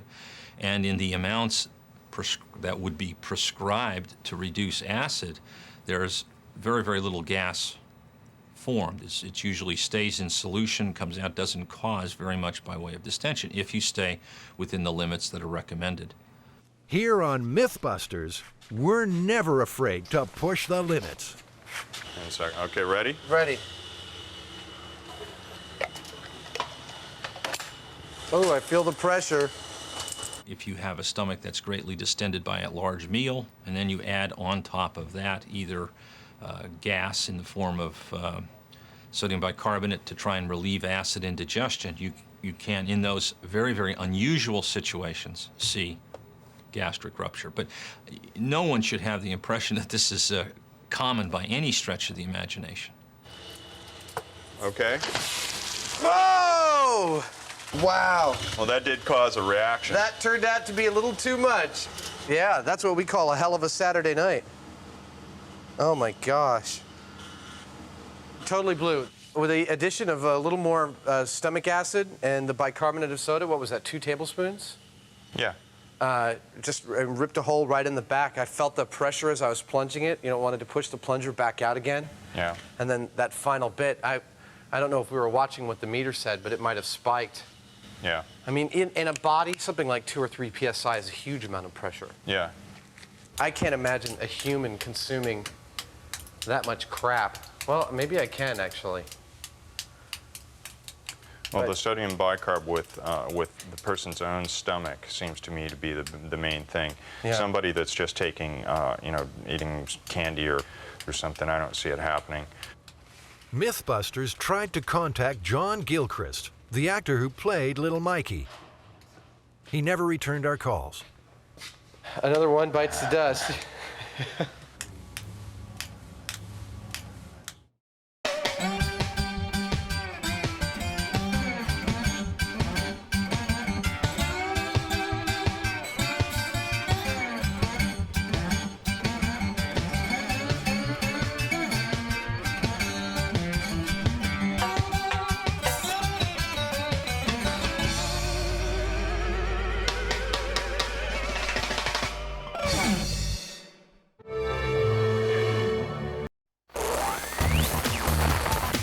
In this episode, struck by lightning. Where's your tongue? Let's see it. The MythBusters tempt fate. This won't hurt you at all. Feels like I got a barbell stuck in my tongue. Will body jewelry get you struck by lightning? testing a medieval tree cannon. I need somebody with a whip and a drum. It's a blast from the past. And man versus machine. Adam, the police officer, said you need to drink more. In the battle of the breathalyzer. Who are the MythBusters? Am I missing an eyebrow? Adam Savage. I always enjoyed seeing Adam in pain. Oh! And Jamie Hyneman. Jamie wants big boom. Between them, more than 30 years special effects experience. Feel kind of sexy. They don't just tell the myths. Farewell, cruel world. They put them to the test.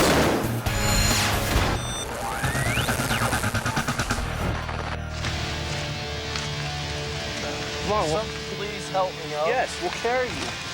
Hold on. I got struck by lightning? Yes. How the fuck did that happen? It's not. In August 2003, Matt Thompson was hit by lightning in the hills outside Keystone, Colorado. A bolt of lightning taken straight in the chest. It just came out of nowhere. The direct hit traveled all the way through Matt's body. I had no clue what happened. Matt's story was big news. On websites worldwide, the issue was raging. Matt, you almost died. Was Matt's metal tongue stud the reason he was struck? So my tongue ring. Oh no, dude, you might have swallowed it. Let me see. Where's your tongue? Let's see it. Oh, it's broken off in there, it looks like. Let me see. Body jewelry attracting lightning strikes? This looks like a job for the MythBusters.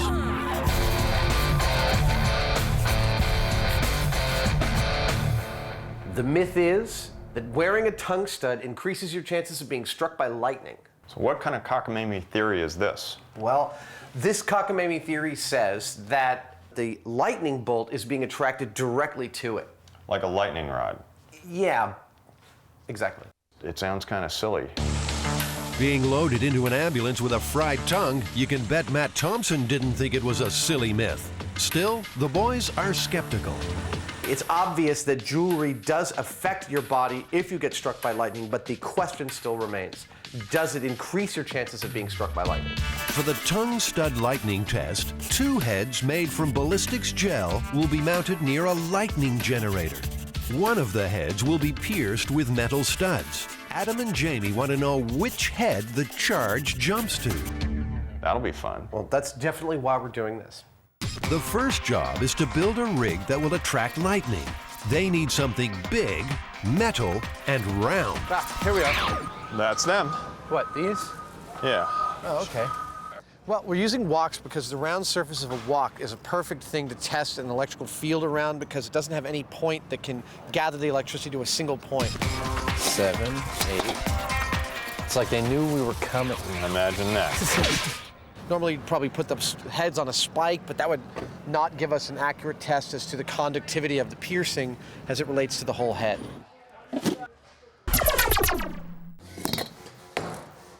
How am I going to get those out of there? Back at the workshop, while Jamie grapples with removing the wok handles, Adam is going into reproduction mode. I am going to take this casting of my head, and it is me, I swear, and I'm going to fill it with some rigid foam so I can cut it in half and turn it into a vacuform mold to make a bunch of ballistic gel heads. This is where things start to happen kind of fast. There's a point at which it gets clear again. There, see? Now it turns dark. Now it's just about to bubble. That's the trick. Now if you look in here, we can watch it. It's gonna glow all the way up. Isn't that amazing? Oh, look at this. Here it comes. All right, so I mixed too much. Jamie, ahead of schedule, has found time for art. I don't know what it is, but it's pretty. It's like a big steel tulip. Adam, meanwhile, has a solid base for his mold. There is something strangely satisfying about that. But getting the plastic shell to form is proving to be a headache. No, come on. Adam's really hard on my tools. He'll tend to plow through things without thinking. Every time. I hate this frame. It's ripping my fingers to shreds. A little more comfort in your design. That's all I want. It'll toughen your fingers up. It's good for you. You, my fingers don't need toughening.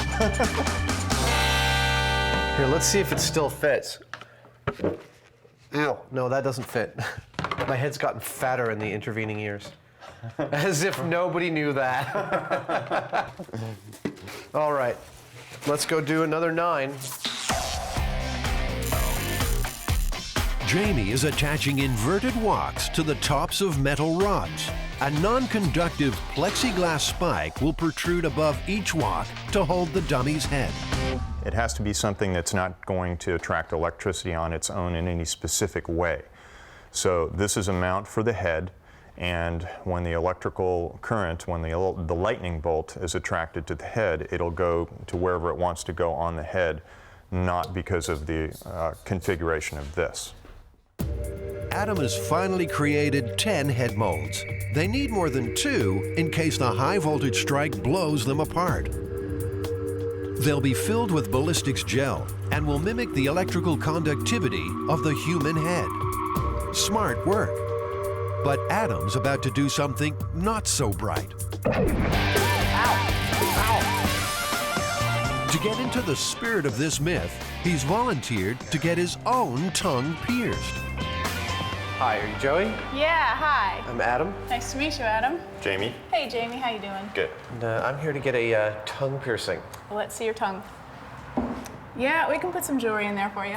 All right. Have you ever heard any myths about tongue piercings?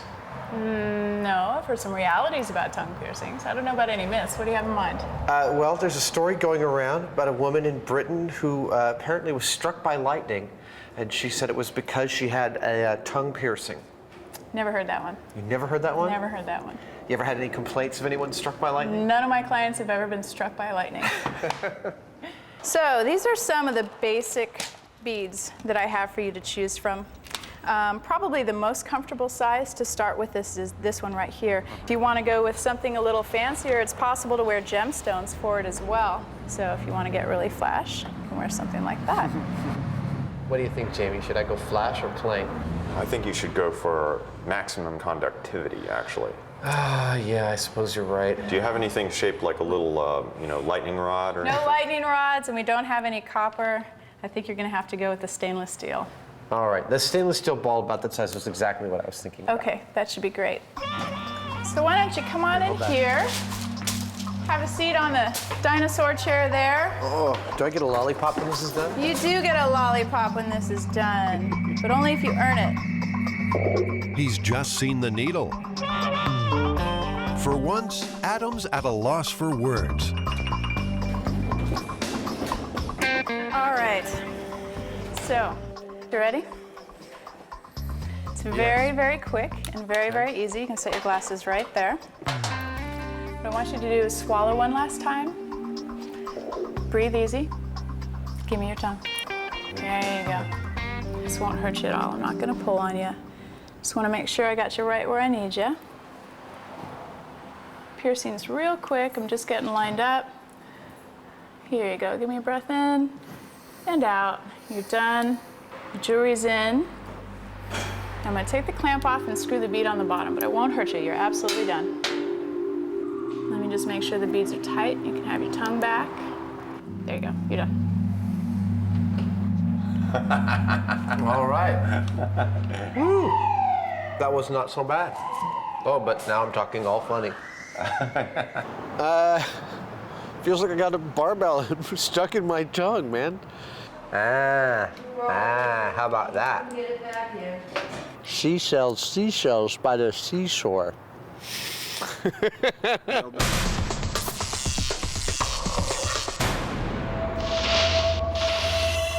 In August 2003, Matt Thompson was struck by lightning in Colorado. It's my tongue ring. No, dude. Was the lightning attracted to his metal tongue piercing? Oh, it's broken off in there, it looks like. To test the myth that body jewelry increases your chance of being struck, Adam and Jamie have enlisted the help of Delta Star West. They manufacture industrial-grade electrical machinery They still feel nice and cool. Adam's freshly made gelatin heads are the focal points. He has to suffer as much as I have. A metal stud expertly fitted to one dummy's lower lip. I should have been a surgeon. All right, let's see how it does. We have this gigantic bank of capacitors, which creates over 1 million volts at something like 1,000 amps. And it's sending electricity across this wire through this electrode, and these heads, which are grounded, will complete the circuit. Essentially, they're making mini lightning at the flick of a switch. 1 million volts stored in a capacitor will discharge down a wire, jumping to the ground through one of the two heads. We're hoping to find that it shows a preference to go to one head or the other. And if it shows a preference to go to the one with the barbell, then we'll know that you're more likely to get struck by lightning. If it doesn't, if it goes for this head, then the myth is busted. Real lightning can be over 100 million volts. It kills about 100 Americans a year. This 1 million volt jolt would still turn you into toast. Everyone's keeping a safe distance. We're good. The lightning will discharge into one of the heads. It takes just a fraction of a second. It's hit the head on the right. You can see it in freeze frame.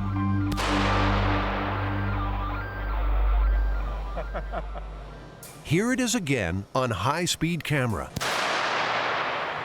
Well, it went to the one without the barbell in it. It did.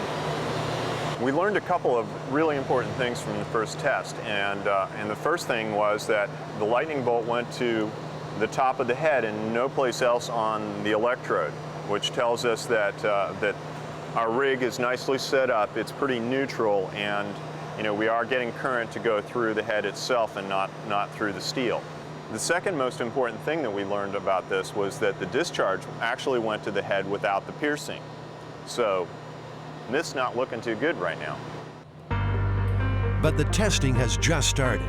In the interests of accuracy, they move each head to the opposite spike.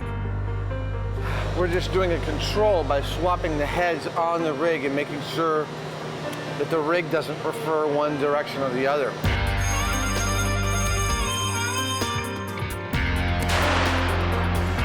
This time it hit the stud head. Well, one, I think, really important thing that I just saw was, I guess I was focusing in the right place at the right time. I saw the lightning bolt travel down like this, and it went right along this pathway. It did not go to that. So even in the head, if this wasn't a attractant, thing for the lightning bolt, it would have gone there and down or something like that. It didn't. I clearly saw it take a pathway right down to the top of this. We're good to go on another shot. So the lightning hit the head, but not the stud. Same thing. Yeah, I saw that too. Interesting that it really doesn't do anything to the gelatin that we can see. Truly. So that's 2 strikes to the pierced head, 1 to the control head. Will swapping them back make a difference?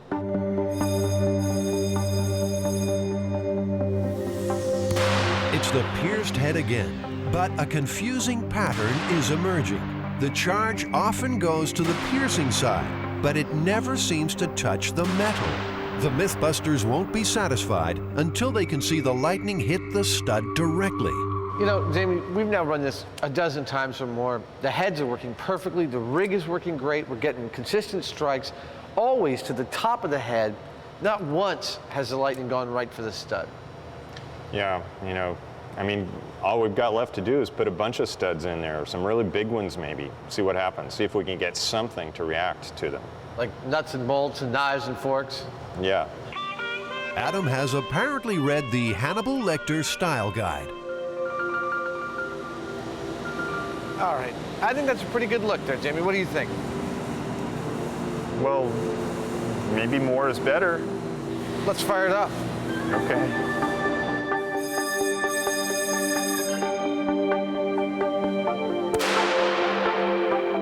went to the head with the studs in it. Still didn't touch the studs. Went right down through the middle. Yeah.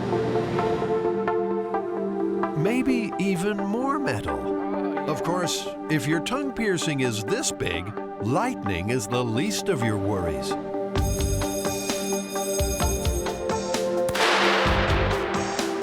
I saw it go into the top of the head and go out to the bolt and back in. It just goes to show, you know, don't put any really big bolts in your mouth during a thunderstorm. Finally, a test for the mother of all studs. Well, cheek piercing there. It's unlikely to catch on at many nightclubs, though it might just help you get in the door. Will it attract lightning?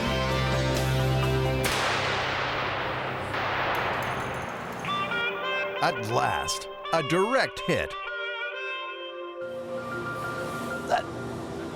Well, that knocked the doorknob right out of his face. The Mythbusters are unconvinced that studs attract lightning.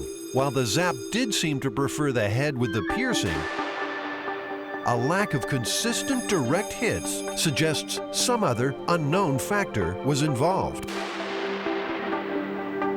We could have done this 1,000 times and still not gotten that same result. You know, lightning is just really unpredictable.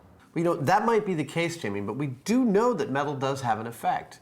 You know, depending on how much of it there is and where it is on the body. And we did get a strike right to the doorknob, but come on, who wears a doorknob? The only thing this myth has shown the guys for sure is that Adam's wild days are over.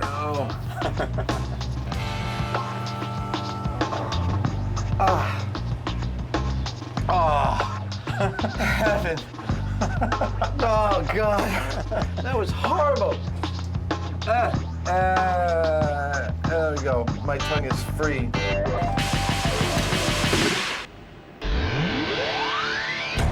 The Mythbusters get medieval. Can they turn a log into a lethal weapon? Fire in the hole!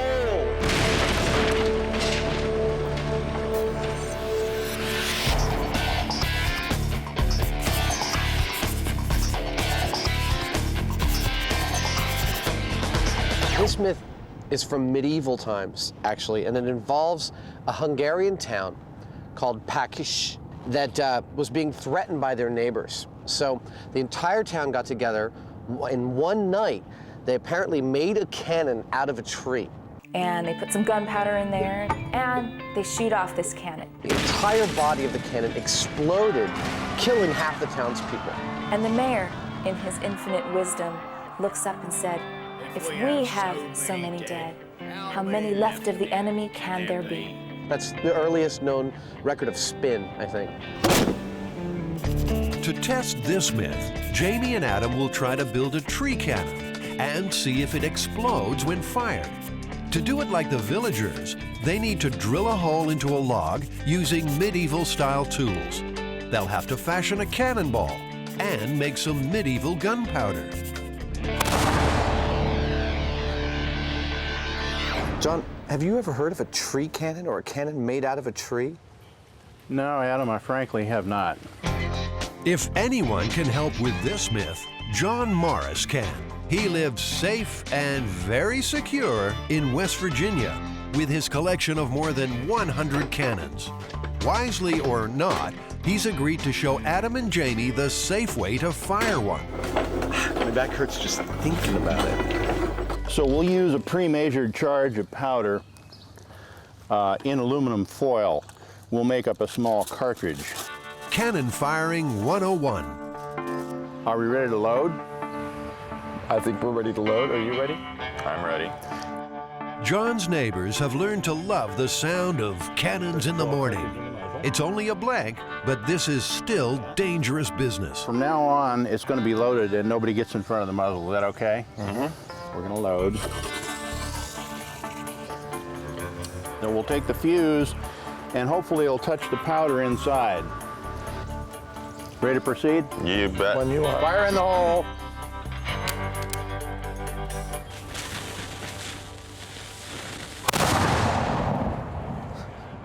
I knew that was going to happen. You did. They've seen how it's done. Now it's the guys' turn. Is it possible to put too much powder in a cannon? Certainly. What'll happen? Well, it will overstress the cannon, and the cannon could blow up. Now, you shouldn't be in front of the piece. Exploding cannons. Food for thought for two first-time firers. Fire in the hole.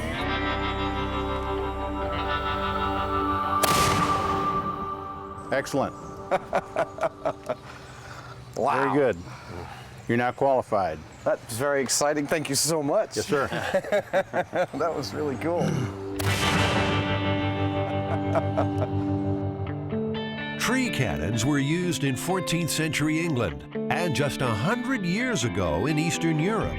To make theirs, Adam and Jamie need a European hardwood log, a big log.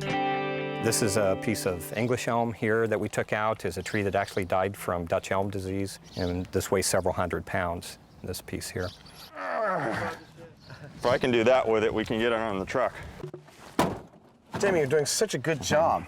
Get out of my way.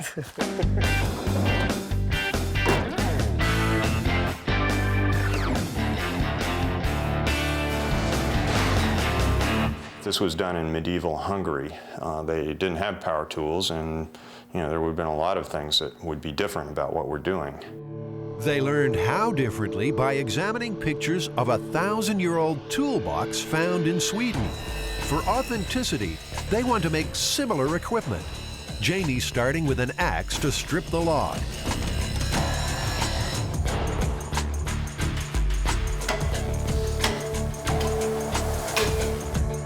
Getting a little workout this morning.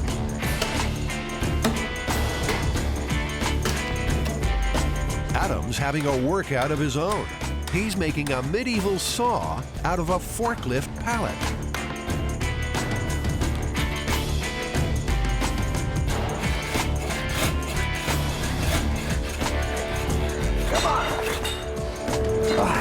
Now there's some medieval workmanship. Well, I'm gonna heat this piece of metal up until it gets red hot. Hopefully I'll make something that resembles a spoon drill, which is one of the first drills that they used.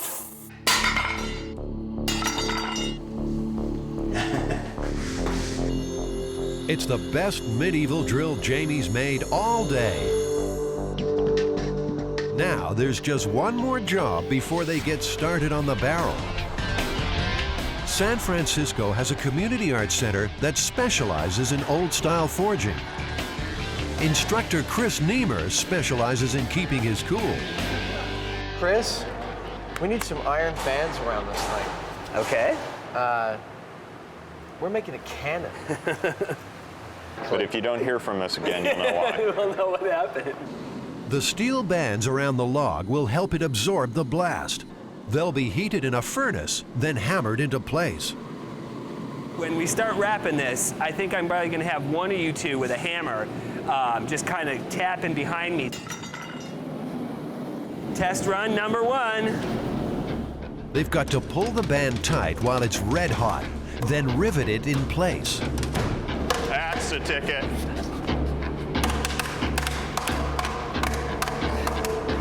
Oh, that's so close. Oh, it's good. Rivets.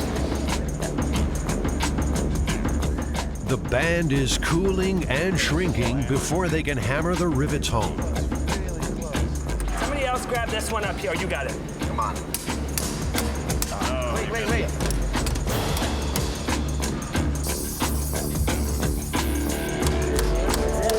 Yeah. Oh, it's beautiful. Yeah, that's it. That's it. All right. I got it. Quenched with water, the band will shrink tighter onto the log. Just 4 more to go. You know, it's funny how ye old techniques take ye old sweet time to get done. Medieval techniques take some mastering, but each band is going on easier than the last. Oh, but the vibration feels really good. Beautiful! Yeah, good job, guys. Very nice. Good job. Excellent. It's looking more like a cannon, but there's still no barrel. Will Jamie's medieval drill do the job?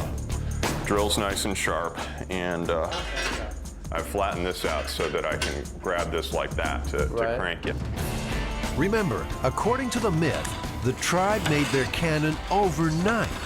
But this is slow work.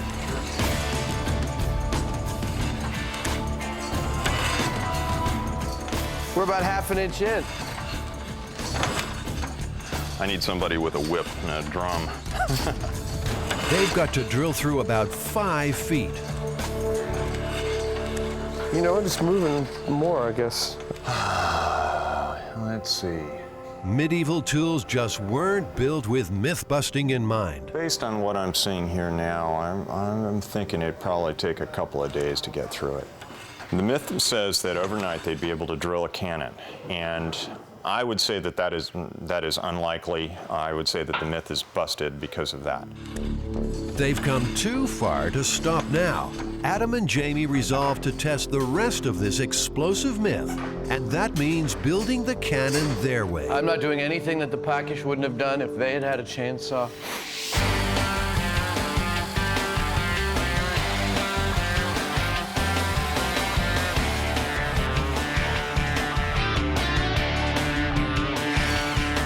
While Adam is bowing to the 21st century, Jamie is staying well in the Middle Ages. I'm making a cannonball out of granite, or a mess. He plans to hand chisel a perfectly round cannonball. It's precision versus power.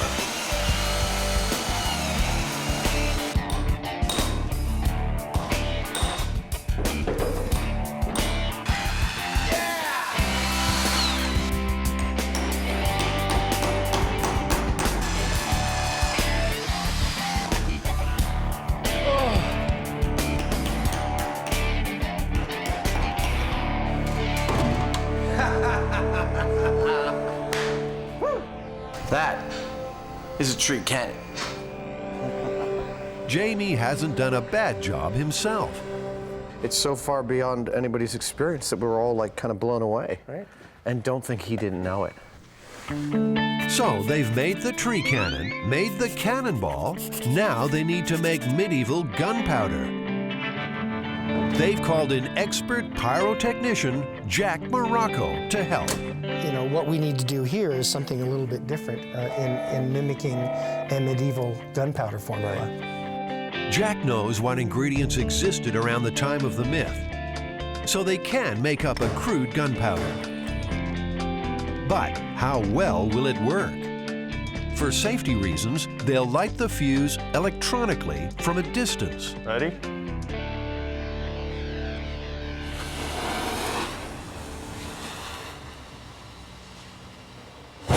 Oh, wow. Nicely done. I think that's very respectable. Okay. I think that'll do. I think that's going to work quite well, yes. I personally don't think we'll be able to blow this thing up. I think you could put a stick of dynamite in it and it still might not blow up. Of course we're going to try to blow it up. That's what we do. Once more, in the name of myth-busting, Jamie and Adam head into the world, armed, dangerous, and set on destruction.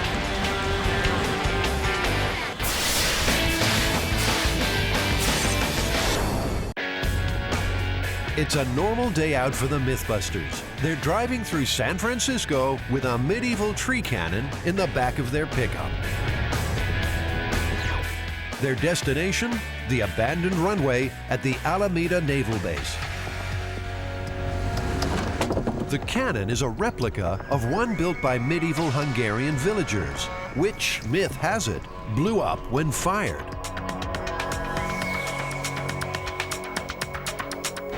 With expert pyrotechnician Jack Morocco, they've made up a load of medieval-style gunpowder. We don't want to drop this, do we? No, we definitely don't. You ready to load some powder there, Jamie? Yeah, let's do it. They're starting with 2 3-ounce cartridges of gunpowder.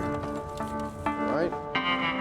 The cartridges are forced to the bottom of the barrel, and a hole poked in the side for the fuse.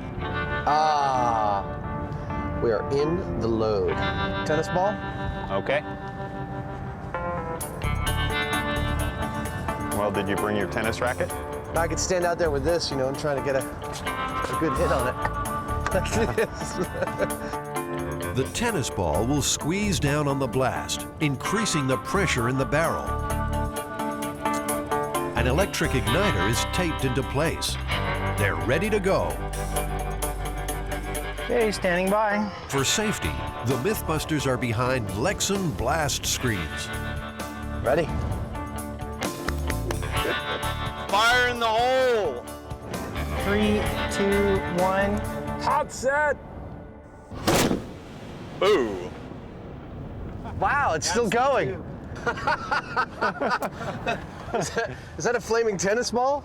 I don't think so. That was a good bang. Yeah. Did anyone see the ball? I'm gonna take the bicycle out there.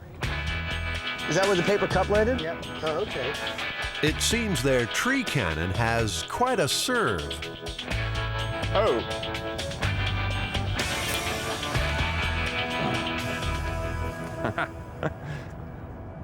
A little singed. You found it? Wow. That looks great. Doesn't look very much the worse for wear. No, just lost some fuzz. Well, the tennis ball went a little more than a football field in length, which for a tennis ball is a lot. And I think that, you know, when we put the stone in there, it's really going to take off. Next up, the real thing, Jamie's hand-carved cannonball. We're debating whether or not to put a single or a double load, either 3 or 6 ounces of powder behind it. The extra weight of the cannonball will further compress the blast, increasing the force up the barrel. The guys know the safe way to go is a single 3-ounce load. You comfortable with 6 ounces, Jack? Yeah. All right. Loading the cartridge. It's double or nothing. Twice the powder, twice the danger. At this point, no one crosses the front. And be careful with that, because that's going to roll down there fairly quickly. Yeah, so I gather. Shock it. Jamie's great creation is headed for a great adventure. Satisfying little thunk. Do you think we'll be able to find it? You know, I'm feeling pretty certain that it's going to launch that thing a fair ways, but I don't have a clue how far. Are we ready, Jack? Fire in the hole.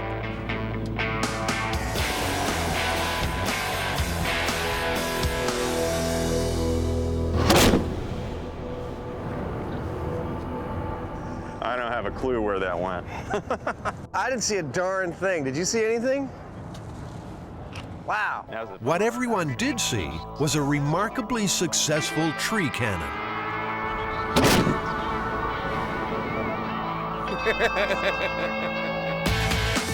They've proved you can make a cannon out of a tree.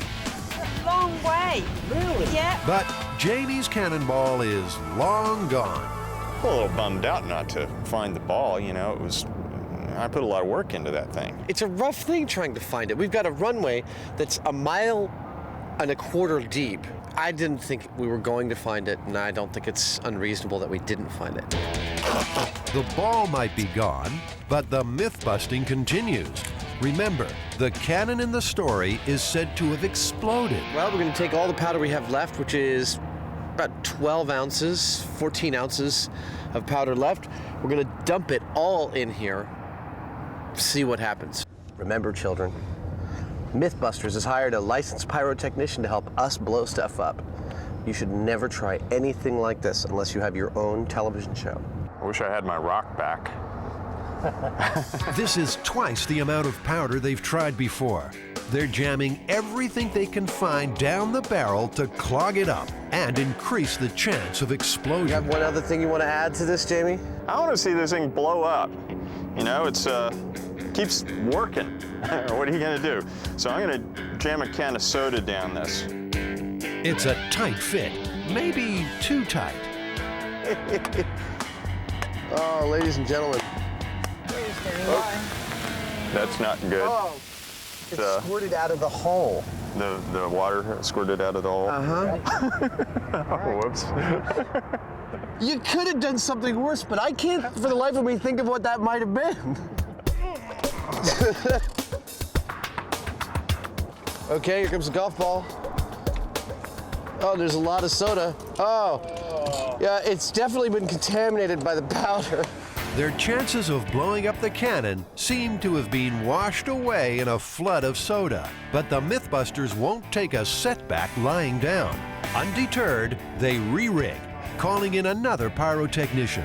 He's got a jumbo-sized bag of gunpowder, and he's not afraid to use it. Well, we put 6 ounces of powder in last time. What are we going to put in this time? 5 pounds. Whoa. Yeah.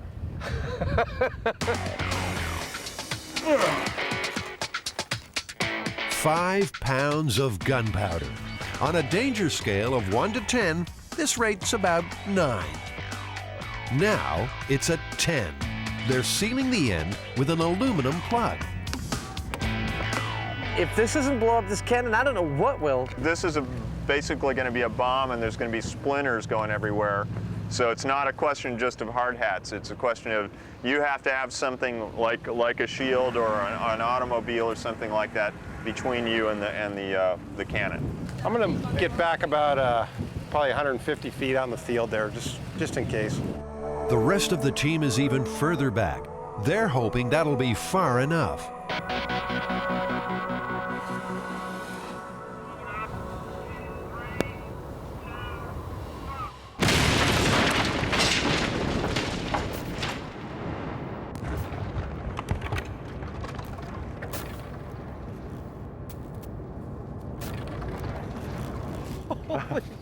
Is everybody all right?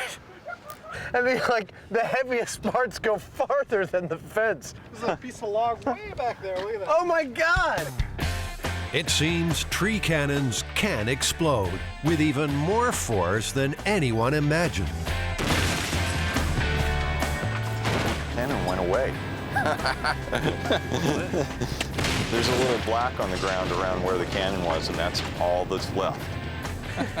I'd say it's a very efficient way to split wood. No, we don't have to lug that damn thing around anymore. My God. Adam and Jamie have busted a cannon, but proved 2 myths. Maybe 80 pounds or something like that. They've proved you can make a cannon out of a tree, and they've also shown the Hungarian townsfolk could have been wiped out when it exploded. Sometimes myth-busting is dangerous work.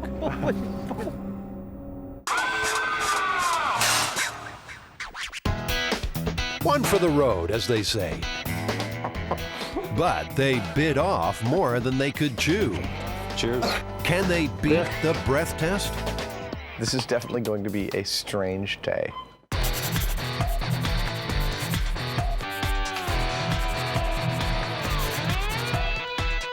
Here we are at the San Francisco Police Department Crime Lab, and we've got the breath tester, and we're going to get drunk today, I think, and see whether we can get around the breath test. Well, there's a lot of myths out there that are really kind of strange about all these substances you can use to potentially beat the breath test. You know, Adam, I don't think any of this stuff is going to work. I don't think any of things are going to work either, but it's up to us to imbibe and then further imbibe all of these things to show this.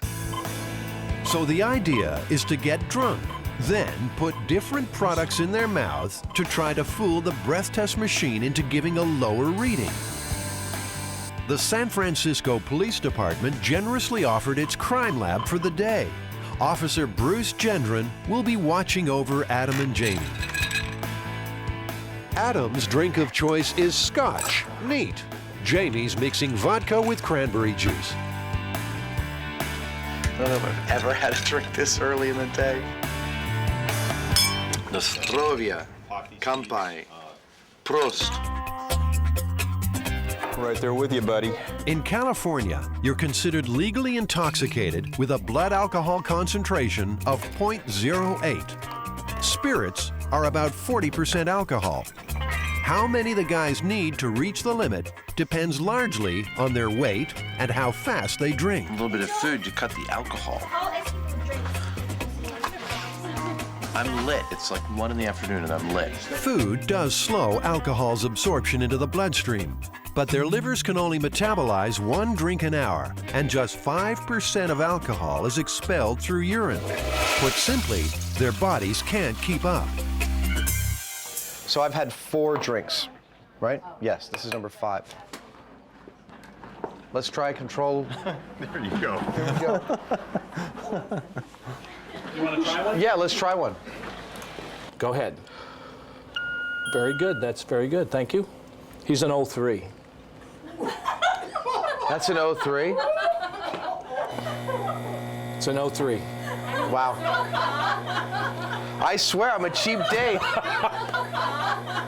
Adam, the police officer said you need to drink more. You know, my doctor was also telling me that I'm not getting enough tar, so I need to start smoking again. Make it a double. The guys have to drink up for science, far more than either would normally imbibe.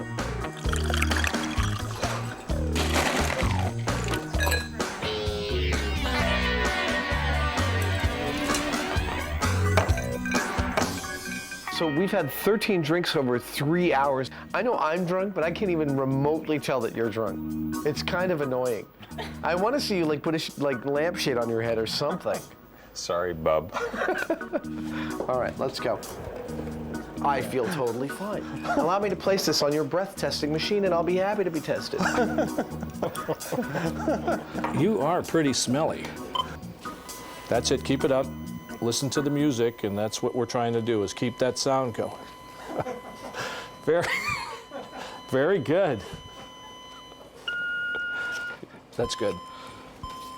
1-1. 1-1. All right, finally. Woo, we're at 1-1. We're over the limit.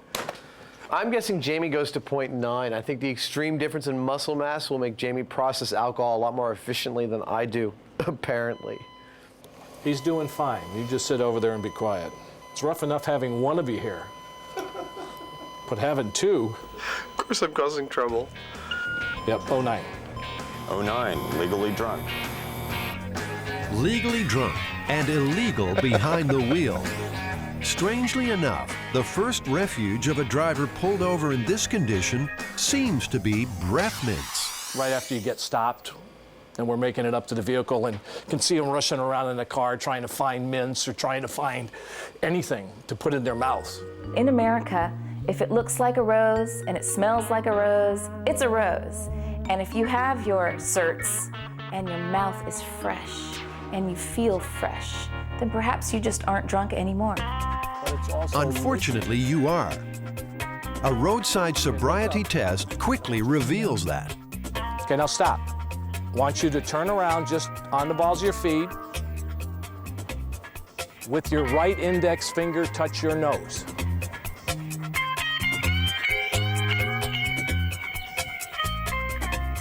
I think you just fell asleep. 40% of American road deaths involve alcohol. Nearly 17,000 people killed each year. To prove a driver was drunk, police usually rely on a breath test. This man had already had 5 single whiskeys, which he took some little time ago. The breathalyzer was invented back in the 50s, where drinking whiskey often happened while wearing a nice suit. Right, that's enough. He is up about 0.13. Breath tests work because alcohol is carried by the blood into the lungs and exhaled. The amount of alcohol on the person's breath is proportional to the amount in their bloodstream. Over the limit, the guys will now try to beat the breath test using products that urban legend has it will confuse the machine. First up, those mints. Will getting rid of the smell get rid of the alcohol?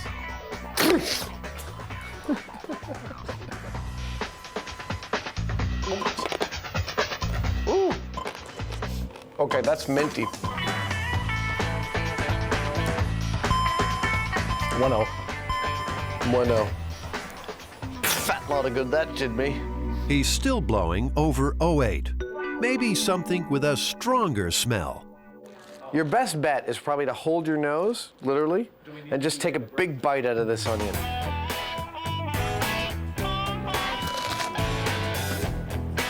My eyes are watering here.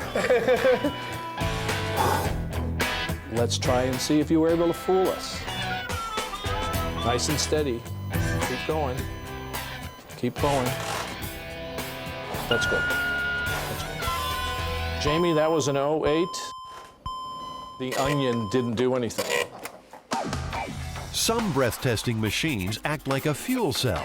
The more alcohol blown in, the higher the electrical current produced. That could well have sparked the myth keeping a battery in your mouth would beat the test. Stuck on the battery now? You get the battery. Yeah, I'm letting you off easy, baby. Being able to put a battery in your mouth and keeping it there without me knowing that it's there would be very, very difficult. I would agree with him. It would be very difficult to talk with a battery in my mouth.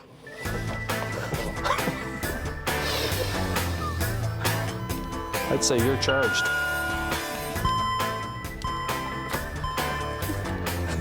It's a 1-0. Another kind of tester relies on a chemical reaction. Perhaps throwing a little extra copper into the mix will fool it. You ready? Nice steady blow. That's it. Very good, thank you. 0.09. Pennies don't work. Oh, ladies and gentlemen. A third kind of machine uses infrared light to find alcohol molecules. Adam's going to throw in some denture cream, too. Okay.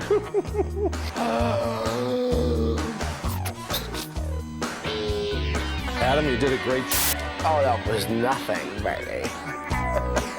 0.11. 0.11. So, denture cream, a no-go. Another pseudo-scientific mythology suggests hyperventilating might cleanse the lungs of alcohol for just long enough to pass. All right. 1-1. That doesn't work either. In fact, the myths are running dry. One last contender, mouthwash. One wonders where you do this in a car while the police are like coming around to your window, but nonetheless, we'll try it. Just nice and steady again. 0.43. 4.3. Really? Yeah. Oh, 0.43. Yeah, that's way gone. Something's causing a false reading. A little higher at 0.5 is lethal. To iron out glitches like that, police always test you twice. Very good.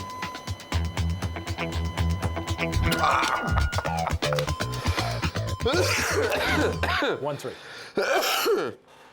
So it would appear that mouthwash doesn't work at all.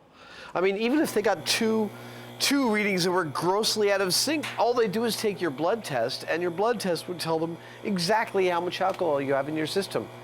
It would seem that nothing works. On MythBusters, they do what it takes. 13 drinks, a mouthful of onion, and batteries, and pennies, and denture cream. It appears to be a sobering warning for any potential drunk driver. Using the machine, you will be busted. So what do you think? Is this myth busted? I'd say it's pretty fairly busted. Pretty fairly busted. I'd say it's definitively busted. You can't beat the breath test.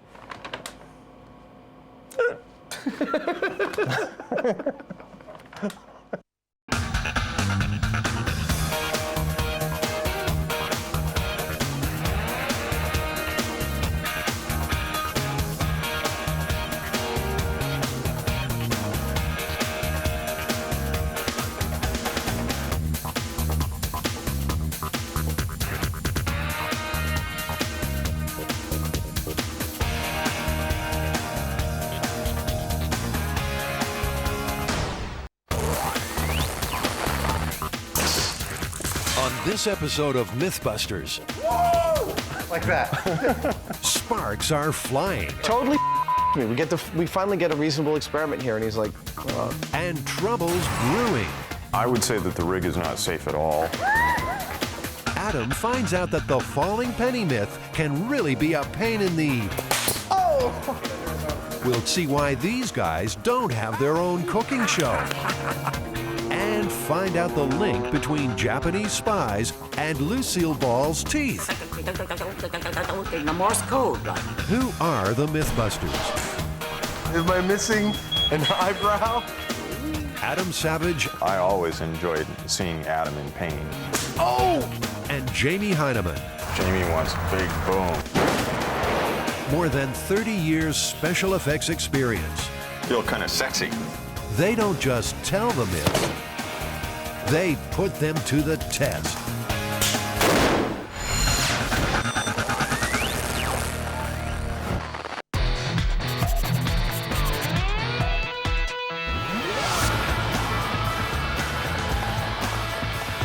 This myth originated in the Big Apple, atop an architectural icon, the Empire State Building.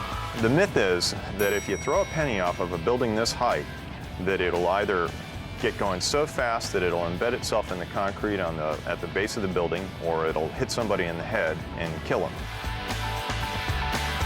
Lydia Ruth has worked here for 18 years. She's heard the penny myth many times. I know one gentleman who worked in the lobby, was with the building from late 1930s, right after the building opened, and he had heard it. So I think it's just one of those myths that belongs to the Empire State Building. Tossing a coin off the Empire State is not as easy as it sounds. Tall buildings like this can generate their own unique weather conditions. Some updrafts can reach cyclonic speeds. It's 8 a.m. in the morning and the wind's already starting to pick up. And there's every possibility that if you hurl this thing off the edge of the building, that it'd just blow it back over. When the wind blows against the face of the building, the wind blows up. And you might have heard the story of it raining up or it's snowing up. Well, that actually does happen. It will blow against the side of the building. There's an updraft. So if you throw something off, no matter how far away you throw it, the wind is going to catch it. Of course, there's also the possibility that the story might be true, in which case you risk killing some innocent pedestrian. We need to figure out how fast a penny would be going if it fell 1,280 feet, what kind of damage it would do. I think we need to go back to the shop and test it. Adam and Jamie need to find out what is a penny's maximum speed when falling. In other words, its terminal velocity. Once they've done that, they'll shoot the coin at concrete, asphalt, and a head made from ballistics gel. Nice. Step 1, finding out a penny's terminal velocity.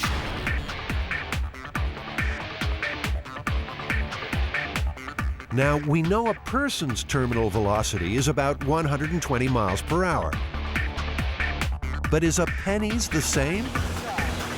In his quest to find out, Adam's willing to jump out of a perfectly good plane for the first time. As he plummets, he releases handfuls of pennies.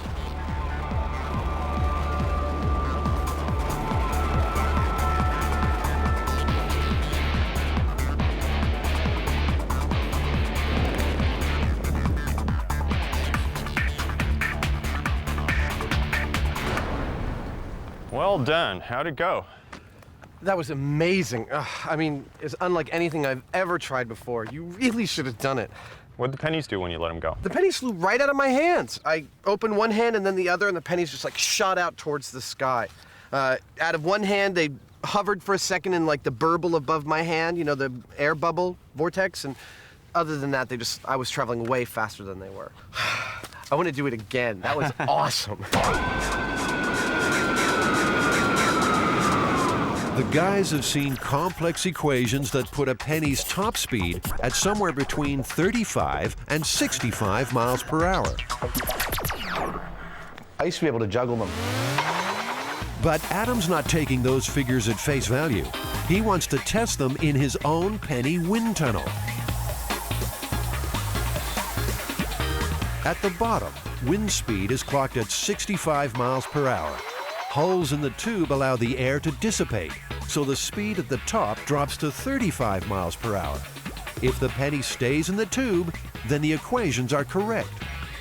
Bingo! Adam's one happy Mythbuster. If only Jamie were as excited. This matches the math, the complex equations that we have showing the velocity. I think we should go for a worst case scenario, like 65 miles an hour. Okay, works for me. This is excited, Jamie? Yeah, this is. We got a world first. It's going out on television that we did the experiment that showed exactly how fast a penny goes. No math, no ideas, no timing off a building. We got it right here in the lab. That's great. Good job. Totally me. We finally get a reasonable experiment here, and he's like, oh, well, well, that's great. You know, it's like, what are you gonna do? How are you gonna please the guy? I don't consider it an enormous feat to be able to, you know, elevate a penny in a wind chamber. On that note, the MythBusters go their separate ways.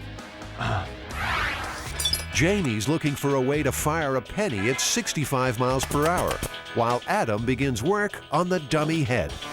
I decided to use the staple gun because, you know, when we're experimenting with things here in the shop, a lot of times I don't like to go through a whole elaborate process and days of machining something only to find that it was the wrong approach or didn't have the right speed. I like to kind of find something that will allow me to move into it quickly. To make the penny fit in the staple gun, Jamie lops a little off each side.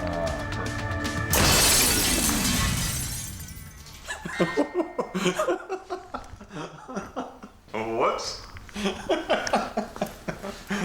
We should get out of here. That's mercury vapor there. Okay. Well, the good news is it works. I guess I should look up before I shoot those things. Well, that worked. Next, Jamie has to measure how fast the penny is going. We've taken a staple gun, like what you would have in a normal wood shop. We put it in front of a chart that we can track the speed of the penny with. We've got a concrete block and a high-speed camera. So we've modified this staple gun to accept the penny. We're firing it and tracking it, recording how fast it goes based on this information. It's time to see if Jamie's penny can achieve terminal velocity. Okay, the modified staple gun blasts the coin from 3 feet at the concrete block. Look, you can see the penny imprint. The penny traveled the 3 feet in 16/500ths of a second. The rig has shown that we can fire this penny at about 65 miles an hour, which is at the upper level of what studies have shown that the terminal velocity of a penny would be. Jamie's strong points are that he'll try a solution that seems ridiculous, chewing gum and, chewing gum and nails to do something and it will seem really inelegant, but he'll have grasped by trying that a central thing about the mechanics of what he's doing. And his solution, therefore, it won't be too clever. It'll be very unadorned, very simple, but it'll work. But the staple gun's not perfect. It has to fire a whole penny.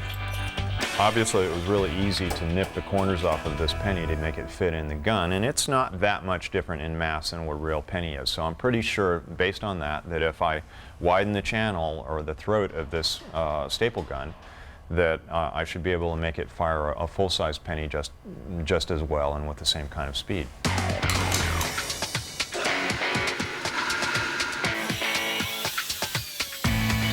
Well, it took relatively little work, and this is it's a high-velocity penny shooter. Terminal velocity gun right here. Meanwhile, Adam's mood has changed dramatically. Screw. No, that's total wash. I'm gonna argue against this. I don't have it today. I'm just gonna get really frustrated. He's vacuum forming a mold to make the ballistics bust. It's a female skull, which is why I used the female head here. The skull is placed inside the mold and ballistics gel poured in around it. When it sets, the gel has the same density and elasticity as human flesh, which is why the FBI uses it to test weapons. Screw. The mold has sprung a leak. Paper toweling and glue stem the tide of gel. Most coins thrown from the top of the Empire State Building don't get very far. They wind up here, just 5 stories down on the 81st floor. It proves one thing, though. A lot of people have heard the penny myth. So it would seem that even though the myth is prevalent, people are pretty cavalier about testing it. Yeah, they do it all the time, and it scares me because if they really thought that their penny was going to kill somebody, what are they thinking? And it seems penny-related myths have always had plenty of currency. Pennies have long been associated with luck. In this case, really bad luck, but normally very good luck. If you find a penny, pick it up, and all day you'll have good luck. If you pass up a penny, you'll lose $1. If you find a penny that's heads up, it's particularly good luck and you should carry it with you as a charm. A bride should always have a penny in her shoe, and following the wedding, she should take that penny and get it made into a piece of jewelry, a pendant or a bracelet or something like that. Back in the workshop, Jamie's showing off his penny gun. Adam can't hide his approval. Oh my God. Damn, that is some serious impact there. I mean, Are you sure this is 64 miles an hour? 64.4. Of course, now he wants to have a turn. He also apparently wants to do his own narration. Adam loads a penny into the lethal penny shooting device. This time, the penny is launched at a block of asphalt. The penny bounces right off. So the test shows that a coin traveling at terminal velocity cannot penetrate concrete or asphalt. But what about flesh and bone? Remember, the penny myth talks about a penny shattering someone's skull. Enter Norma, Adam's ballistics dummy. Norma's cranium will take the full brunt of a penny traveling at terminal velocity. Lights. Perfect hit. Lights off. Yep. The penny broke through the thin layer of ballistics gel, but the skull is intact. So, you ready to put that to the ultimate test? We've tried it on all the other stuff we've got. Want to try and catch it in your hand? The penny is leaving an imprint in the concrete when it hits, so, you know, I'm a little hesitant about catching it, actually. The MythBusters are about to find out what happens when a penny traveling at 64 miles per hour hits skin. I'll do it. Okay. But you got to do it too, otherwise, you know, you're like a wuss. Okay, you first. Okay. Still a wuss. I'll kick your ass. Penny for your thoughts right about now, Adam. I'm scared. Okay. 3, 2, 1. Ow! That didn't actually hurt that much. We can try again. Okay. Looks pretty good. Are we ready? Ready, Adam? When you are. Okay, 3, 2. You hit me in the same exact place. It didn't hurt that much before, but now it really hurts. Oh, you baby. It looks like it's swelling. Yeah. It stings, but there's no bruising or broken skin. Well, I always enjoyed seeing Adam in pain. I'm not sure what it is. All right, Hyneman. Are you ready? Now, it's Adam's chance for revenge. Go. That was totally off. I felt it on my wrist. If it hurt, he's hiding it well. Adam. And you know how Adam wasn't having a good day? Well, go ahead, shoot me in the ass. Come on. I can take it. Oh! That hurts. Ow. Oh, man. Ouch. Oh. Well, you said I could. I did. No, I was prepared for the consequences. Whew. So you made that great gun. We made the pennies go 64 miles an hour. What did we end up with? Well, it didn't penetrate the asphalt. It didn't penetrate the concrete. It didn't penetrate the skull of the ballistics dummy. And it didn't hurt your butt. Thank goodness. I mean, it kind of stung when we hit the bones on our hands. But, you know, the myth's not looking good. but that doesn't faze the MythBusters. It's time to see how fast a penny has to go before it does serious damage. Anytime we get to play around with explosives and gunpowder and, you know, cool weapons and things like that, here at MythBusters, we're happy campers.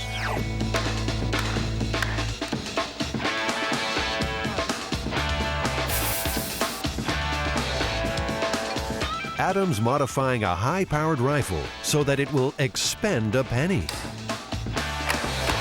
That's not chambering around, I'm just test firing. The coin will be fired from a special aluminum barrel attached to the rifle like a silencer. The rifle itself will be loaded with a blank round. When it's fired, the expanding gases from the cartridge will explode along the barrel, propelling the coin from the slot with bullet-like speed. It's a bold plan and a potentially deadly one. Jamie's far from convinced. I would say that the rig is not safe at all. There's a significant chance that there will be an explosion, and either the breech of the rifle will blow out, or what may well be likely is that the whole head of the rifle, the device that Adam has constructed on here, may just shoot off the end of the rifle. Well, Jamie, take cover, because Adam's taking aim. All right. Firing. And 3, 2, 1. Well, that seemed to work like a charm. Look at that imprint. You can clearly see where it hit. The penny is shot from the slot at almost 3 times the speed of sound. The high-speed camera result apparently is 3,000 feet per second. That's like a bullet. That's the speed of a bullet. The coin still did not end up embedded in the block. Where's the penny? This is one penny, however, that has been well and truly spent. The detail on the face of it is flattened. Work like a charm. And Jamie's forced to eat his words. Yeah, congratulations, Adam. Thank you. I wouldn't want to get hit by that thing. 1 penny down. 1 to go. Even at supersonic speed, a penny weighing just 2.5 grams simply doesn't have enough mass to break through concrete or bone. Unlike, say, a real bullet, which in this case is 6.65 millimeters of solid lead. The penny drop myth isn't worth a dime. Oh man, I hate when that happens. Eliminating all the things that are in the penny's way from just reaching the ground, 64 miles an hour just wasn't enough to cause any kind of damage to a person.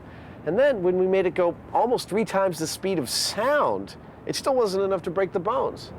Yeah, I mean, the worst thing I can come up with is if you were looking straight up in the sky and you got hit in the eye, it probably wouldn't be very good for you. But even then, I don't know whether it'd take your eye out. I think we busted the heck out of this one. Myth busted? Yeah.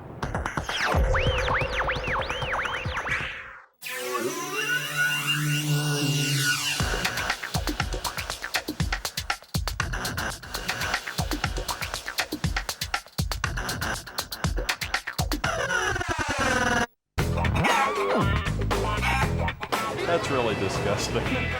What sort of foul play is this? Chickens soaking up the rays on a tanning bed? What urban myth could be solved in such a paltry fashion? The humble microwave oven. Is it a handy cooking device? Or mysterious machine with dark and frightening powers? Microwaves just seem to be magnets for urban legends. So we're going to put some of the main ones to the test. Whoa! You are the man.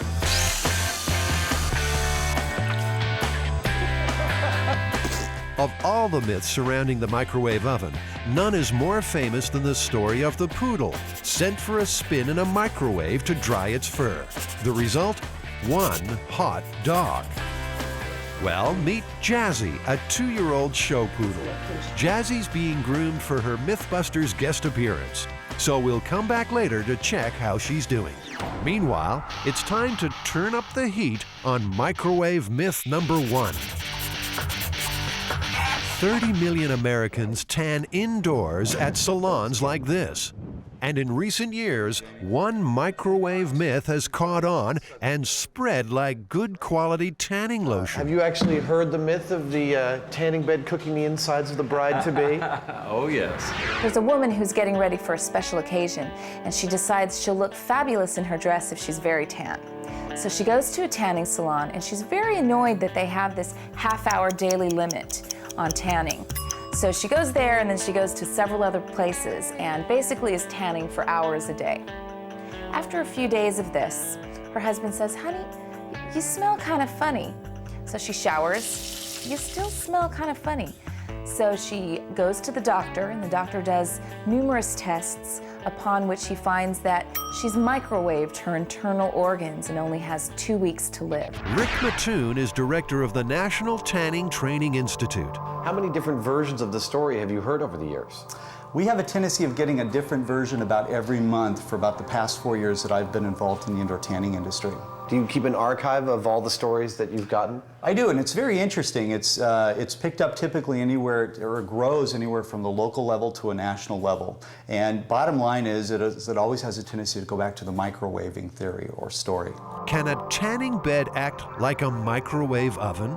Will overexposure result in a baked bladder as well as a golden glow? How are Adam and Jamie going to test this myth? The simplest way would be to strip off and submit to the simulated sunlight. But they don't look like the tanning types. No, I think it's really quite obvious that I don't tan. Not at all. Which is why I've got to wear these glasses in the sun. So that explains why these chickens have been plucked from the local deli. They'll give the birds 4 straight sessions on the bed and see whether or not the result is lunch. This is right up there with one of the weirder things that we've had to do. Trying to put a dead chicken in a tanning booth? Hello?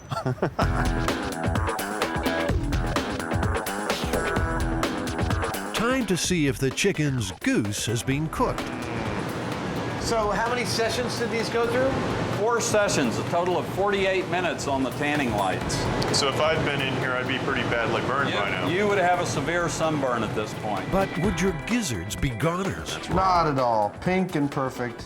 Not cooked on the inside at all. Basically, there's no difference between overstaying your welcome on a tanning bed and spending too long in the sun. Now, this story has been told and retold so many times, it's a very popular narrative.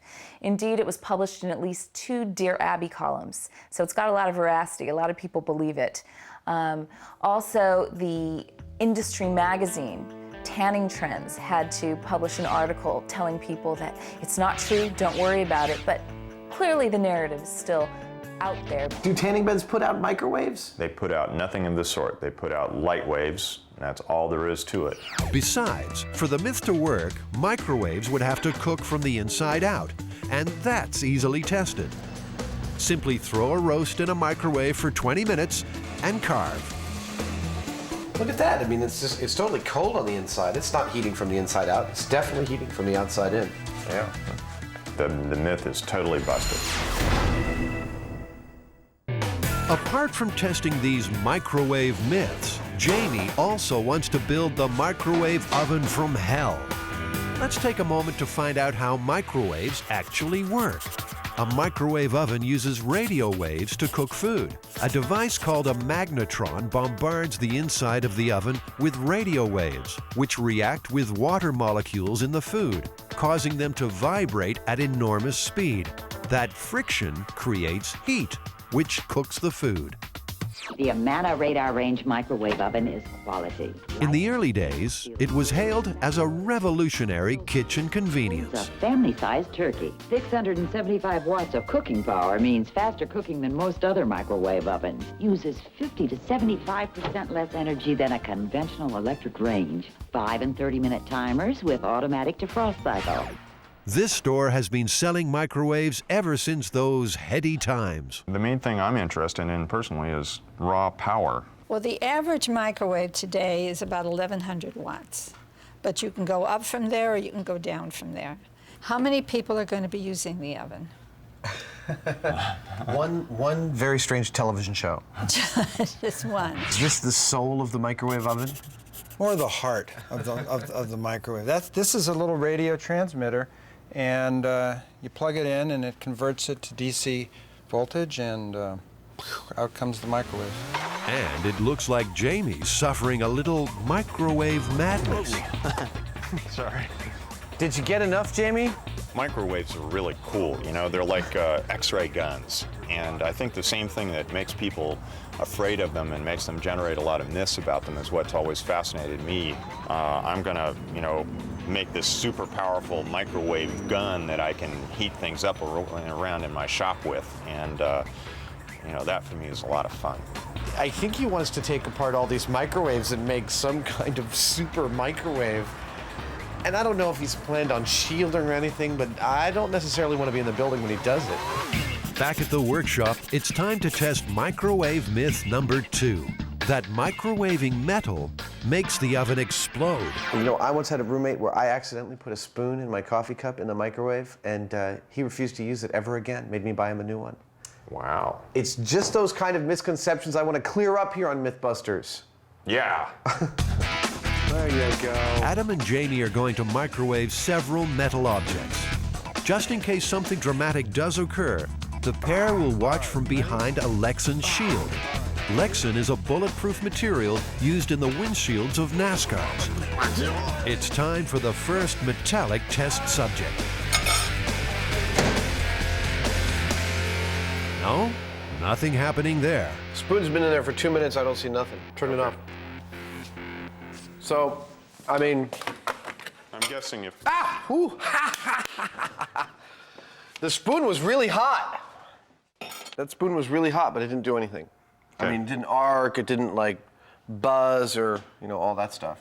Something else from the silverware drawer, perhaps? Fork in the microwave. Maybe the sharp prongs will cause sparks to fly. Oh yeah, that's thrilling. Not a thing. Adam and Jamie have heard that tinfoil scrunched into a ball can have an effect. Oh, that's cool! Looks like something out of Star Trek. It's beautiful, actually. Now, Really? that's interesting. The microwaves are causing an electric charge to build up in the metal. Scrunching the foil allows the charge to jump the gaps. Jamie tries again, this time folding the foil into an accordion shape. Whoa! The Hyneman with the precognitive technique. Look at that! That's the best. Dude, you are the man. It just goes. Spectacular, yes, but explosive? No. A warning though, microwaving metal might result in magnetron meltdown. So metal in a microwave, is it true or is it false? Well, that's false with provisions. Only in the case of an object that is made out of metal that is contacting the sides, you can create some arcing there that would feed back into the magnetron and reduce its lifespan. That's 2 myths done and busted. Meanwhile, what's Jamie up to? Does he have a screw loose? Jamie's harvested the magnetrons from 4 microwaves. Looks like he's serious about building that super microwave machine. Scary stuff. Microwave oven. So we know metal won't turn your microwave into a bomb. It's time now for Adam and Jamie to investigate a microwave myth that is potentially lethal. If you overheat water in a microwave, you may take the cup out of the bowl and then the water is going to explode in your face, injuring you or burning you in some horrific way. We're gonna time how long it takes to bubble. After a little research, Adam and Jamie know that the only way water could explode is if it's being superheated, that is, heated beyond boiling point, without actually boiling. Tap water always boils because it has impurities. Distilled water has no impurities. That means no boiling. Yeah, the smaller experiments, you know, they look a lot simpler because they're tabletop, you know, we have small amount of variables, and really invariably they turn out to be the most complex and difficult ones to get a real result from. They put 2 cups of water in the microwave, 1 distilled, 1 tap. When the tap water boils, they'll know that the distilled water has become superheated. Just dropping in a sugar cube should make the boiling process happen instantly and violently.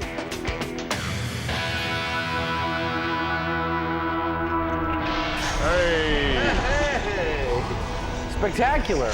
That would suffice. That was exploding water? It erupted, it left the container. Yeah. Quite a bit of it. If someone were holding the cup, they would definitely have severe burns. But if straight tap water can't explode, how likely is it that people will be scalded by exploding beverages? On your average day in your average house, it's not very likely. However, with the hundreds of millions of people using microwaves every day to boil water, reboil water, I'd say it could happen a few times a year around the world. Myth, absolutely true. Finally, Jamie's finished playing Dr. Frankenstein.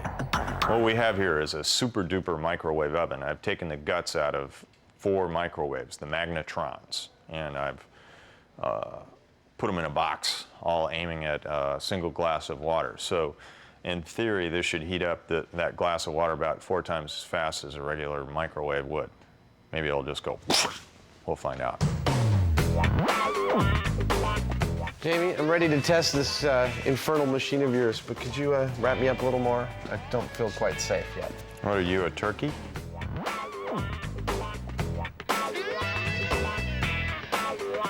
I wouldn't say Jamie's an evil genius. I know, this could be a wonderful mousetrap. I'm not sure he's evil, and I'm not sure he's a genius, but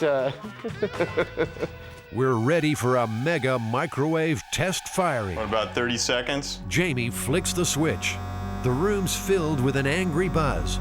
How come my watch has stopped? I'm gonna give it... What on earth is happening behind those metal walls? let's put the temperature probe in.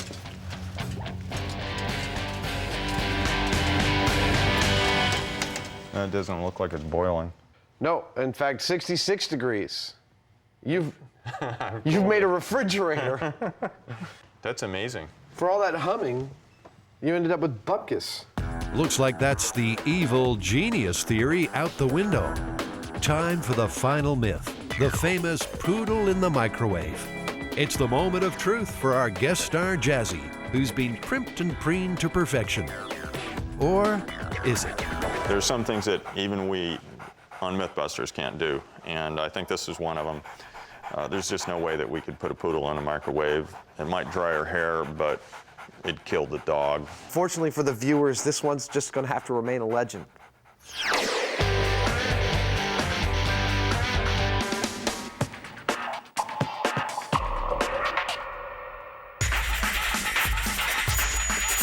The story that we're looking at is from 1942. One of the most bizarre urban myths of all comes from wartime USA and involves America's queen of comedy, Lucille Ball. I had some dental work to be done. You know, they put in temporary fillings.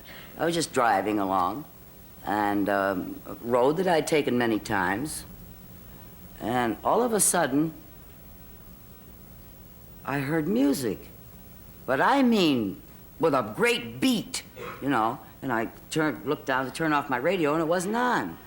And the music was getting louder and louder and louder, and I realized it was in my mouth. And it was beating in my ears. I could hear the tune and everything. I recognized the tune. The following morning at work, comedy legend Buster Keaton offered this explanation for the ghostly tune. And he said, what street were you on, Moore Park? And I said, yes. He said, you went by the radio station. You picked it up. Well, you got any fillings? I said, yes. He said, you picked it up in your teeth. Well, I could hardly wait to go by there again.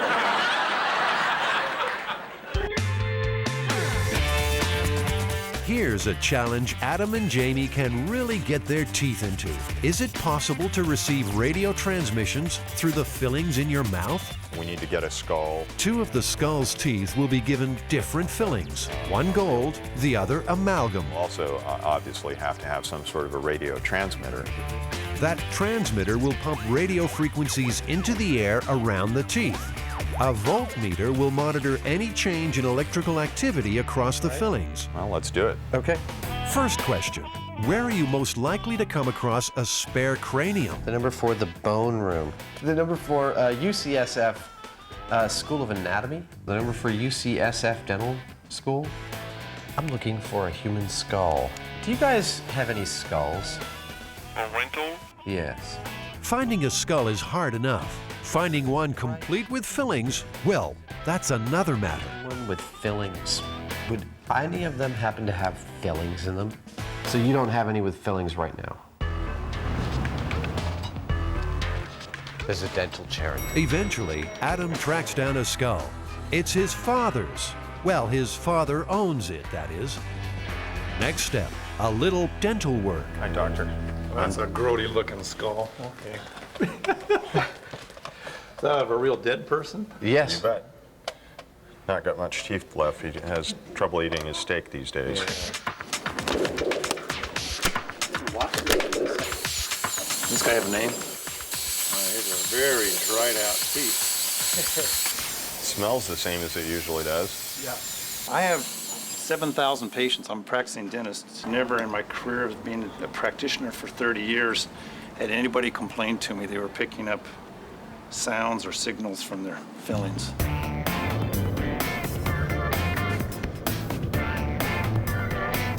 Lucy, even in her later years, she was always at the dentist. She was always having some kind of dental work. I don't think she was blessed with great teeth. If anyone should know about the state of Lucille Ball's teeth, it's Jim Brochu. He was her close friend, unofficial biographer, and one of the last people to see Lucy alive. I spent every day with Lucy from, I would think, the middle of April of 1988 until the next year, April of 1989, when she died. And her name is Lucille Ball. Come on!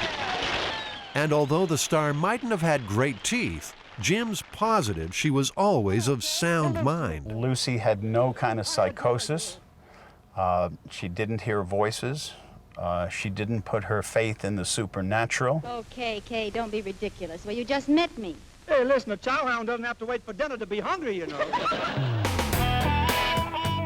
Phase 2, Adam's on the trail of a radio transmitter. A little bit of equipment, and I was wondering if you had them. Now, this has to be easier than getting hold of a skull, right? Two-channel oscilloscope, like a sweep generator, with an oscillator and an amplifier. Seems these radio guys just aren't operating on Adam's wavelength. He had no idea what a sweep generator even was. This one had you kind of stressed out, didn't you? Yeah, this one was a real bear, actually. It turns out that it's very difficult, number one, to get the equipment to generate a very powerful AM frequency, because that's been cracked down a lot, pirate radio stations and such. Like all great stories, the Lucy legend has plenty of details that lend it credence. Then there was the radio station, which is a 50,000 watt radio station that we understand now that there was some kind of clay in the ground that aided the transmission, that amplified the 50,000 watt transmission. So I associate that radio station as where she heard the music coming from that night as she passed by.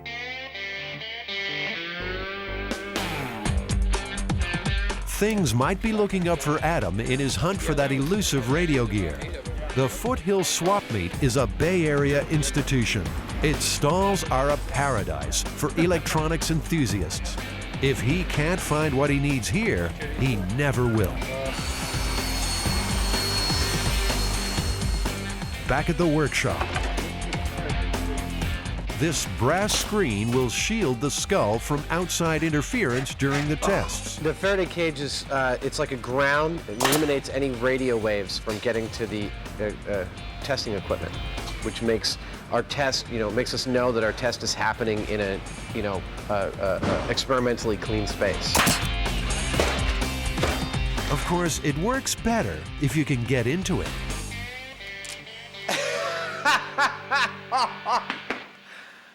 I locked the door from the inside. All right. There's my Faraday cage. Let's see. No signal on the cell phone.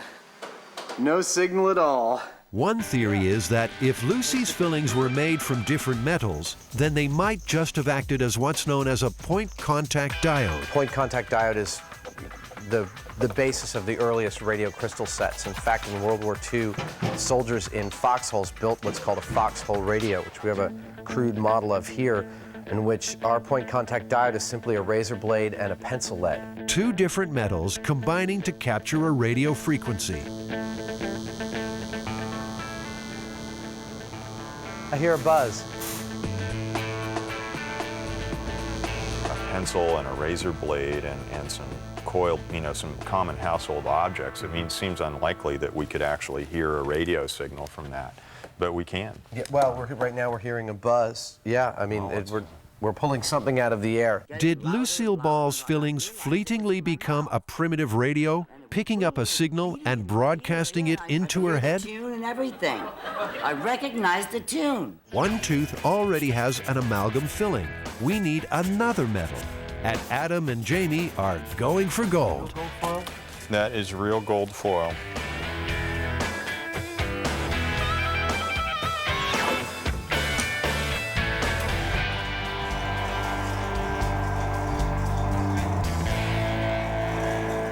The teeth are placed inside the Faraday cage, along with a crude antenna made from a cardboard cylinder and insulated copper wire. Two probes placed on the fillings will register any change in voltage. So we're going to inject some modulated AM radio signal and see what the teeth generate on this voltmeter. Okay. Frank Hausman has more than 20 years' experience in electronics and computer network engineering. he's agreed to become an honorary MythBuster Now as I sweep just for one day. the RF field in that chamber, there's no change in the teeth. Several radio frequencies are channeled into the Faraday cage, but the voltmeter doesn't flicker. So if the teeth were acting as a diode, which is one of the theories about how they might pick up radio, we would see a change in voltage, but we didn't. So in this test, the fillings did not become a simple radio receiver. But even if Lucy's did, does it automatically follow that she'd have been able to hear the signal? Could our nerves transmit the frequency to the brain? Time to get wired for sound. You should theoretically hear an audio tone. Just like that. All in the name of science. All right, I'm ready to take the juice. Are you ready? It's going to you. You can, you've got 0.4 millivol. Okay. Are you on there? Do you feel anything? Okay. Take one off. Okay. Well, I'm going to turn it up to 300 millivolts. This is about the highest voltage I'm comfortable putting out into your head. Of course, you say that, I'm just going to ask you to bump it up one more. No, I don't feel anything. I've just run it across several combinations of all my fillings. But what if you had metal somewhere else in your head? In 1981, the Veterans Medical Center in Miami reported a remarkable case. A Vietnam veteran claimed he was picking up radio through shrapnel embedded in his skull. He started to hear music, and then he became very frightened, very scared. He thought that he may be going psychotic, being delusional. The man was successfully treated for post-traumatic stress disorder, but still, the band played on. It's the only case of this kind in the last half-century to be published by a medical journal. For Lucille Ball, the radio filling story didn't end when the music stopped. In fact, it got even zanier. I was going up another street, almost home, and I was passing 4 vacant lots. And as I went by there, I heard, and I'm picking it up with my teeth. I stopped the car. Then I looked around, in the Morse code, like. And I couldn't wait to get back to MGM the next morning and tell the security office, and they found an underground Japanese transmitting radio station. Honest to God. Is that a great story? A great story, without a doubt. But Morse code? Tapped out through tooth fillings? One of the theories is that it could be a galvanic reaction, i.e. that the, let's say you have 2 dissimilar metals in your fillings. You have a gold crown and an amalgam filling. That those in the solution of your saliva might actually be generating a small amount of electric current, like a battery. In that case, the galvanic reaction would be building up a charge that it was discharging.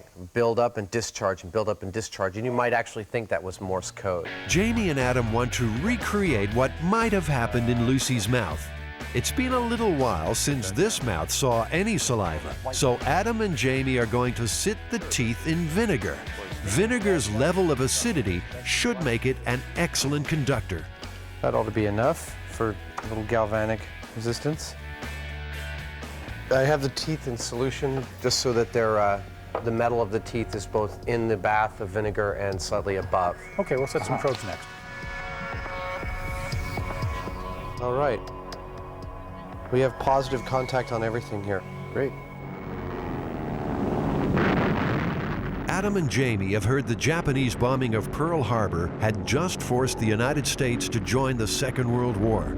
It was after they had taken the Japanese out of California and unfortunately put them in the camps. With people fearing a full-scale Japanese invasion, panic and paranoia raged.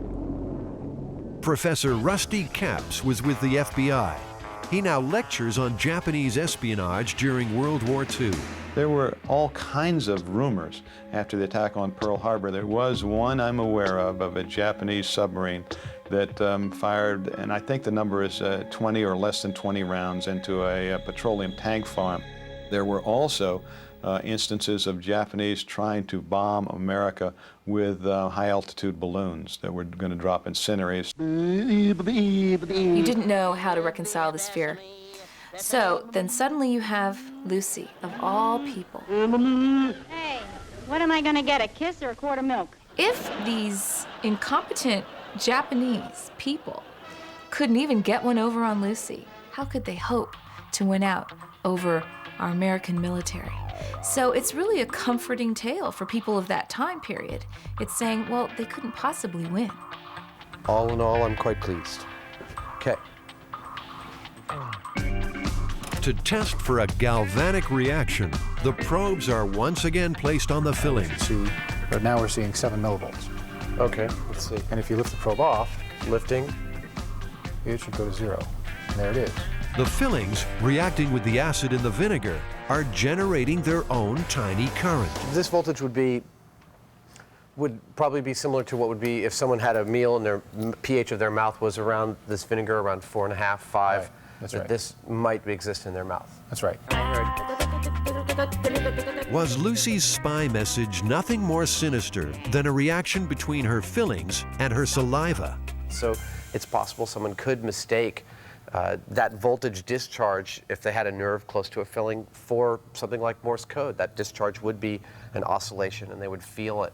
And it wouldn't be pleasant, actually. A galvanic reaction can only occur in new fillings before the metal starts to corrode. Lucy's fillings were only a week old when the Morse code began to transmit. It would be more helpful if she actually knew Morse code and was able to translate the message. In 1994, 5 years after her death, Lucille Ball's FBI file was released to the public. All 142 pages refer to her involvement in the Communist Party. There's no mention of her role in foiling a Japanese spy network. If it had been true, I can think of no reason why it wouldn't have been widely published. The FBI, you have to remember, like all law enforcement and counterintelligence services, has one basic rule. If it ain't on paper, it didn't happen. And one of the things that she's thinking about, I'm sure, as she comes forward is, well, how about my career?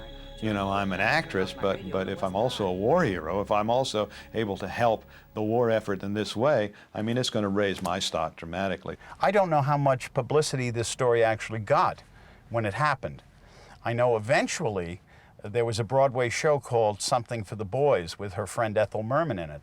And that one part of Lucy's story about picking up the radio signals in her fillings was translated to this musical. I don't think Lucy had a reason to make up a story. I mean, she had a very rich, full life, full of wonderful stories that, you know, she wouldn't have to make one up about herself. Adam, is the myth true or false? I think definitively we've shown that 2 different types of fillings do not act as a rudimentary radio crystal, and that there is some potential voltage or battery action occurring if you've eaten a lot of acidic food and you do have different types of metals in your mouth. It's busted. Okay, we'll call it busted. All right. Thank you, Lucy, for Pleasure. talking about I yourself. love it. We'll,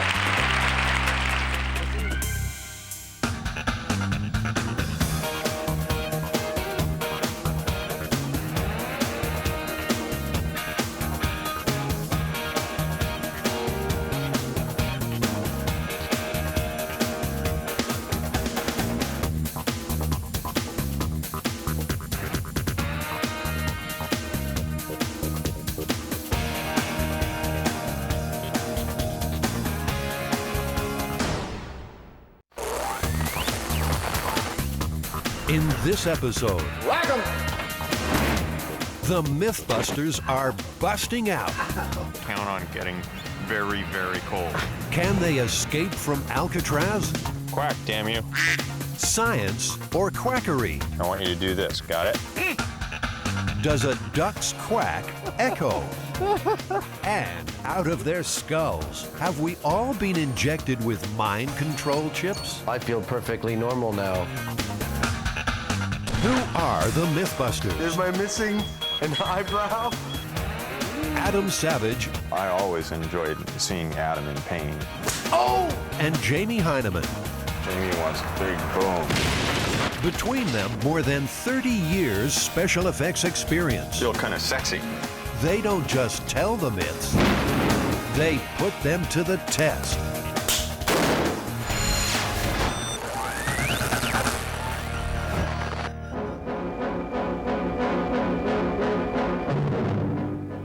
spoon proves mightier than the bars at supposedly escape-proof Alcatraz prison. The men the walls couldn't It's Alcatraz's greatest mystery. What happened to these men? Frank Morris and the Anglin brothers, Clarence and John, bank robbers and escape artists.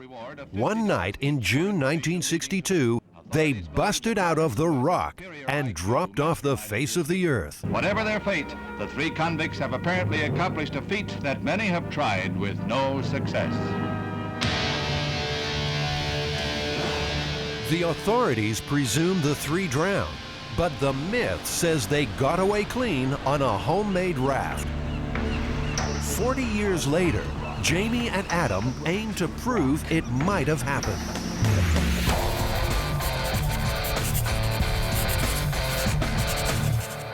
Well, you know, Adam, we're based in San Francisco doing a show about myths, so obviously we have to tackle the myth about the escape from Alcatraz.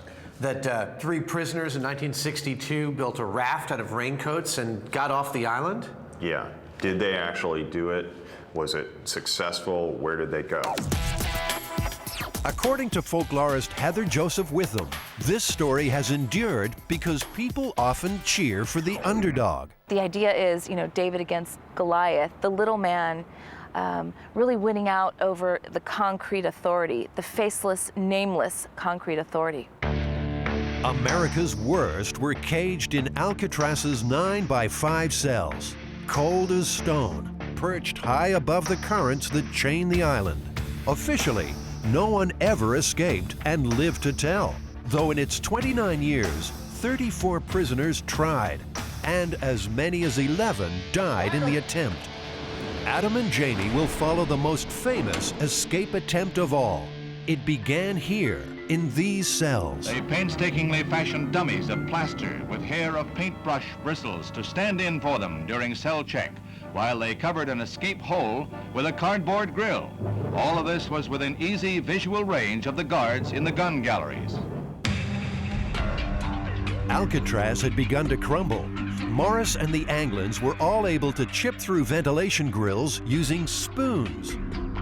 I believe that this one is a MythBusters special, so you feel like squirming through the hole?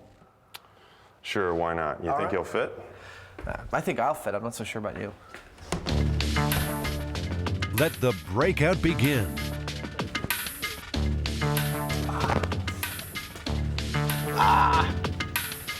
Well, I don't know.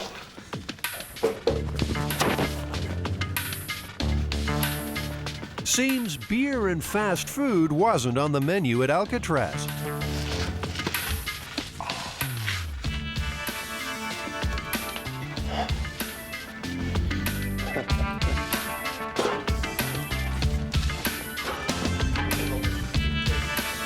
Incredibly, the escapees found themselves in an empty service shaft. You know, Jamie, note to myself, if I'm ever designing a prison, I don't think I would ever design it with a huge, secret, unmonitored walkway behind every cell. Leaving dummies behind in their beds, night after night, the plotters climbed undetected into this service corridor. I think I tweaked my back. From there, they climbed the pipe's 3 floors to the cell block roof. This is where it all happened. This is actually where our story begins, Jamie. This is where they got to with all their equipment and actually built the rafts over a period of months. Prisoner Alan West was in on the plot. He told the FBI the trio had managed to steal more than 50 raincoats and, undetected up on that rooftop, turned them into a pontoon raft. You whisper and everybody can hear it. You can't like drop a single bolt or nail. You can't kick a piece of wood without everybody on the cell blocks hearing you do it. Imagine that every night for months in pitch black. The night they were finally ready, the 3 broke out through this vent onto the rooftop, then climbed 50 feet down to the ground. You know, they went down about here. The original pipe's been removed, but we do know that they went across underneath the water tower and down to the shore on the side of the powerhouse over there. It's a lot of distance to cover in the middle of the night with all that equipment, I'll tell you that. Yep. The swirling tidal currents around Alcatraz were more feared than any wall. But at the water's edge, Morris and the Anglin brothers pumped up their raft, jumped in, and disappeared. The escape triggered the greatest manhunt in San Francisco's history, as agents of the FBI, Coast Guardsmen, Highway Patrol, sheriff's deputies, and local police join in the search. Jolene Babiak lived on the island when the escape happened. Her father was associate warden at the time, and she's written 3 books about Alcatraz. Do you think that they made it? Well, they could be here today on the tour, but I doubt it. Alan West told the FBI the plan was to paddle the raft north to Angel Island, then onto the mainland. Jolene thinks that was optimistic at best. I don't think there was any physical way they could ever get to Angel Island, and if that was their goal, it was not well thought out, because when you get in the San Francisco Bay, it's not about currents, it's about tides, and if the tide is going out the gates, so are you. It seems too simple an end. Frank Morris was no fool. He spent his life in and out of reform schools and prisons. But he also happened to have an IQ of 133. He knew how to escape, and he must have known about the dangers of the bay. So you think they were clever enough to have counted on the tides, using them to their advantage? Well, you know, they were clever about the whole thing from the get-go, like, you know, how they got the materials in the first place, where they assembled it, right under the nose of the guards. It was all very well planned out. So it's only logical to assume that they gave a fair amount of thought to the currents as well. Maybe Morris figured a way to ride the feared tides to freedom. It does look like it's more aggressive on this side. He could watch the ebb and flow and plan his route for months. The MythBusters don't have that long, but they do know a shortcut. Joe, grab onto the pylon. Come on. Oof. The Bay model was built in the mid-50s to test the environmental impact of a proposed development in San Francisco Bay. It's a perfect scale model covering 2 acres and replicates a full day's tidal movements in just under 15 minutes. If we took a small model boat and put this in here at Strategic Point, would it actually tell us what would happen to that boat in the currents? I think that it would. Up until the year 2000, it was primarily a scientific research and engineering facility where many, many experiments from A to Z were conducted daily. And I think it replicates very accurately the tides, currents, and motions of the bay. The guys know the high tide had just turned when the escapees hit the water. I'll just wait for the signal. In the compressed time of the model, that's due in about 2 minutes. The water's having an effect on me. I don't know what it is. Once again, the MythBusters' professionalism is winning admirers.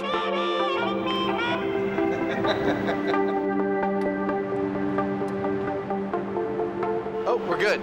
Drop it. Nicely done. Remember, the myth says Morris and the Anglins were heading north to Angel Island. The current tells a different story. The raft is heading west in a hurry. We're escaping Alcatraz at Mach 1. No wonder they didn't find them. They're probably in Japan by now. Stand by, Jamie. Okay. Release it, Jamie. The same thing happens every time on this tide. There they go. Now the current catches them. The raft is always washed west to the Golden Gate Bridge, and it's doubtful the escapees could paddle against it for long. Basically, there's no way, I think, they'd make it to Angel Island, though. The guys think Morris was smart enough to work that out.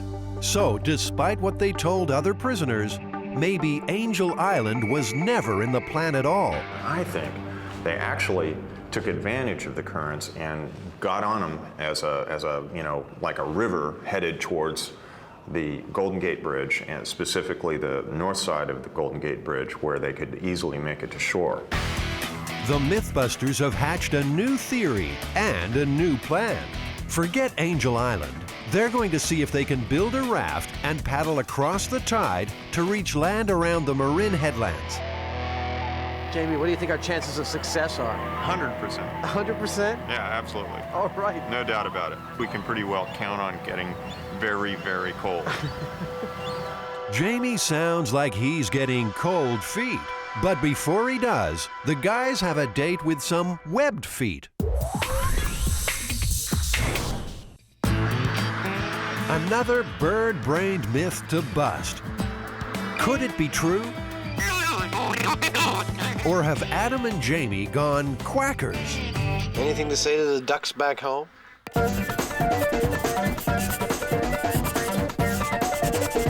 So Jamie, what are we working on? Why are there ducks pooping all over your desk? Well, the myth is that a duck's quack does not echo. That sounds kind of simple. Well, I guess we'll figure out a way of making it complicated, won't we? This really is an internet story. Not even a story, just a little factoid. And it generally comes out on these internet lists of facts that are very odd. In the past, they would have circulated as Xerox lore or fax lore. The boys will take the lore into their own hands down on the farm. Adam, don't let their looks deceive you. These are actually quite deadly. If anyone can answer this myth, it should be Jim Reichart, part of America's oldest duck farming family. The Reicharts have been listening to ducks quack for more than a century. But there's one thing they haven't heard. Jim, have you heard of the myth that a duck's quack will not echo? I've never heard that. I've grown up on the ranch, you know. I've never had anybody ask me. It's pretty hard to ruffle Jim's feathers. He's agreed to help the MythBusters with some test subjects. I asked for volunteers this morning, and I came up with a couple, you know. Meet Bob on the left and Roy.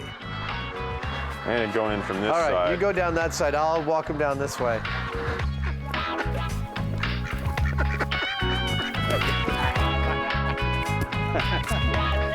That wasn't so bad, was it? That wasn't so bad. All right. So, they've got their ducks in a row. Now they need a man who can catch an echo. That would be him now. Roger Schwenke is an acoustician, which means he knows a thing or two about noise. Roger, have you heard the myth about whether a duck's quack echoes? I have heard that myth. Mostly I see it in these lists of factoids and jokes that you get in emails. Roger's agreed to help catch a duck's echo. The science is simple enough. Sounds are just vibrations in the air. An echo happens when those vibrations hit something and bounce back. So one of the challenges I have for you is we're going to use a tie clip mic as the trigger mic to start the recording, and we need to attach that to the duck. Duct tape. Yeah. Oh. That microphone acts as a trigger. It'll hear Bob quack and switch on the main mic a few yards away. That will record the initial quack, then listen for echoes bouncing back. The whole shooting match plotted by a computer. You know what happens to ducks that don't cooperate, huh? Yeah. Got it. That was a test. You can see the initial shot from the starter's pistol is the peak on the left, and the smaller bumps after it are the echoes coming back. The system works. Now, for the ducks. I'll tell you guys to be quiet because any sound will start the computer recording, and then you need to silently induce the duck to quack. Can you quack?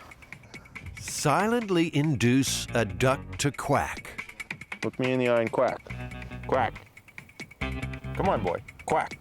Quack. All right, see if they're ready. Are you guys ready? Don't mess with me, duck. When I say quack, you're gonna quack, right? I'm the boss here. Don't give me any beak. Quiet. Give him the thumbs up.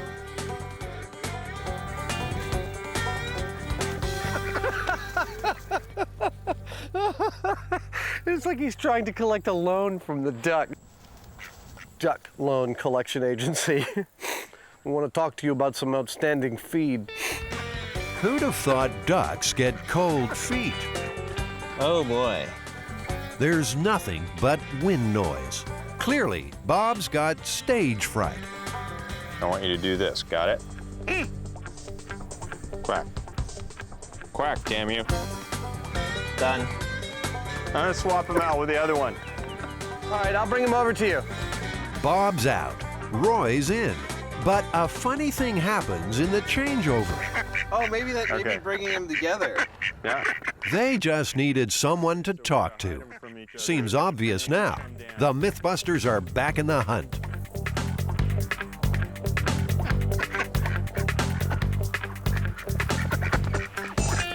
Ah, that looks like a quack.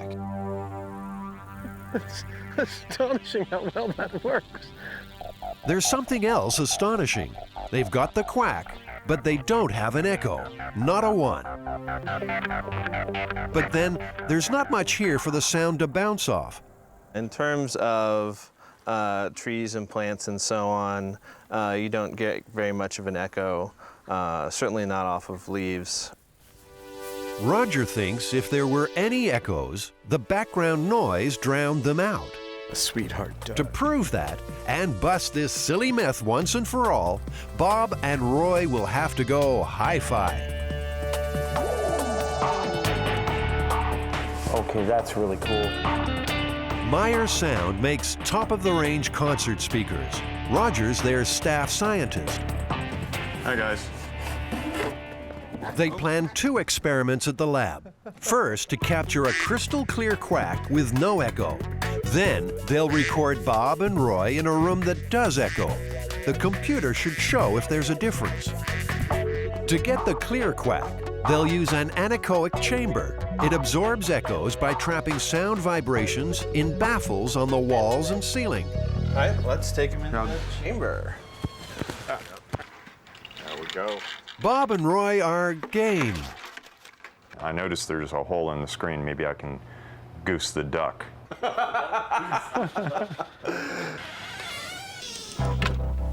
Quack!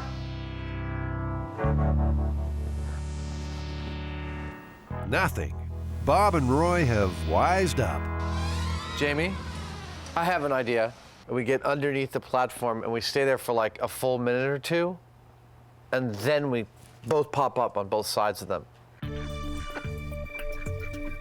A duck ambush. It's risky, because if this doesn't work, Jamie and Adam will look really stupid.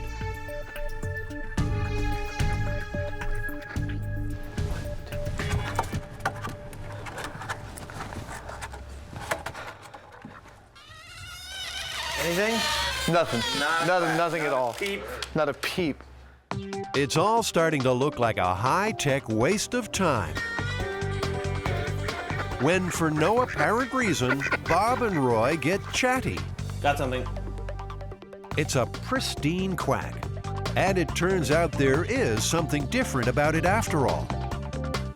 Well, I never, he's saying. It's a series of exponentially decaying impulses, which looks almost exactly like room reverberation. This is the exact moment Jamie is blinded by science. Have you been paying attention? What they've found is that when you plot it on the computer, the quack looks exactly like an echo. And that could explain the origins of the myth. Its echo might actually sound just like its quack. It might blend together for you. So you might be hearing an echo, but think you're still hearing the quack. Time to crank up the second experiment in the echoey room. Hopefully the computer can tell the difference. You ready to quack for science? Okay, quiet please. Go.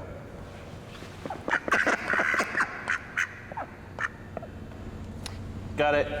You did really, really good. Good job. No, you did excellently. Finally, Bob and Roy have produced on cue. This cavern of a warehouse is perfect for echoes, if there are any. The moment of truth has arrived. Okay, so you want to see our quacks? So here's the duck quack that we recorded, and I think this initial part here is the quack. Yo, well, does that mean it echoes? You know what? It's just hard to tell. Really? The reverberation looks just like the quack. You'd think the combined brains of man and machine would be more than a match for Bob and Roy. But somehow, once again, they've frustrated science. And for one final time, they'll have to sing for their supper. Roger knows the echo is there somewhere. Got it. And sure enough, amid the techno babble, at last he finds what he's looking for. This series of decaying impulses is the reverberation, definitely the echo. Definitely the echo. Myth busted. Don't be so hasty. Myth busted, let's go home. See ya. They've conclusively shown that although a quack's echo might be quiet and tricky to hear, it does exist. So how does it feel to be riding the absolute crest of urban myth busting? Busterific. And for their contribution to modern science, Bob and Roy have earned a rent-free Bayside home for life. Well, what do you think? Looks good? All right. Where were all those quacks when we needed them?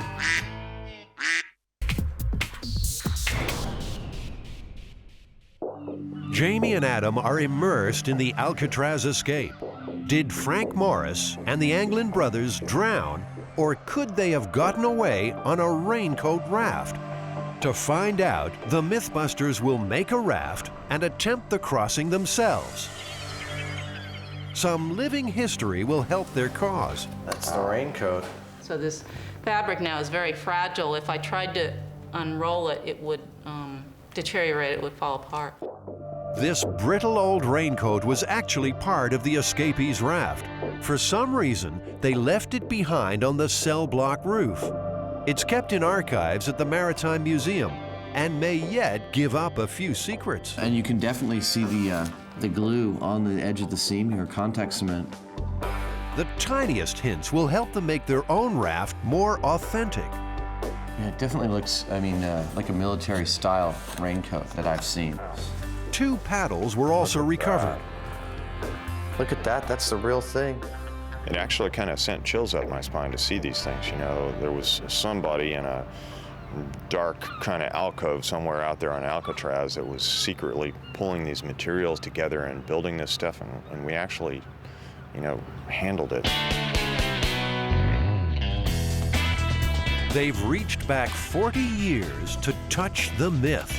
But can they get their hands on the right materials today? Well, that's the American one. Like, as long as we scuff it up with a little sandpaper, yeah, contact cement ought to hold all the stuff. That feels much better. Seems they could rename this place Alcatraz Escapes Are Us. 40 regular. There are hats, too. Yeah. It's too big. Yo, what is up? Peace to your mother. I'd say we did pretty good in there. Everything we need. There's a bunch of stuff we don't. Back at the shop, it's down to work. First, the easy part, making the paddles based on FBI drawings.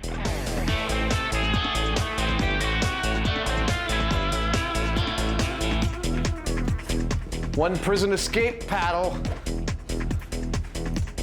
Jamie, you want to come over here and bend over? I think we could have a little prison hazing ritual. Whack! There's a bigger pain in the backside ahead. Now our wannabe jailbirds have to make the raft. I actually am feeling really confident about how this boat's going to do. Of course, the very next cut in the show will be us, flailing in the bay in the dark, freezing and screaming. They might not even get that far. 2 seconds into construction, and they've discovered their raincoats are PVC, not rubber. No. Stuff isn't remotely airtight. The plan is coming apart at the seams. It's a totally different material. At this point, it looks like I'm not getting off the island. I'm gonna have to finish this life sentence. Turns out the right stuff is almost never used anymore. But Jamie tracks them down. It's delivered direct to the big house. This, I swear, This is exactly what they used on the Alcatraz one. The raft was never found, but according to FBI intelligence, it was made of 3 pontoons. It was 14 feet long and 6 wide. It's going to be a rainwear massacre. The plan is to first cut them into equal panels. Morris and the Anglins used more than 50 coats. We are on our way to Alcatraz.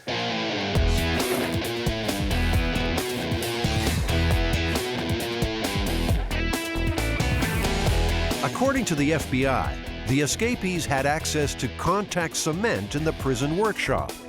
Jamie and Adam will use the same stuff to glue the panels together into long sheets. What I was thinking of doing was basically something like this. Folding it over, okay. Yeah, see? So you do glue, glue, glue, glue, glue, glue. Sounds easy, but the glue's becoming a sticking point. Do a full-on, like 2.5-inch lap. Why don't we compromise and make it like 2 inches? Why do you want to do a smaller one? Because it just is, it's like, it's not really going to help us any. And, Yes, it is. I don't know. It's insurance. I have to insist on this one. It's absolute insurance. You know, it just, it... Make it 2 inches. That's like double what you need. All right. And so we'll just each take a table.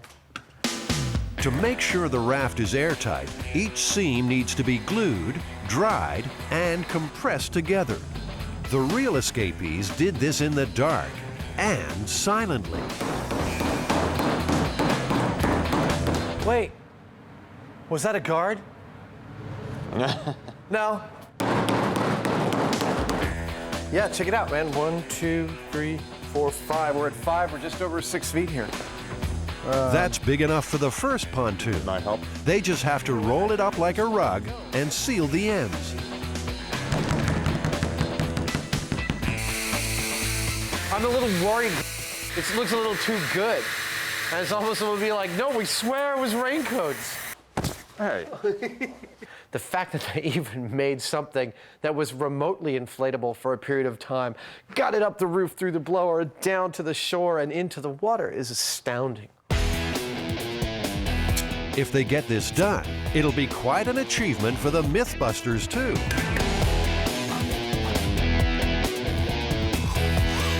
My calibrated eyeball detects no leaks whatsoever. Dude, that's a boat. I'm really impressed with these prison guys.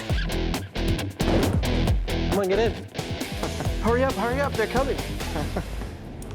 The last step is to build in the floor.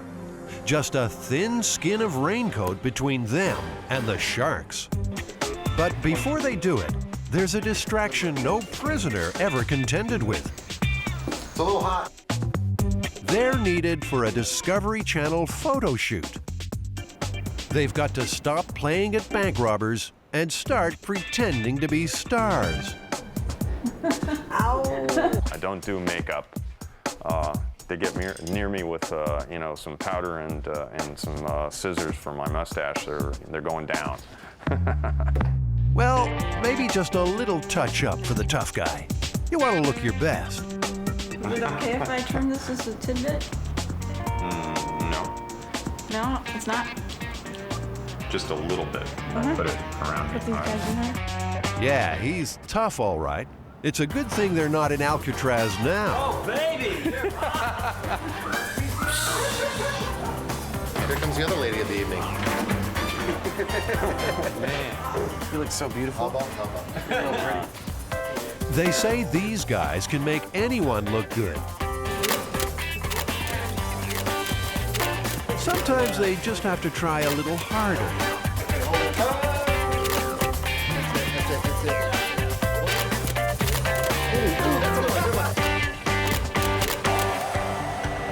Mugshot's over.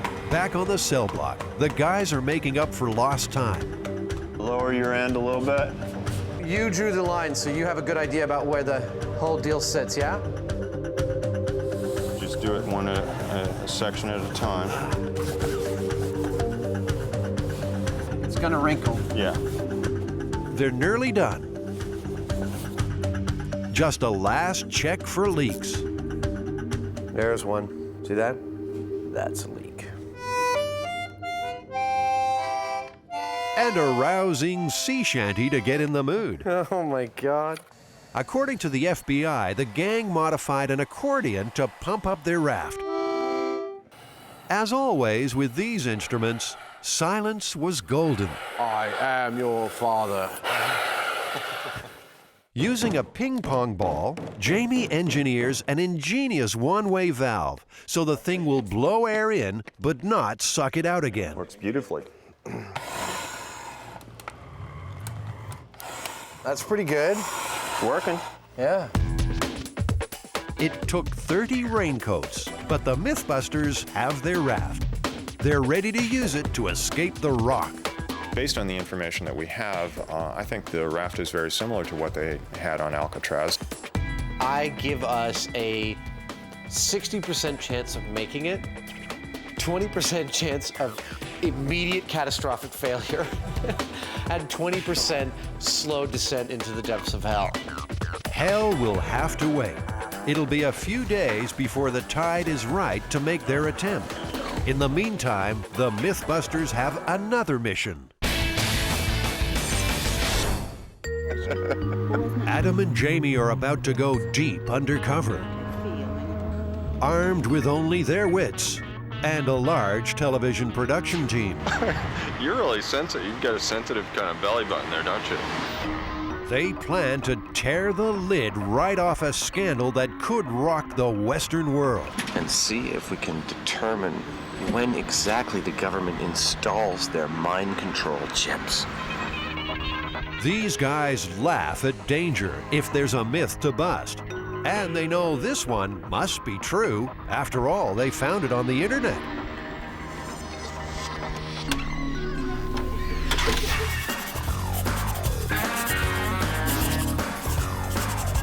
This one comes fresh off the net. The writer of this myth claims that he had had a chip embedded in him while visiting his local hospital. And he was so afraid of this, that this was some kind of mind control chip, and he wanted to check for it. So he went to the local Home Depot and he got a stud finder. And he ran the stud finder over his arm. And sure enough, right there, he detected both electrical activity and metal. This legend also links up with the idea of alien implants. The idea that aliens are implanting us with some kind of chip to control our minds or to monitor what we're doing and what we're saying. Stud finders, aliens, and mind control chips. Chuck Hager can help with the first part. He's a stud finder stud. It sounds like something that might be right out of a science fiction novel. Chuck designs and makes stud finders. Well, Chuck, can you give me a demonstration about how the stud finder actually works? You bet. Let's see what happens. I'm going to place the unit against the wall. Let's turn it on. Now I'm going to slide it, and as I approach the stud, there's the first edge. All right. Stud finders are used by builders and home handymen about to punch holes in walls. The finder uses an electrical field to detect wooden studs, metal beams, and wiring hidden behind the surface. There must be some metal back there. But can it find a mind control chip buried in someone's arm? If there were metal embedded under the flesh, in metal sensing mode, again, if the metal were large enough and not too deep, we could certainly sense that. Adam and Jamie will be counting on that back at the American Red Cross. They're still answering questions. The name Kennedy was not mentioned, nor were any other political officials. No questions about my political affiliations, not that I could determine. In fact, the only questions were health-related. The guy's cunning plan is to give blood, and everyone is screened before making a donation. Oh, that's nice. Wow.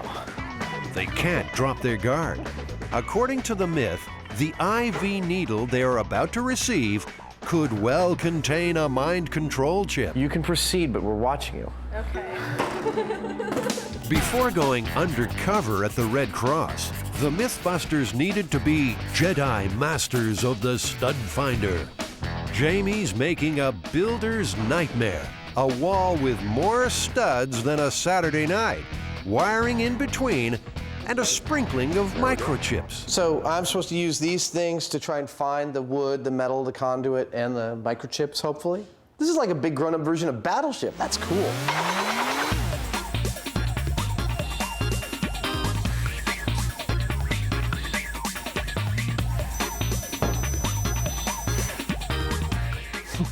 You're messing with me.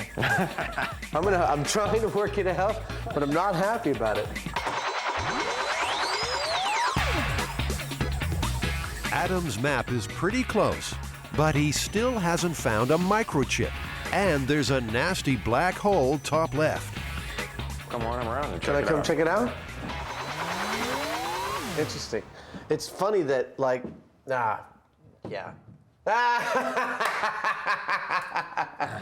That's it. That's what I couldn't see. And you didn't pick up any of the chips as far as I can tell at all. No, none of these showed up as a hot spot. There's too little metal in a chip to show up through a wall. But Adam's hoping they can be detected through flesh. This gel replicates human tissue. P.U. That's rank. Woo! I'd really like to see someone come across this and try and piece together for themselves why it exists. It does seem to be picking up this chip over here. They're definitely picking up, hints of the chips. Some of them pick them up better than others, and the bone. But stud finders are designed for use on solid walls. Wobbly flesh gives plenty of false readings. No, we're just trying to find the vein. It's almost there. Are you okay? Want some juice? What the guys really need is some practice looking for chips under living flesh. Microchipping seems far-fetched, but responsible pet owners have been doing it for years. And the idea behind the microchip is to make a kind of permanent identification of that animal that can't get lost or worn away like a tag could. Less than 1 in 7 pets lost in America are returned to their owners. These tiny chips act like barcode. They're read with a radio frequency scanner. The ID number is registered to the owner. Is it possible to actually exert like a radio frequency on this chip to control the mind of the animal? Like you could push the stop ripping the curtains button and the don't pee in the corner button? Free of mind control, Bethany the dog is being chipped today. She's kindly agreed to also let the MythBusters scan her. The chip is inserted with a hypodermic needle. And the needle goes in. Once the microchip is placed, we want to make sure that it still works. And so we'll use the scanner to scan right over that area, and we get the unique identification number again. That's great. Now, it's only meant to be found with a radio frequency scanner. But can the chip be located by a stud finder's electrical field? I'm getting a little blip, actually, right over the site. There you go. I think I found it. Yeah, right about there. Yeah. Everyone's happy. And armed with their new chip-finding skills, Jamie and Adam are ready to spring their surprise back at the Red Cross. We want to make sure that we're starting out with no mind control devices embedded in our arms already. So we're going to use a stud finder. Here you go, Jamie. If there are mind control chips being dispensed here, it looks like the game is up. All clear. It's time to make their donation. A little sting. Here we go. That's not so bad. Common sense says the Red Cross is far more interested in collecting blood than brains, particularly in the case of these two minds. But Jamie and Adam have put their heads on the block in the name of myth-busting. Could they pay the ultimate price? I don't notice anything at all. I feel perfectly normal now. Everything feels great. Life is good. The world is in perfect order. That's Adam's mind in normal, out-of-control mode. And any attempt by the government to bring it some order seems to have failed. Those stud finders aren't finding anything. It would seem that their technology is far more advanced than I previously suspected, and that I'm riddled with microchips. Or maybe there are none. What do you think? That's right. That is a third option. Didn't even occur to me. anytime there's a story. The Red Cross's Becky O'Connor has heard her share of ridiculous stories about blood donation. So you categorically deny it? I do categorically deny that there is anything left behind when you make a blood donation. The Red Cross always needs new blood donors to help save lives. Less than 5% of eligible Americans donate. I would think that if we were actually somehow controlling people, we probably wouldn't have a shortage, because the first thing we might do is encourage them to come in more often. I really think that's one of the sillier myths that we could have run across. I think we should look for a couple more interesting myths to dispel, so, hopefully more people will do this. The MythBusters have come through with minds intact, a giving glow, and myth busted.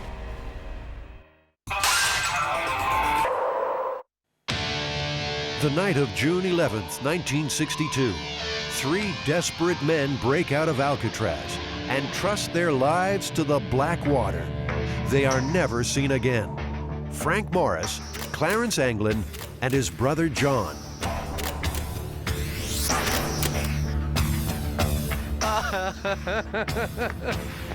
You look funny. You don't? In fact, Jamie and Adam are wearing what the escapees would have been on the night they broke out. Dressed like this, could the 3 have paddled their raft made of raincoats to safety? Tonight, the MythBusters will find out. The FBI files say the escapees were aiming for Angel Island, but the MythBusters will test their own theory, that they were smart enough to use the outgoing tide to carry them to the Marin Headlands. Of course, there were 3 in the real escape attempt, so young Will Abbott has been drafted from the workshop to be their partner in crime. It's gonna be a whole other world, not to mention the shock of the cold, cold water. Just remember, kid, if it doesn't kill you, it just makes a great story later on. Oh, hell yeah. Will's about Frank Morris's weight. He'll wear a buoyant wetsuit so he can immediately help the guys if things go wrong. Just so that we can communicate for emergency situations, this means I need help. This is not hello. Okay. This means I'm okay, everything's all right. All right? The guys will also wear strobe locator lights. Well, we'll get you a battery on that just as soon as we can. Would be a good idea. On the northwest edge of Alcatraz, the tide is rushing out at more than 3 knots. The water just over 60 degrees. The wind about 5 knots. Those conditions are very similar to what faced Morris and the Anglins. And remember, they are presumed to have drowned. Dead or alive, I imagine that the 3 escapees would get a kick out of the fact that we are getting into a boat and retracing their steps for an entertainment show. I can only imagine what the convicts were saying when this was occurring. I guess nobody will ever know. But I'm pretty sure they weren't talking about how nice the view was. They're in position just off the spot where the escapees took their chances. Like them, the MythBusters have no idea if their raincoat raft will float. You and me, 4 and F with Will in the middle. That puts the lightest weight at the highest Okay, we're weakness. in the same. It's cold, it's dark, and it's time to go. Paramedics and a trained lifeguard are standing by. Got it? Got it. Go, Jamie. It's all you, buddy. Oh, Jamie. You're the man, baby. The raft's passed its first test. It's holding Jamie's weight. Here I go, Jamie. Here I come. Oh, yeah. We're taking on water. Okay. Okay, I'll take that. I got it. I got 1 paddle. Okay, we're off. Good luck, gentlemen. Here we are.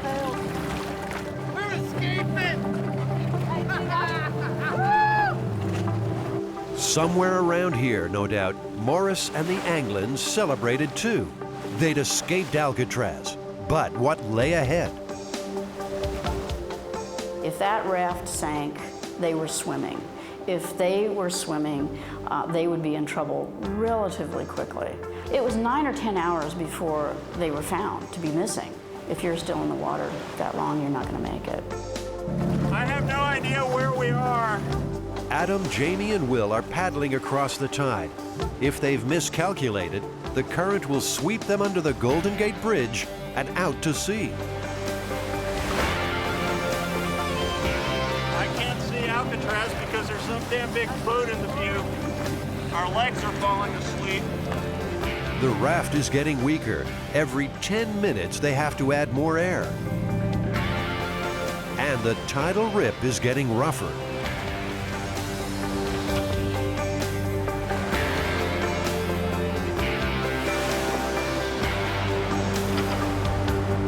Did the same waves sink the escapees? No signs of them were ever found on land. But the water gave up clues. The most important thing was a packet of photographs. Also, there were 9 slips of paper with names and addresses of people they were going to contact. Now, unless you're in a life or death situation, you're not going to let go of that bag. Hey, Adam, we can see Alcatraz straight behind us right now. Wow! We've come quite a ways, haven't we? We have. After about 40 minutes, they're closing in on the bridge and the shore. If the real escapees made it this far, their spirits would be starting to lift by now, too. This is so cool! It seemed impossible, but the MythBusters are almost there, paddling a raincoat raft more than 3 miles across a rushing tide, making landfall just east of the Golden Gate Bridge. We made it! If the escapees came ashore here, they've stepped lightly ever since. There were no stolen cars, no phone calls home. Frank Morris and the Anglin brothers disappeared without trace. In doing so, they created a great myth. There were sightings in New Orleans and Washington, D.C., and I personally had a guy tell me that the Anglin brothers were down in Florida playing golf, and they were not the type of guys that would be allowed on a golf course. As for the MythBusters, their running days are over. Beautiful, man. Good job, guys. Yeah, good job. Good job, Jim. Given a reasonable amount of intelligence, I think it's entirely possible that they made it. Again, I think the most damning evidence that they didn't is the fact that no one's heard from them since. Unless they find any specific evidence that these guys, lived happily ever after or something after they got ashore, we won't know whether it was true or not. But we know that it could have been done, which is cool. Here's something to ponder, though. The tide carried an oar to Angel Island. That tide came directly from the Marin headlands. How did the oar get there, if not with the escapees? The mystery remains. I'm king of the world!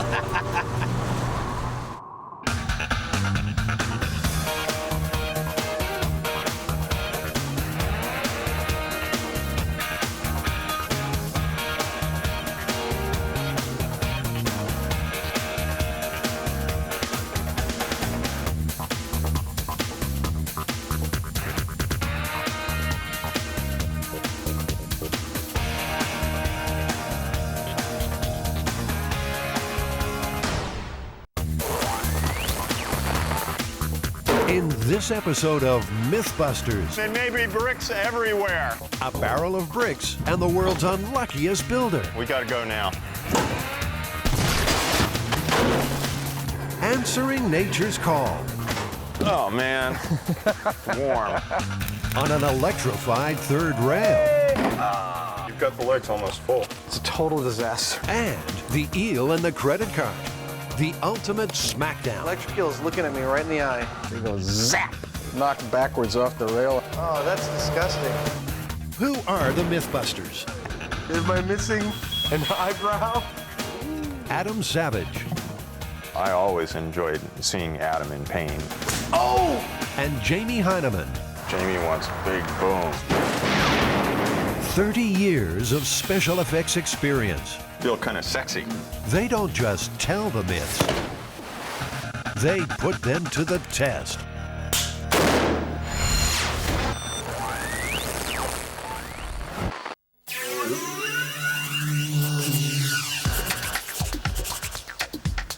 This one is the barrel of bricks myth.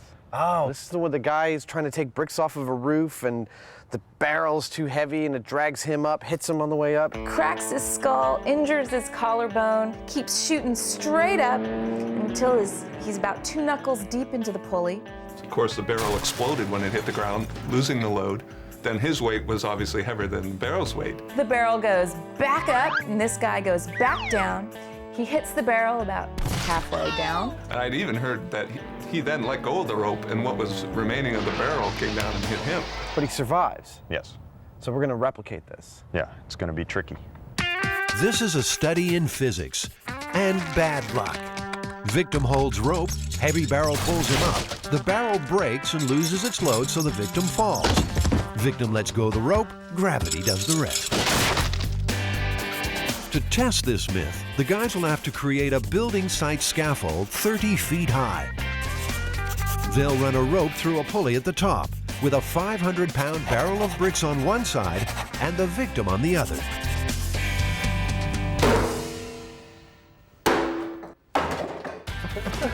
The boys are negotiating the tricky question of who holds the rope. No, stop spinning like this. Roll me into the shop.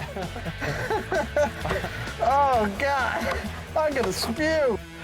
That was evil. Ah. Looks like another job for Buster, the crash test dummy. That problem solved, Jamie and Adam have some serious shopping to do.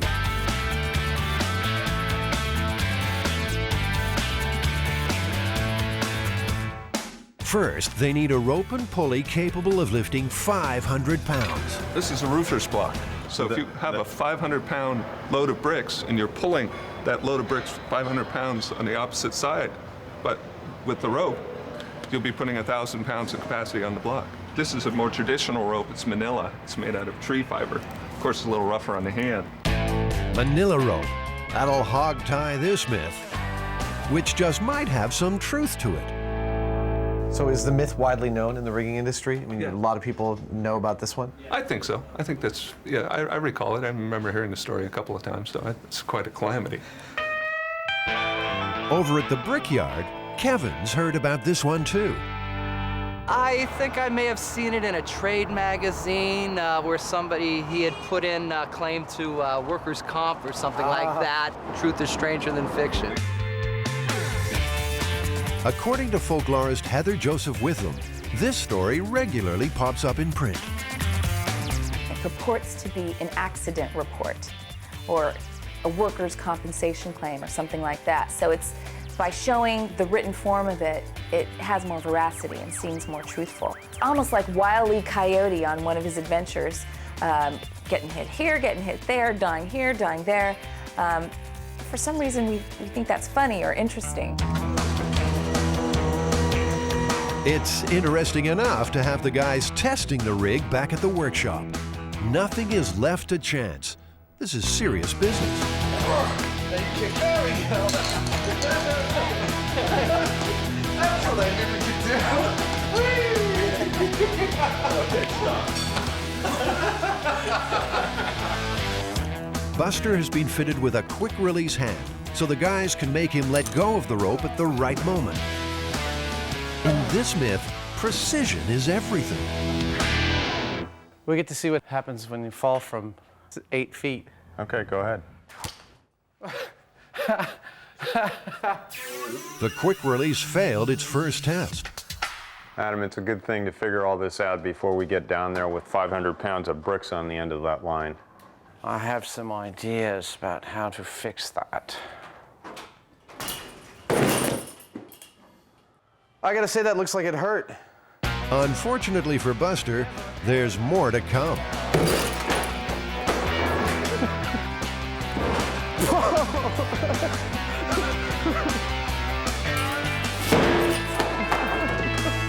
The quick releases are fine. Oh, how's that feel, sport? Oh, huh? It's time to raise the stakes. Raise them by 30 feet. All right. Jamie and Adam will use their theater rigging experience to help build a scaffold.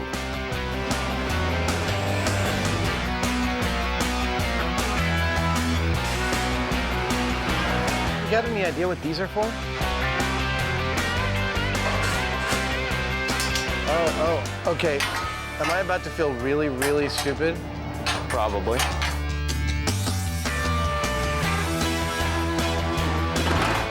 Now that's a floor. Both of them know the risks. More than 10 feet, you can break limbs. At where we are at about 30 feet, you could easily die falling that high. The pulley is attached to a crossbar at the top of the scaffold. With 500 pounds in the barrel, plus the counterbalance on the other side, there'll be 1,000 pounds of pressure on the rig. Where the pulley is actually pulling on the backside of the scaffolding. So in fact, a tremendous amount of force is on two little bolts that are holding the back of the scaffolding up. The guys are also worried about the strength of the barrels. Here's perhaps the critical question. When the barrel supposedly falls, it breaks and lets go of its bricks. Do you think these barrels will do that? Personally, I doubt it. See, I think they'll fall out on the first try. I think it'll shatter. Well, you want to bet? Oh no, here we go again. I got $1. There we go. You want to drop some bricks? Yeah. Okay, let's go. Wait a second. The empty barrel is raised into position on the pulley and tied onto the fender of Jamie's truck. Latching on. Got it. Buster's quick release hand is attached. Okay.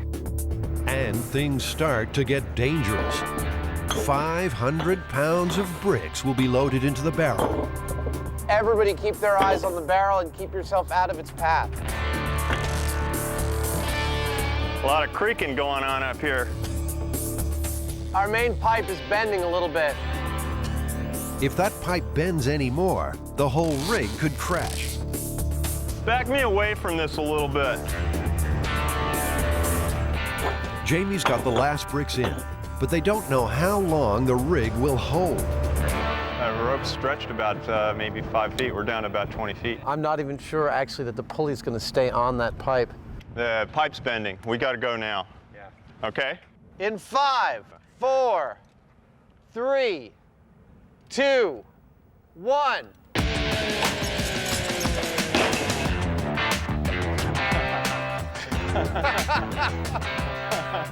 Barrel didn't fail. All right, I owe you $1. There you go. No, that's a 5. I'll take that. Even with 500 pounds of bricks falling from 20 feet, the barrel stays intact. The barrel is supposed to spill the bricks, fly back up to the pulley, then fall when the rope is released. Instead, Buster is left hanging.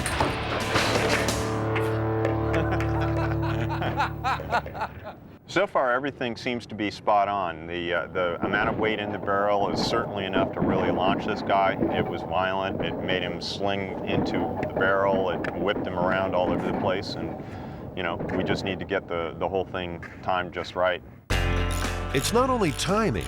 They have to strengthen the rig by putting in a second pipe to share the load. I think you should just try it again with this barrel. I'm not even sure it'll hold 500 pounds. Jamie's gambling that it's still pretty strong. In fact, he's taking off some of the steel reinforcing bands. He's not convinced that even if the bottom falls out, that the bricks would come out because the barrel has got a shape like this, and he thinks the bricks would wedge in. I think he's totally wrong. He's on.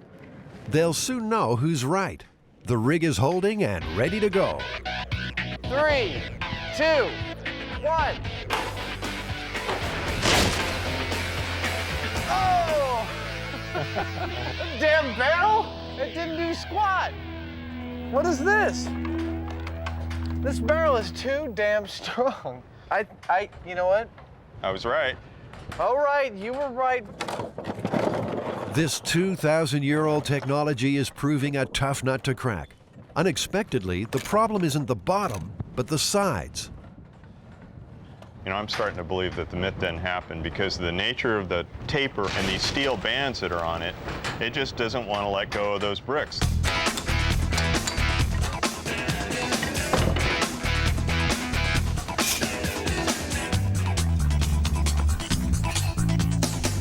A board in the drop zone will make for a rougher landing.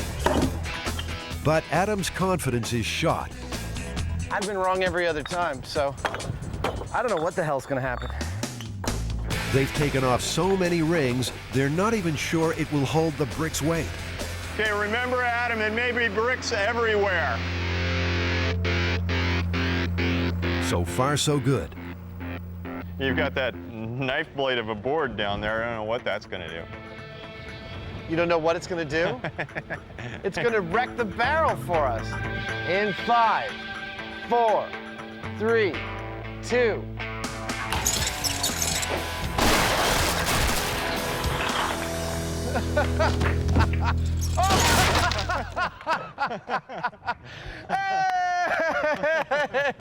It worked perfectly. That was fun. That was really cool. I mean, it went up, it went down, it went up, it went down. It's like dummy getting beaten every which way on all through the whole process. That was hysterical. Best of all, they finally managed to break the barrel. The board did the trick. But what does it mean for the myth?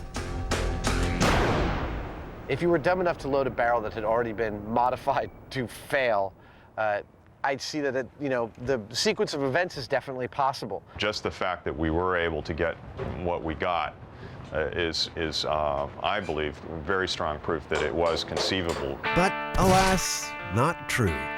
Well, in the case of this particular story, it was printed in a 1918 joke book. So it seems that it may have started as the brainchild of one person. A joke maybe, but Adam and Jamie have proved the barrel of bricks myth is possible. And if it's funny once, twice should be hilarious. Have a seat there, buddy. Your life's about to get really hard. 3, 2, 1.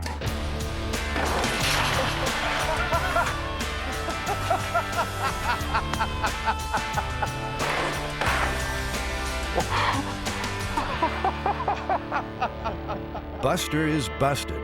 He was designed for testing inside a car with seat belts.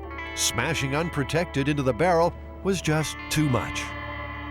We broke a crash test dummy, man. I think that's a red letter day. Yeah!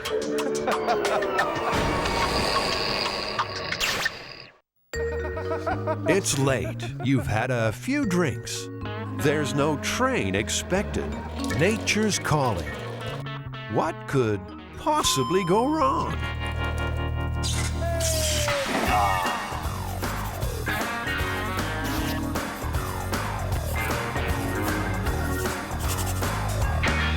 Where are we? We're here at the Golden Gate Railway Museum in San Francisco, and we're testing the myth about peeing on the third rail. Oh, this is the one guy found himself late at night in a train yard, peed on the third rail, the electrified rail, got electrocuted and died? That's the one. Some subway systems are powered by an electrified rail on the track. A steel paddle slides along the top of that third rail, arcing as it draws current. There's enough power in the New York subway to light the whole state of Vermont. High-tension feeder board. Rob Lobenstein is the superintendent of that system. He's well aware of this myth. My first day on the job, they give you all the safety tips and the warnings, and that's the very first thing they tell you not to do. After 34 years, Rob still has a healthy caution about electricity jumping up urine streams. Do you want to pee on that, Jamie? I don't want to pee on that. Come on, do you feel lucky? To test this myth, they'll need to make a stunt dummy with the same electrical properties as a human body. They'll have to come up with a system to make it pee, electrify a track, and finally, test urine's ability to conduct a charge. So the boys need a dummy that can answer nature's call. They'll start with a skeleton. Okay, this is actually a nice one. Did it come with a body bag? Oh, dang!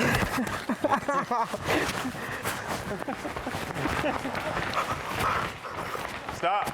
I'll always miss my old skeleton. It's too bad. He got his head blown off with a Mannlicher Carcano rifle. In the past, they've encased a skeleton in a product called ballistics gel, which is used to test bullets. The guys think it might work well here, too. It has nearly exactly the same electrical resistance as the human body. They just need to mold it into shape.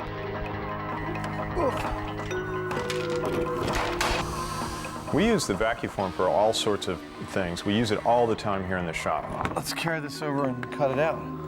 We use it for toy prototypes when we're, inventing something. The same plastic is used in soda bottles. They'll mold the dummy's front and back and join the shells together. Normally, they'd use glue to do that. But Adams made an executive decision. He thinks it'll be quicker just to use tape. He's looking pretty healthy. I've always wanted my own full-sized, visible human.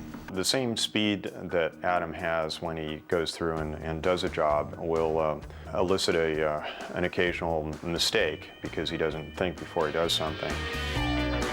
The next step is to fill the legs with gel. Crucial for the experiment, that will give them the same electrical properties as humans. They make this stuff out of boiled down animal products like cow hooves. It's really vile. Stop. Stop. Adam's tape is not holding. Damn it.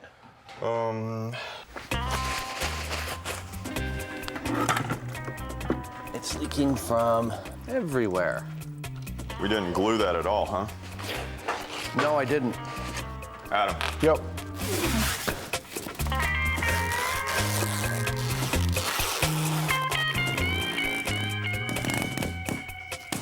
Oh, stop playing. Let's do this. That's such a good sound. There we go. Hey, look at that. It's filling up. Not for long. Now both feet are leaking. Come on. Come on. Oh, slanted, sideways. Oh.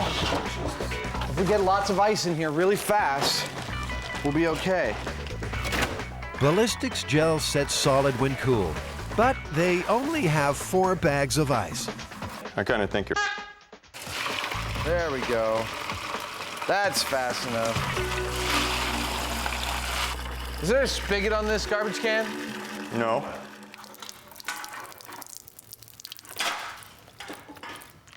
Total crapola. This is a complete and utter disaster. It is not. You've got the legs almost full. It's a total disaster.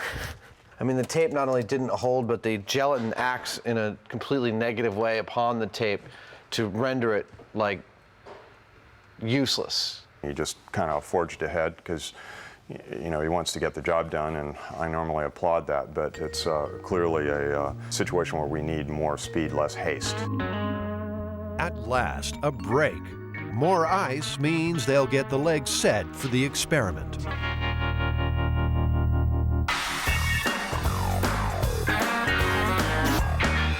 One thing that keeps bothering me about this is that, urine itself is probably not going to conduct all that much. I mean, we don't really know, but I can't imagine that you're going to be able to conduct current like you would with a wire. Yeah. And so the dirty work begins. Oh, it's warm. What this boils down to is how much current can we actually carry through about a 1/4-inch diameter stream of urine? And is it enough to kill you? The guys know it's not just the number of volts in a shock that hurts you, but rather the amount of electricity that actually flows through you, called the current. They can work out how much current will zap a third rail victim if they know 2 other facts. They need to find out the electrical resistance of urine. So it's about 10,000 ohms, which is just what we expected.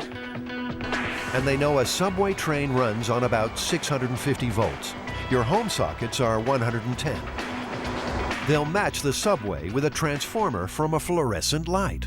If you had a rather robust stream of urine and you were able to spray it up on the ceiling in into a fluorescent lamp, you would probably receive the same effect as peeing on the third rail. A famous electrical formula called Ohm's law says the current equals voltage divided by resistance. So 650 volts passing through urine at 10,000 ohms resistance means there'll be a current of 65 milliamps.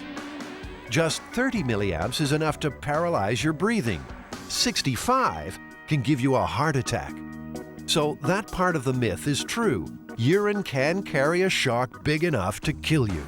In this dry run, they'll try to pass that current through a tube of donated urine, through ballistics gel, and into a relay switch triggered at 65 milliamps. We'll be cooking with gas.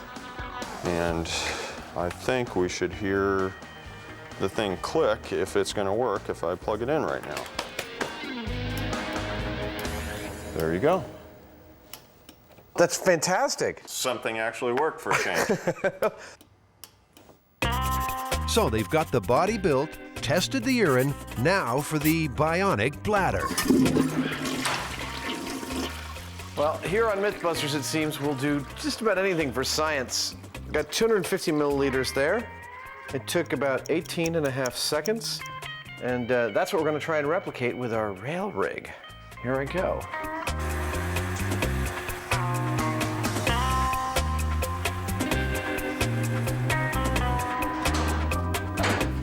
Start in now. 5 seconds. 10 seconds. 19 seconds, that's perfect. That's a relief. But Adam's still got bladder problems. So the question is pressure, I think. Yeah. Personally, I don't let gravity do my trick. You know, there's some pressure involved. So the question is, how to add pressure to the system. What better way to pressurize a fake bladder than with a whoopee cushion? Yeah, that's holding pressure. Better still, it fits perfectly. But, of course, that's only half the equipment.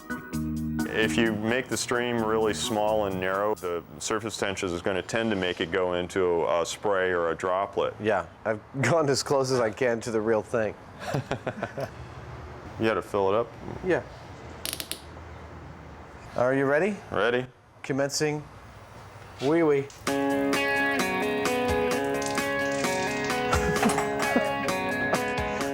Looks like a pretty convincing stream to me. Yeah. Getting urine everywhere. It looks okay, but how close to real is it? What they need is a comparison. Volunteers? Anyone?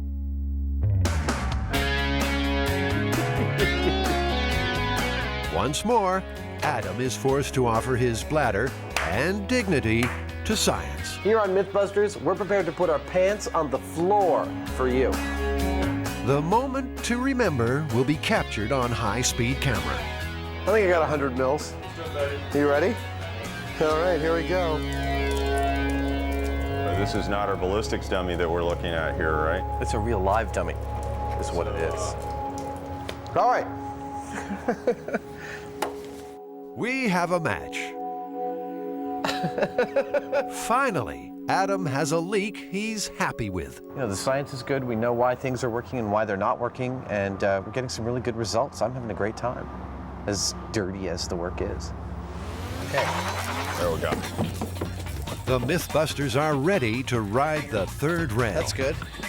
Where's the wee bottle I have to go? I guess I can hold it until we're down there. Oh, man.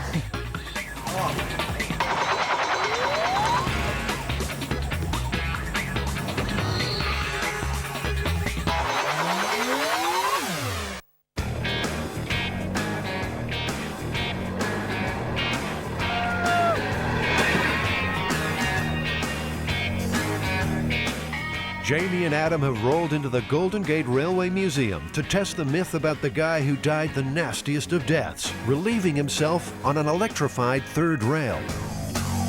Usually when you hear the narrative, the guy has a name. It's Joseph Patrick O'Malley. A more Irish name you couldn't get. So I suspicion that part of this is a stereotypical legend, and it promoted the stereotype of the drunken, thick Irishman. O'Malley is in for a rough time. He's been built with the same electrical properties as the human body. The plan is to wire him up so that if the myth is true, current will run from the third rail up his urine stream and trigger an electric release switch, knocking him over backwards. The current by then will be exiting his feet. There's no third rail here, so they'll build their own, attaching a section of track to a 650-volt transformer. And once in position, there's the delicate but most important issue. Oh, perfect. Okay. How's the P aim look? P aim looks pretty good to me. I think that's going to hit handily. Okay. He looks beautiful. I wouldn't mind having this in my house. Start to stink after a while. Yeah, I've had that problem before. Adam, is your bladder ready to do the real thing? Yeah, we've got it set up basically the way we think it would be set up in real life, the way someone would actually happen across the situation. It's a dry day, the ground is dry. Our subject is wearing normal rubber-soled shoes. He's having a wee on the rail. There's no wires around him. We'll electrify the rail and we'll see what happens to him. The guys will stand on a rubber mat to insulate them. O'Malley, well, he probably wishes he'd had that drink. The electric release is like a human heart. If it's triggered, he's a dead man.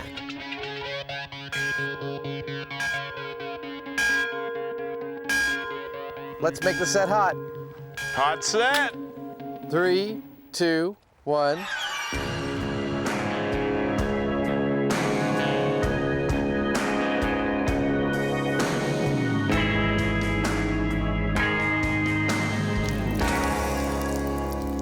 Nothing. The release wasn't triggered.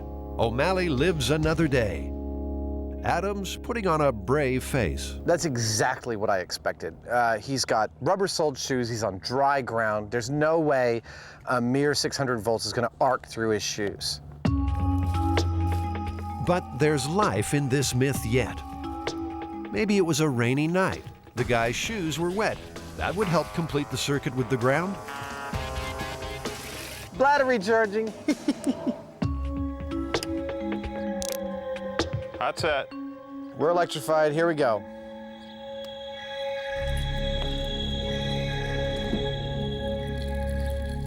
Nothing. Not a thing. Damn. He needs to see a doctor. Set is cool. Jamie, dry shoes didn't work. Wet shoes, wet ground didn't work. What's next? Well, I guess the only thing left is to take his shoes off, and we'll assume he's barefoot. Okay. Okay, there's 2. Stumbling around a train yard late at night, looking for a place to pee, barefoot. All right, are we good? Hot set. All right, here we go. Nope. Nope, there's no connection going. The guys are starting to suspect the problem isn't in the feet, but the urine stream. Perhaps it's not carrying the current. Yeah, it looks like those are not forming a solid stream. Yeah. But suddenly they've got another, more dangerous issue. What's that sound? The wet ground beneath their mat is live with electricity. Yeah. Off, turn it off. Again, it just shows what we knew, which is that the urine is highly conductive, and that couldn't have been a continuous stream of urine, because if it was, we would have activated the relay, right? Yeah, we should see that on the high speed. Yeah. Sure enough, by the time the urine reaches the rail, it's broken into separate drops. It needs to be solid to carry a current. The guys might have a solution for that. The only thing we have left is to try a larger stream of urine. You know, maybe that'll be more likely to create a continuous connection there with the ground. That's what we started out with, and that's where we're going. This could be the best day in O'Malley's life, or the worst. But it's not safe to power up until the ground dries a little. While they're waiting, there is another rail yard myth worth testing. Legend has it you can derail a train just by putting a penny on the tracks. Guys have actually graciously allowed us the use of their engine to test this. My guess is they don't think it's going to derail the train. I would agree.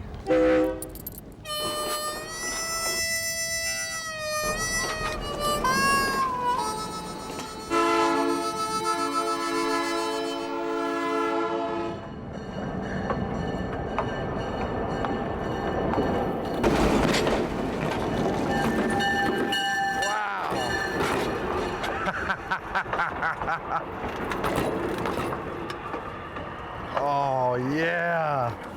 Look at this. Oh my God, they're really hot. This myth isn't just busted, it's flattened. Actually, it's very rare that you'll get more. Rob, the engineer, is not too surprised. So, Rob, do you think a penny can derail a train? Absolutely not, unless it's lodged in the engineer's eye. That's good.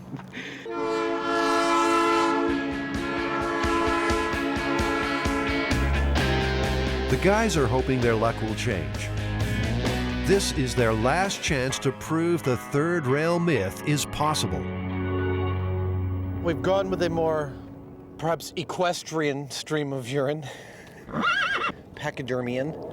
I hope we get a continuous stream. I'd like to see this thing work. I'd like to watch it fall over. To be honest, I still don't think it's quite going to work. The ground is dried enough to safely try again. The larger, anatomically dubious stream will stay solid longer. And they decided to give the myth another helping hand, moving the rail closer. I always like to hold on tight to whatever I'm sitting on. The bladder is full, the rail is set, the electrics are good. We're good for the close-up test. Powering up. Powering up. If this setup doesn't complete the circuit, trigger the release, and kill O'Malley, it will certainly kill the myth. All right, and 3, 2, 1. Hey! It worked. Yeah, it's 6 inches away from the It just rail. goes to show, do not grab the third rail with both hands and on it from 3 inches away. Oh man, wait a second. I gotta take a leak. Woo! That'll never make it in the show.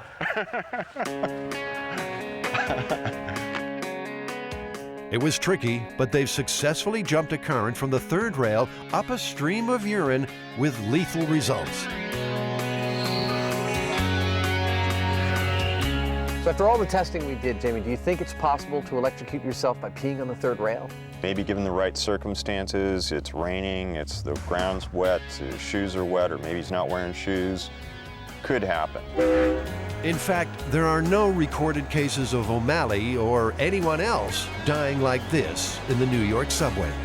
Watching it break up in every stream that we've photographed, just doesn't look like you could make a solid connection. I'd say that's a myth busted. Not that I'd be peeing on the third rail anytime soon. Hey! Oh! You're watching MythBusters. Isn't that right? 2 million dead fish, a demagnetized credit card, more slime than the Ghostbusters, and Jamie and Adam have a slippery myth by the gills. Well, that's a sight for sore eyes. Oh my God. Imagine the wallet that you can make out of this one.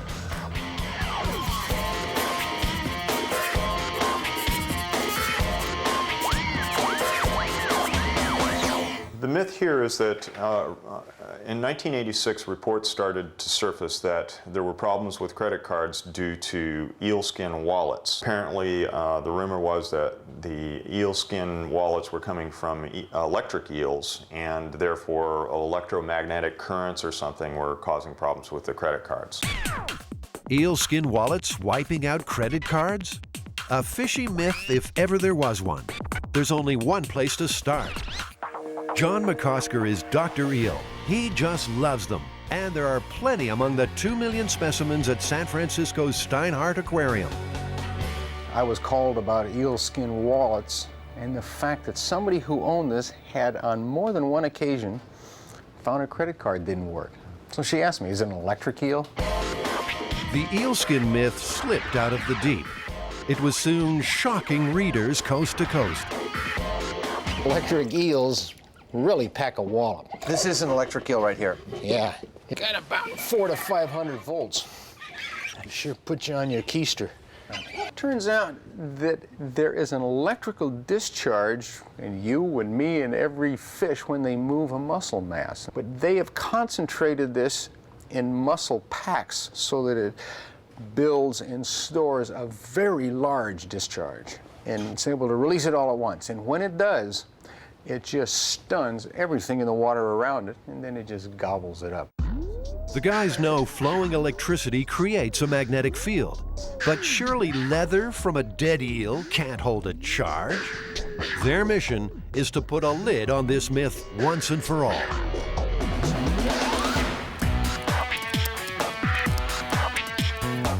They'll start by making up a bunch of stunt credit cards using a magnetic rider.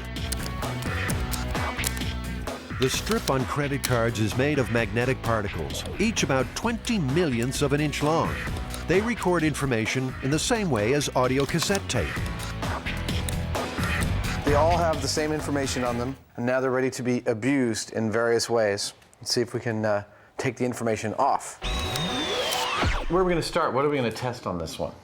Well, we got to put cards in wallets, see what happens. We'll leave them there for a while. We'll measure the wallets, see what they do. It seems our myth is quite widespread.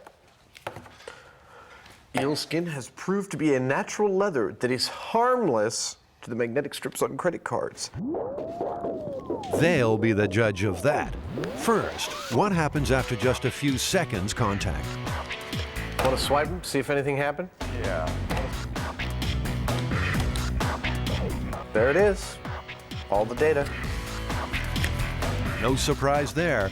Maybe it needs some wear and tear. There you go. Wallet didn't do anything to it. Let's leave those in there for 24 hours or something and see what happens to them after that. Another theory, actually, is that during the tanning process, residue could get left on the wallet that gives it a small charge that could demagnetize a card. Something like that might have iron particles or something in it that they've impregnated the leather with. Yeah, and if such a thing is possible, we should be able to test for it. I can't help myself. I need some satisfaction.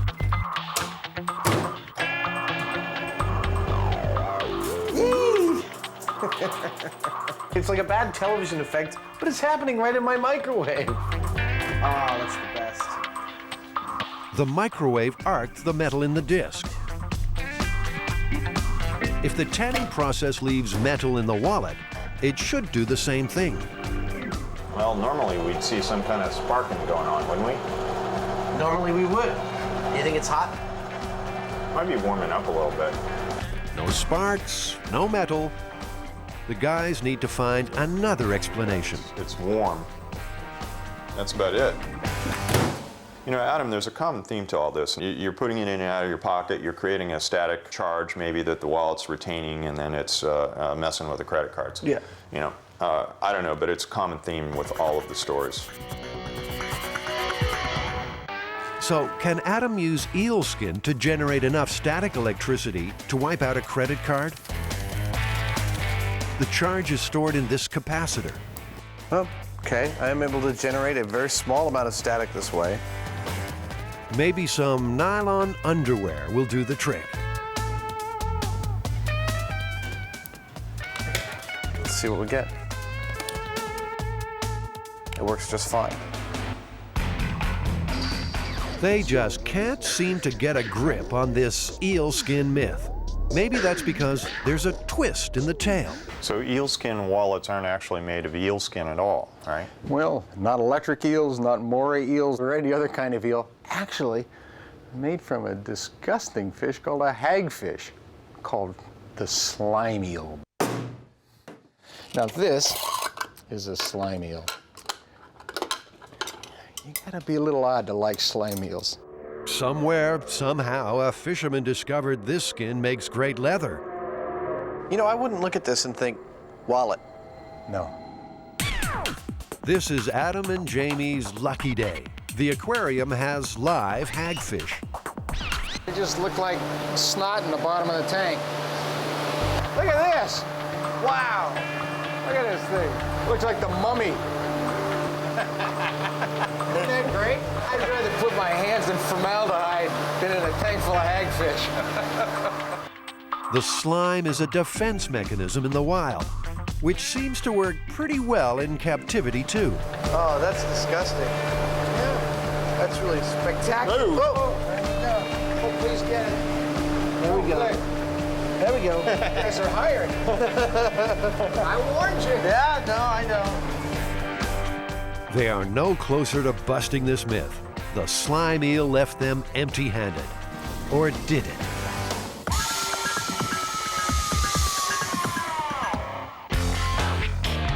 In the eel skin wallet myth, John McCosker did some myth-busting of his own. He's convinced the fish have been framed. It wasn't until we finally obtained a wallet that had been used that we then realized what the problem was.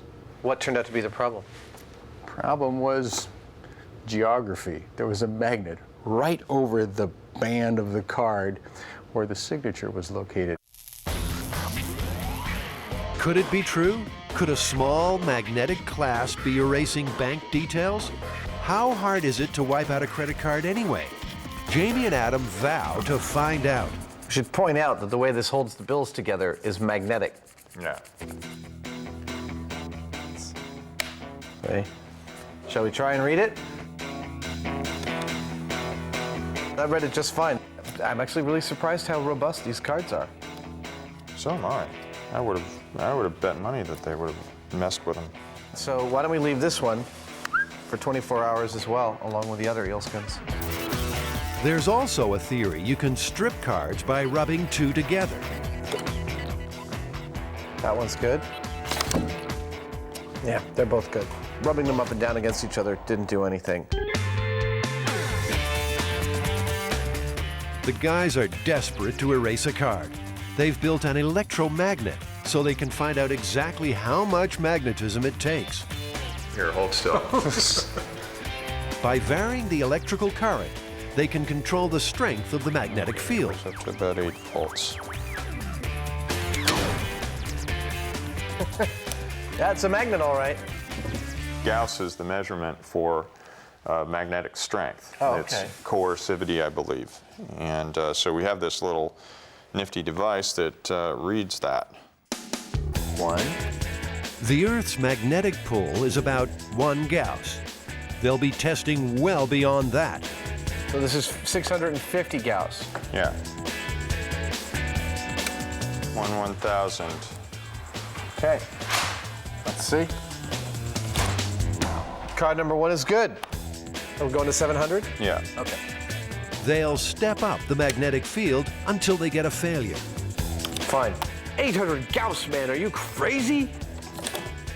Nothing. Looks like the everyday credit card is tougher than they thought. Time to step on the Gauss. Okay, 1600 Gauss. Something tells me that nothing's going to happen. It's good. Now, wave this card like half a centimeter above the magnet.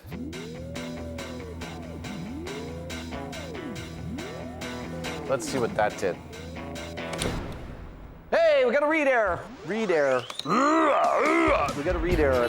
Swiping the card has proved the key. By moving it through the field, the tiny magnetic particles in the strip are dragged out of alignment. 1000 Gauss. Number 4 is totally screwed. Number 4 is bad. I would say that we could call 1000 Gauss the point at which the cards regularly start to fail. There's nowhere near that much magnetism in the wallet. So could the person in the myth have come into contact with it some other way? Calling this cell phone, I didn't get anything above 30 Gauss. Nope. Nothing. it's going up to around 16 at most. That's a speaker. That's about 70 Gauss. Nothing comes close to 1,000 Gauss. That's a wallet with a clasp? Even after a day's exposure, it's doubtful a wallet could generate that sort of field. Fine, all the information's still there. Try this one. Go. Nope, all the information's still there. No ill effects at all. Let's try the eelskin money clip that has magnets in it. Nope, all the information's still there. All right, Jamie, so yeah, there's no effect on these cards after 24 hours in a genuine eelskin wallet. This myth is all but busted. But there's one challenge left. John, do you have an electric eel we can go visit, a live one? And a hungry one, and it's storing its charge waiting for you. We have some live electric eels that have caused some workers' comp injuries.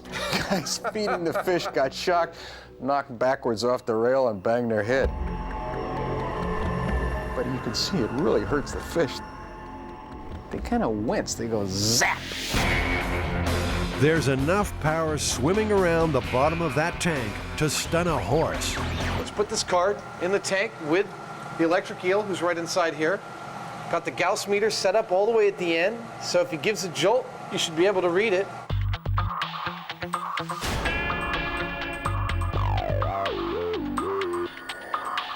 An electric eel is looking at me right in the eye. Are you getting any kind of reading at all? No, I'm just getting minuscule variations, nothing at all really.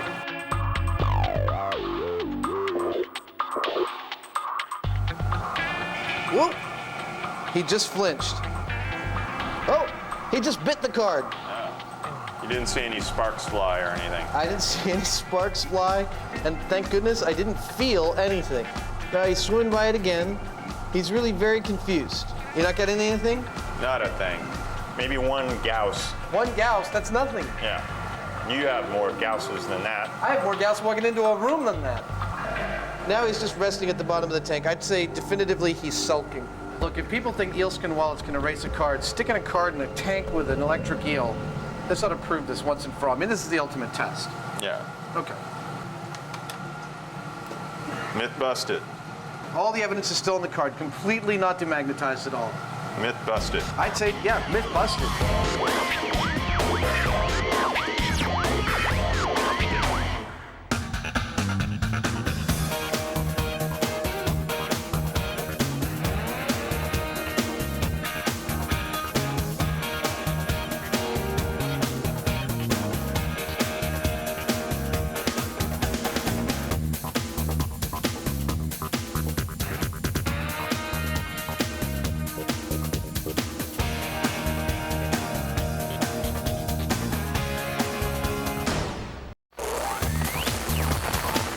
Here come chickens of mass destruction. The MythBusters are firing their chicken gun to see which does the most damage, thawed or frozen. I would say that what you got here is a potential supersonic chicken. Doing the laundry can be a killer chore, but can it actually kill you? The washing machine from hell is about to be unleashed upon the world. Adam and Jamie are getting intimate with a giant octopus. Could a human give birth to one? No, really, honey, those are octopus hickeys.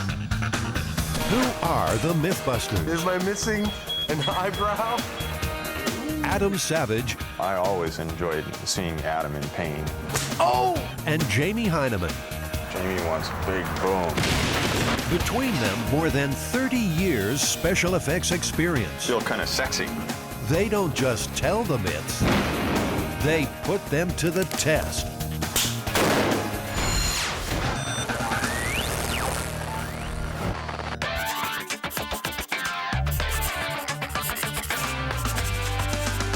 Well, Jamie, I got an angry chicken, a really big gun, and an airplane. What are we working on?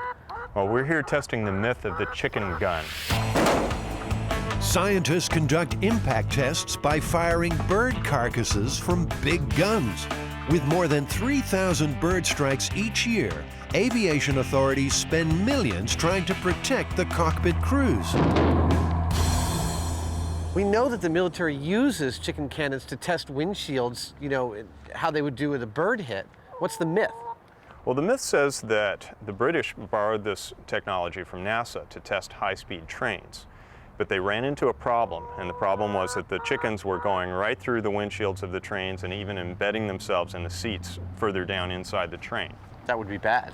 Yeah. Well, the British were horrified at this, of course, and they sent a tape back to NASA asking for help. NASA replied saying, "Gentlemen, thaw your chickens." Well, so this is what we're testing here today. Not that there is a chicken gun in existence, but whether or not there's a difference between a frozen and a thawed chicken at a couple 100 miles an hour to an airplane windshield. That's correct. To fire thawed or frozen chickens at high speed, the MythBusters will need a sealed tank and compressor to supply air for the massive gun. An industrial-strength butterfly valve will provide an explosive release for firing the carcass down the long barrel. The target? A used fuselage and several spare windshields. There are loads of stories where one country pokes fun at another, particularly where America is involved. MythBusters folklorist Heather Joseph Witham.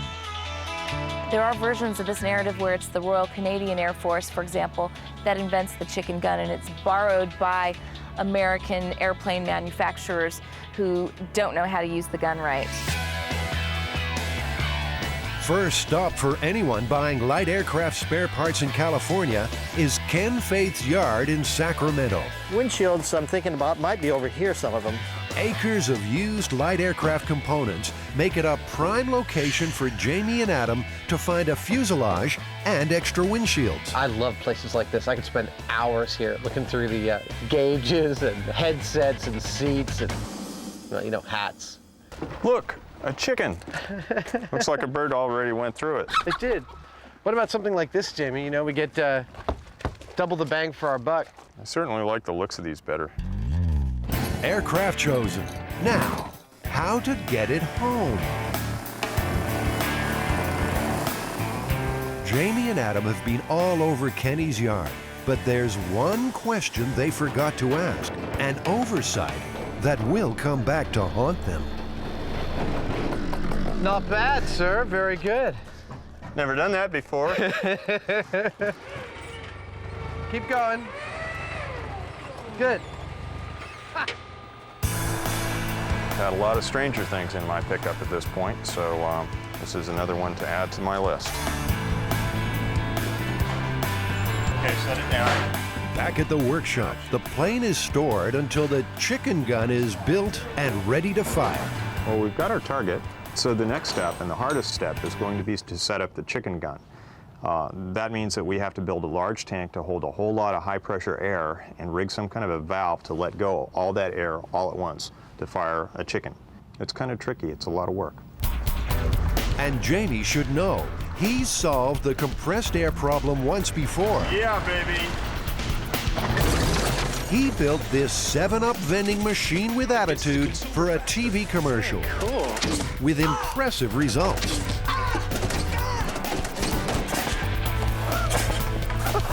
One of the things that I noticed was that the firing system that we set up required a large valve that delivered a whole bunch of air all at once. And we thought, wow, this is great. You know, we should use this on the chicken gun because it requires exactly the same thing. It's a simple, elegant design. It's exactly what I like to see come out of the shop. It's fun, yet deadly. What else could you possibly want to come out of an effects shop? So the search for the perfect high-pressure tank begins. Wow. The Machinery and Equipment Company in Brisbane, California is a vast supermarket for used tanks. You can flip this in any direction. That could be upside down. You can hang it from something or leave it like that. What do you want for this thing? This is $750. Okay. Jamie, it still occurs to me that it's way overkill for what we want to do. Jamie has made his choice, but Adam is not happy about safety. He feels that the tank is too sophisticated and that over-modification could weaken the structure. It's like your intuition is that it's not like a bomb. Yeah. But if it is, we're all dead and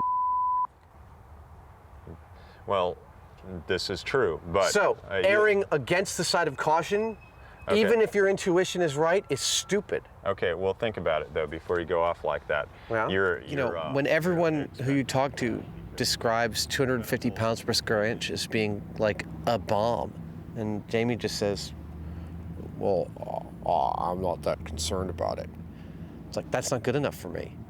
Adam was just having a little bit of a hissy fit about the safety aspect of this thing, and I don't hold it against him at all. The possibility of having the tank rupture and somebody get hurt is something that we should be very concerned about. However, I don't think it's going to blow up.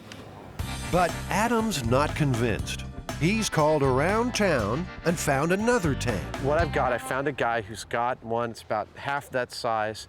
I think it's just perfect for us up in Petaluma. Okay. I need some cash and I need the keys to the car, Dad. Okay. 500. All right. Drive carefully. Vegas, baby.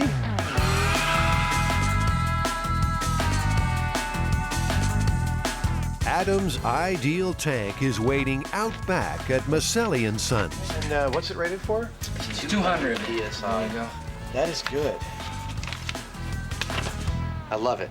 Let's do it. That's it. Meanwhile, Jamie has found an oversized butterfly valve that will release the pressurized air. He also ordered 20 feet of quarter-inch steel pipe for a 10-inch diameter barrel. Hey, Savage. Yo, Heine. So, here she is. Even Jamie is impressed with Adam's purchase.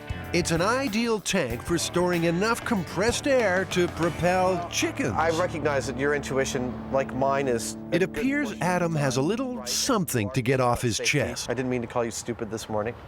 Did you call me stupid? I didn't. I said stupid, and I was talking to you, but I wasn't calling you stupid. Okay. Nobody ever calls me stupid. I've called you stupid, but not to your face. Not in live.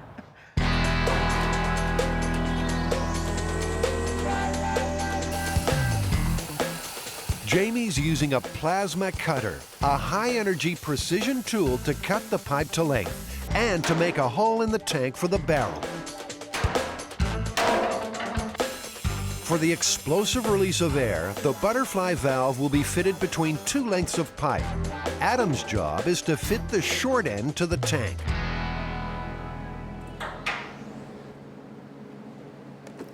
I just dropped the temple of my glasses here into the tank, the really heavy, big tank with a hole in it. Got some chewing gum? Just goes to show, where there's a will, there's a way. There we go. One glasses temple. Now I can get to work.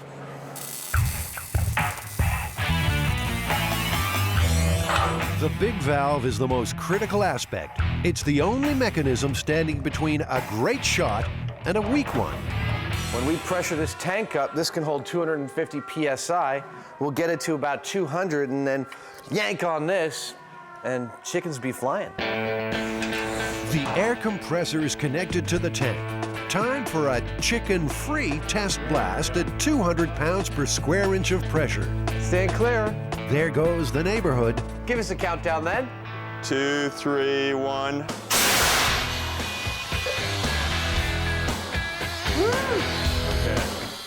It looks impressive, yet the white smoke is simply water vapor forming droplets when the previously hot compressed air meets the cool. Feels like a Mack truck just drove by me. I just wonder what a chicken breaking the speed of sound sounds like.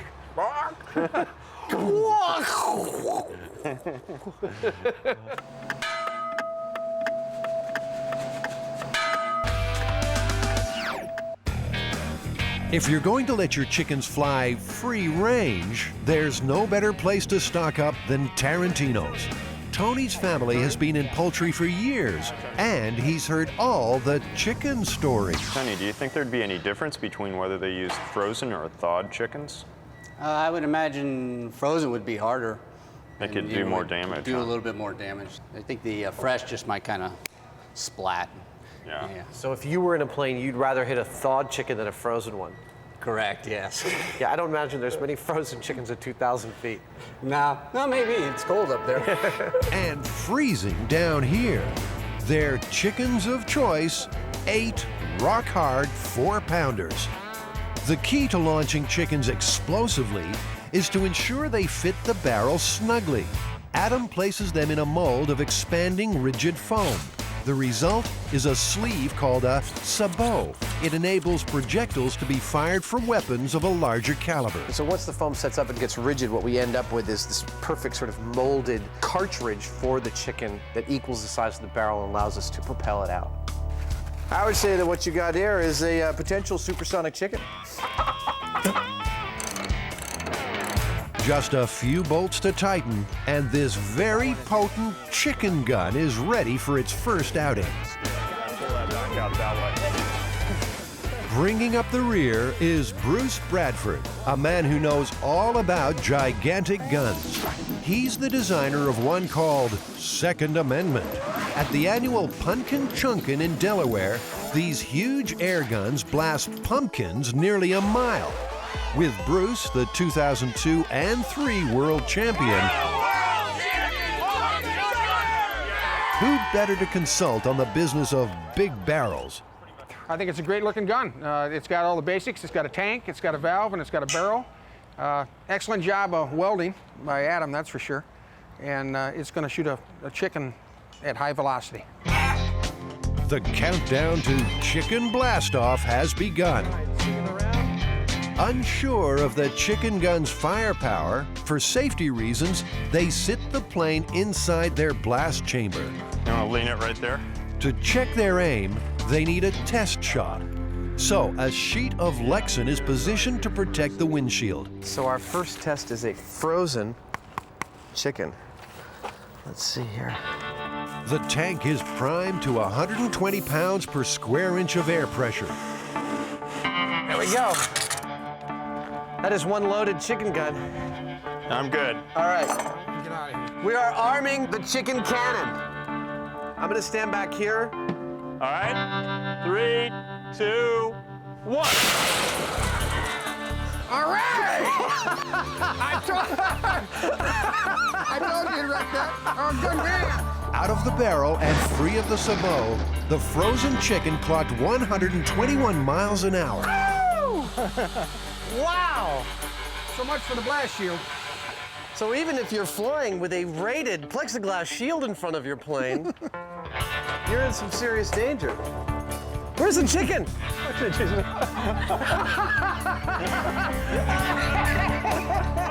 Oh my God. You know, who knows what the damage to the neighbors would have been if this had gotten out. Oh. You know, that's about one of the more destructive things that I've ever done. That was cool. Yeah, that was exceedingly cool. Let's do a thawed. A replacement windshield is fitted for another shot. This time, a thawed chicken. The big question, will it cause as much damage as a frozen one? 3, 2, 1.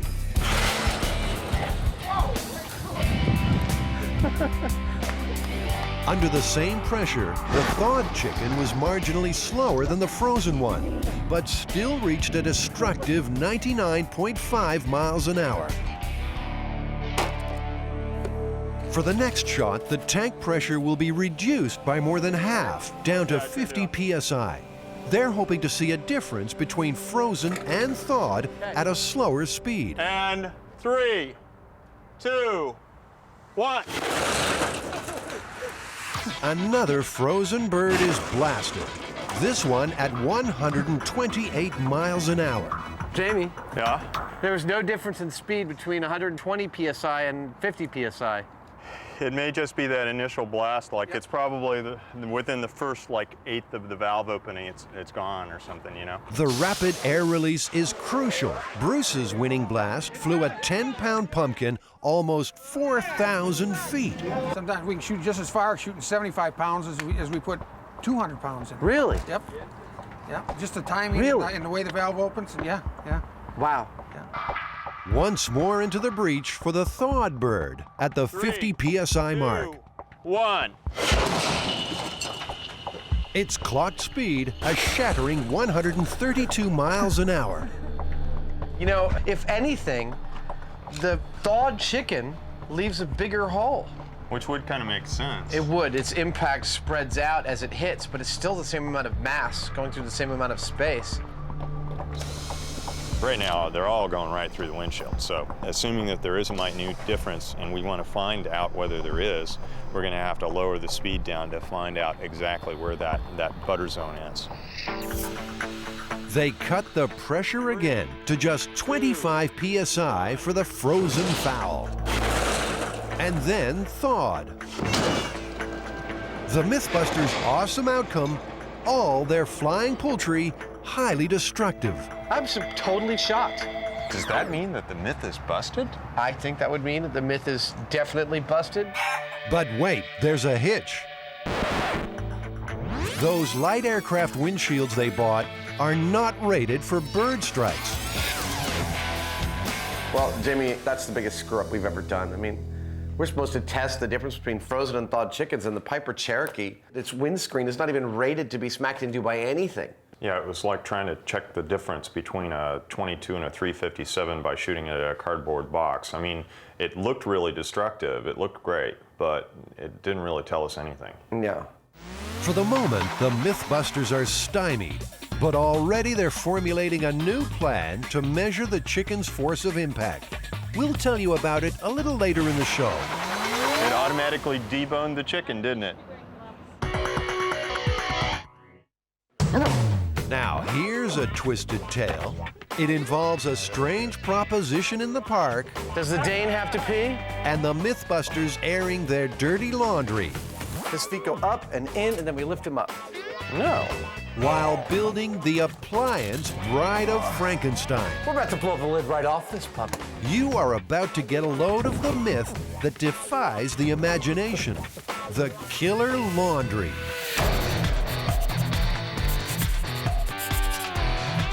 In 1998, a Charlottesville man attempting to do a large amount of laundry stuffed his washing machine with 50 pounds of clothes. So he wants to get all of his laundry into the machine at once.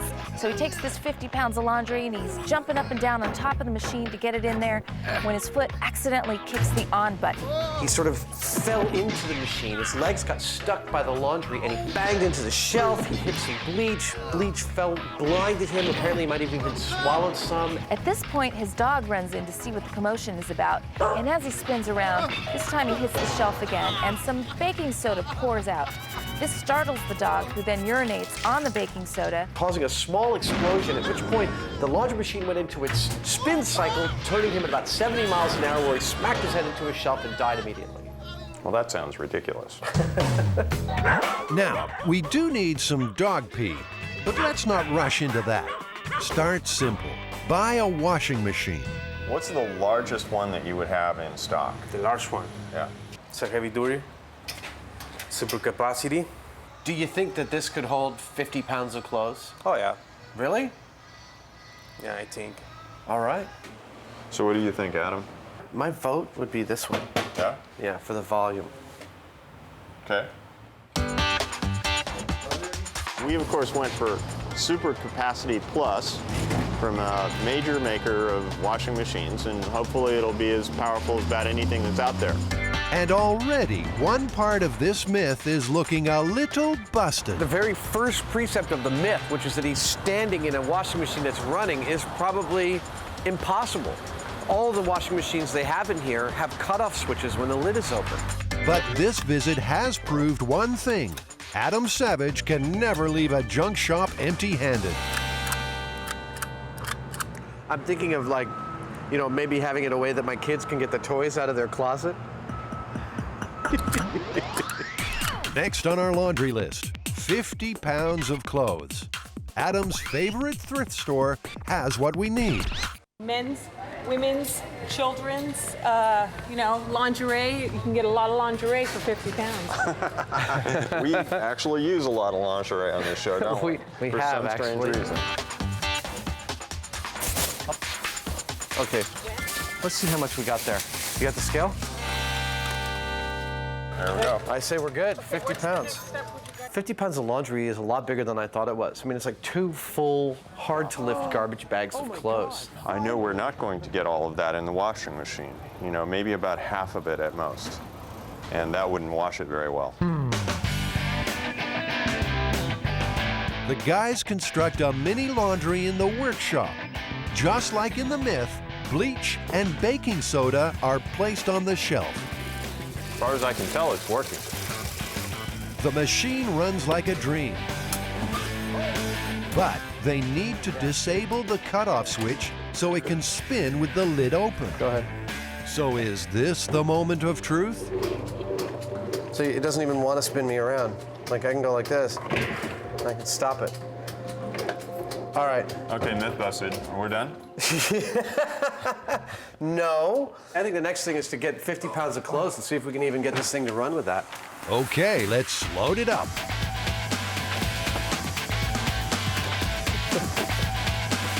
Oh, yeah. Bring it on. It's not in the machine. Well, Well, I guess this is why the guy stood this is on why it. the guy started standing on it. But, I mean, we still have 10 pounds left, and I can't even make my feet into it.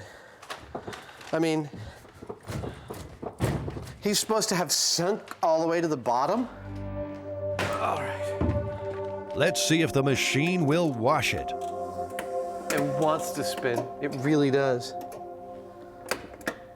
It's not even spinning, it's not agitating, it's not doing anything. So the only option open to us now is to pull all this out, start pulling the guts out, and just make this thing spin hell or high water, no matter what the hell is in it. It's the moment Jamie and Adam have secretly been waiting for. We're talking about taking stuff apart. What's that? That can't be that necessary. I don't recognize it. Ooh. This is the clutch, man. I think you're probably right, 'cause I don't see any belts right offhand. Why don't we run it through a light cycle right now? Okay. And observe it. This should be pretty cool. How many of you have ever seen a washing machine naked? To prevent accidents, like the one in the Myth, the machine has an emergency clutch. It stops the wash cycle before the motor burns out. To make this machine spin Buster, the crash test dummy, the clutch will have to be bypassed. Yeah. Well, we have done what we can to modify this machine to get rid of a clutch and get rid of actually every safety feature it possesses. Now we'll find out if it is in fact strong enough to do any damage once those have all been overridden. The washing machine from hell is about to be unleashed upon the world. Before Buster and his dirty clothes go back in, a test run. It's spinning. It's going real fast. But despite 630 revolutions per minute, they can stop it with their bare hands.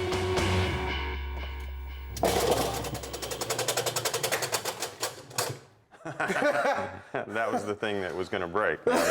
We removed the clutch. That was probably that little plastic. That's that little piece of plastic. So the motor has like almost no torque at all. This so-called washing machine from hell turns out to be, well, just another washing machine. This is an example of one of the most powerful consumer-level motors you can get in a washing machine. This myth is totally busted for the third or fourth time today. I can't even remember which. The myth is busted. However, as is our way here on MythBusters, we are going to show what would happen if it did have enough power. So this once humble super capacity washing machine will mutate even further. It's goodbye, baby regular motor. Hello, Big Daddy. They're upgrading to a motor from an electric car, a motor Jamie just happened to have lying around. These motors are 10 horsepower as well. They will literally pick this thing up and throw it. They will toss the dummy across the room or something like that. These propelled a full-sized electric car, so they're not something to be toyed with. Attaching the motor will be tricky.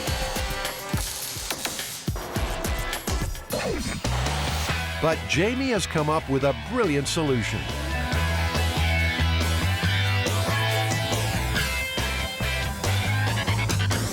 Now the spin cycle is powered like a motorcycle. The car motor is connected to the main drive shaft by a motorcycle chain. Ah, there we go. Good. We have a very solid plan for making this thing go like hell. Jamie wheels in a special guest, the robot he built for a 7-Up commercial.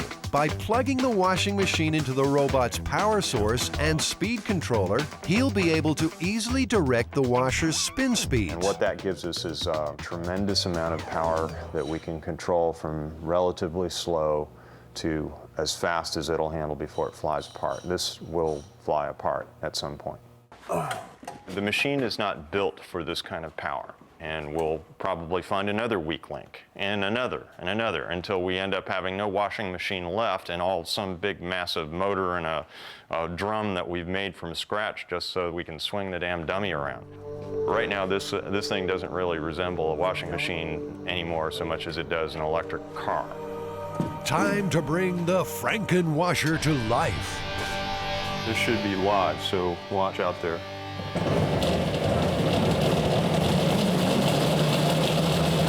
Is it faster or slower than the spin cycle? That looks pretty close to the spin cycle to me. It looks a little bit slower, but it looks pretty close. Okay, I wasn't going all the way up yet. So we've done it. We got it. Okay, I'll power it off. With the washing machine ready to go, it's time to tackle the task that can be delayed no longer. Does dog pee plus baking soda equal explosion? According to the amazing killer washing machine story, it does. Jamie and Adam need some willing donor dogs. Does the Dane have to pee?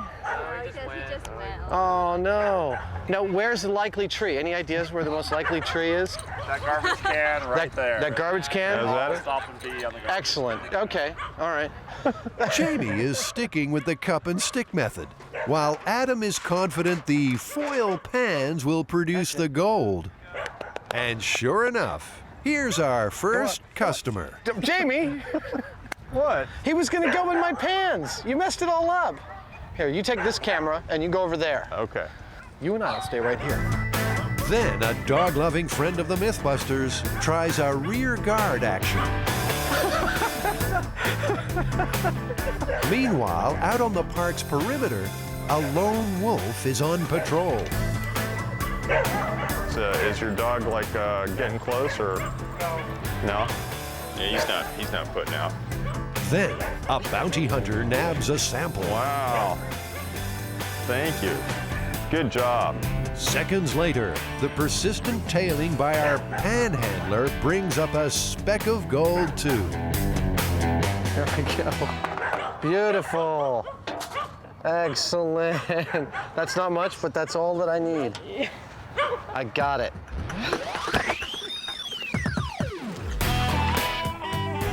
At the workshop, Buster is hauled up for another traumatic test of endurance. Even for a crash test dummy, he's constantly outside his comfort zone.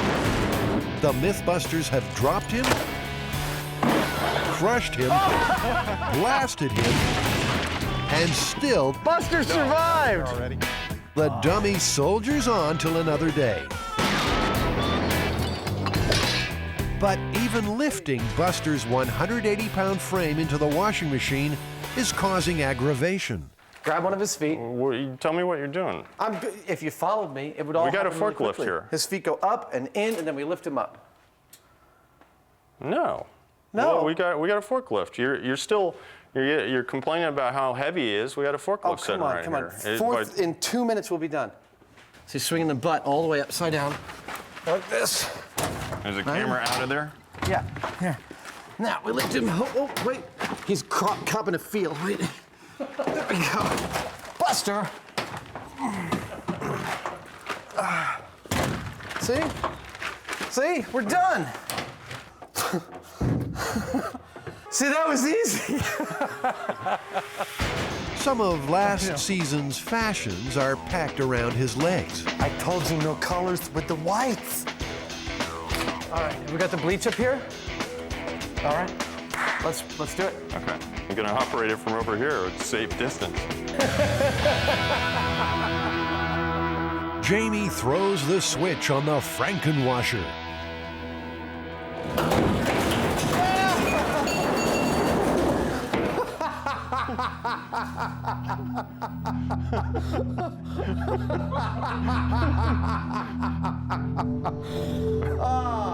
I'm glad we were all suitably safe distance.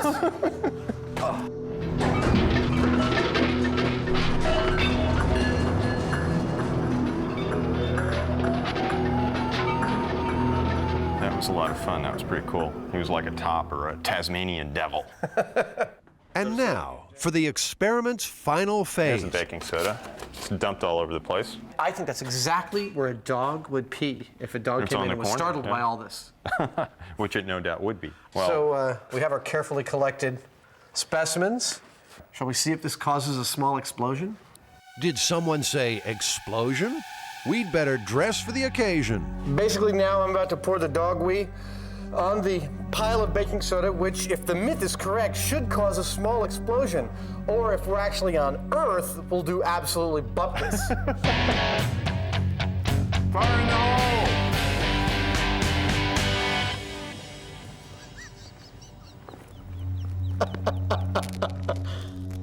Nothing happened. Get me the Jack Russell Terrier urine. That ought to do it. They're hyperloop creatures. All right, everybody behind the Lexan shield. Are you ready? Hot set! well, what do you know? Nothing happened. No explosion at all. Well, Jamie, that's actually, I think, a first for us. There's not one fact about this myth that's true. Yeah, you know, usually at least there's a tiny grain of truth somewhere in the stuff that we're dealing with. It has to start somewhere. But, you know, this one, it just isn't there. It's not practical, it's not reasonable, it doesn't make any sense. Myth decimated. One myth busted. But what about the unfinished chicken gun business? 3, 2. You'll recall that while testing which chicken hits hardest, frozen or thawed, the guys discovered that their light airplane windshields were not rated for bird strikes. As a result, all their flying chickens smashed every windshield. This chicken went through it like butter. Whoa. So this is the experiment take 2. To finally lay this myth to rest, they have rethought their methodology. No more windshields. This is purely a moment of impact test. The chickens will be fired at a solid steel plate. By using the high-speed camera to measure the time between the start and finish of impact, they hope to see a difference between frozen and thawed chickens. The 3 frozen chickens clocked more than 140 miles an hour. The impact time, 7 1/1000ths of a second. It automatically deboned the chicken, didn't it? 3, 2, 1.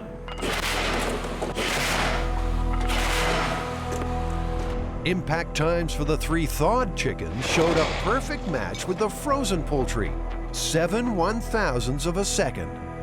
Here we go.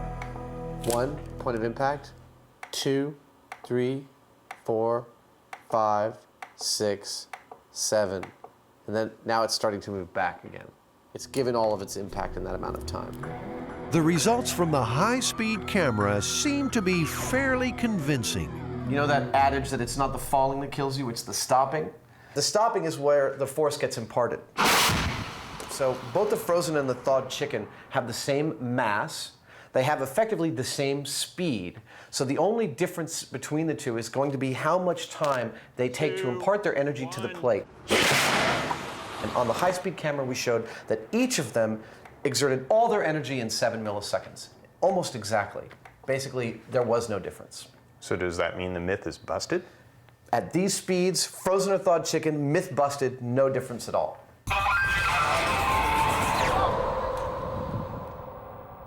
Now that we're done testing, we get to have some fun. That'd be pumpkin chunkin' kind of fun. Dude, look at this. It's what you get when the pumpkin chucking champion buys your pumpkin for you. It's perfect. With the day almost done, what better way to finish than with a few pumpkin chunkin' rounds of their own? Was there anything in its way? I suspect that the pumpkin went through here. Oh, Oh, here we go. Jamie, can I ride it? 3, 2, 1.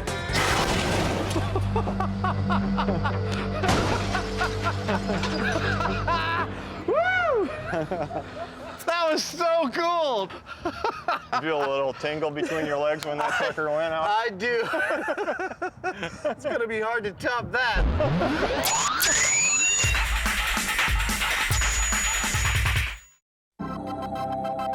The Mythbusters are about to probe the mysteries of the deep in the aquarium at California's Monterey Bay, one of the world's largest marine sanctuaries.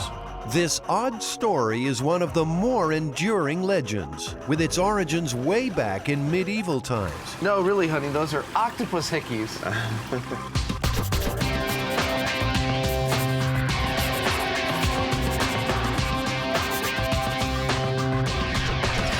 Well, this one might seem a little silly at first, but I think we're gonna have some fun with this. This woman admitted to the hospital with abdominal pains, and the doctors, upon examining her, thought that she was pregnant, so they did an emergency cesarean on her and pulled what turned out to be a live octopus from her belly.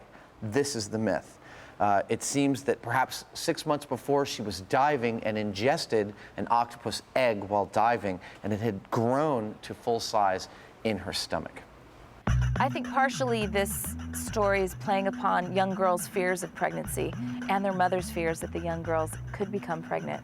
I mean, it's almost the same as the story that you can get pregnant by going in the swimming pool if there happens to be sperm floating around in that pool despite the chlorine. To ground this myth in reality, Adam and Jamie consult the experts at Monterey Bay Aquarium.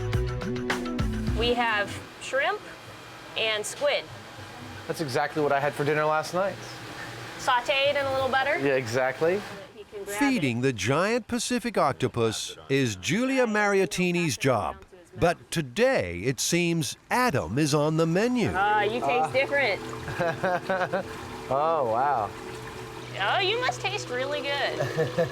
Because he's really interested in you.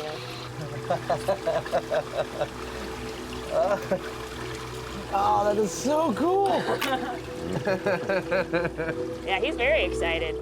While Adam's making a new friend, Jamie tackles the big questions. Julia, what kind of conditions do the eggs require to be successful at bearing little octopuses? Well, they really do require the attention of the mother. She will blow jets of water on them to make sure that they're aerated.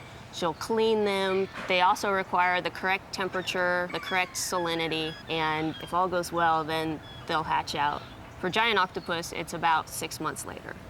Is it possible, let's say, if an octopus egg had just detached and was floating free, could a diver actually swim in and swallow one of these things? That's the only part of the story that could possibly happen. By some fluke, the octopus eggs are small enough that maybe a person could swallow them, but there's no way they would hatch out. The conditions in the stomach would not be amenable to their hatching. Not at all. The octopus myth is already looking pretty shaky. The Mythbusters must now take another tack. You know, Jamie, talking to Julia, it's really obvious to me that the whole idea of octopus pregnancy is just ridiculous. I mean, octopus egg can't even survive in open water without constant tending from the mother. It's definitely not going to survive in someone's stomach. Yeah, but there are myths around other creatures like frogs, lizards, snakes, even newts, that this can happen with. The octopus is perhaps the most recent incarnation. Other recent incarnations of this narrative are where a boy is getting water out of a garden hose and he swallows frog eggs, or newts, toads. Going back to medieval times, you have serpents and snakes, perhaps the most wicked seeming creature. Many stories were fables created to scare children. Others were chilling examples of what would happen to sinners. Sometimes the sufferers would regurgitate the unwelcome visitor, but usually the episode would end badly. So it's something taking you over, something insidious, something making you bad, and I'm sure in some versions of the narrative you did something wrong to let it in. So, is it possible for foreign organisms to survive inside the human body? We can replicate a stomach or several of them, and put, you know, stuff that eggs would run into, like acids and maybe salinity, temperature factors. And we'll see which ones survive and which ones don't, and which environments they work in. Yeah. Busting the pregnancy story means a MythBusters trip to the lab supply store. Or should that be candy store? I love this stuff. One of everything. I've never seen continuous pipe cleaner before. I didn't even know it existed. Which is smoother? That's smoother. Do you think we need to get some beard covers here? What you have isn't really quite a beard, though. I'm not sure what it is. It's like an accessory tuft. Ever wondered what's really inside Adam's head? Now somebody wave from the other side. Oh, that's cool.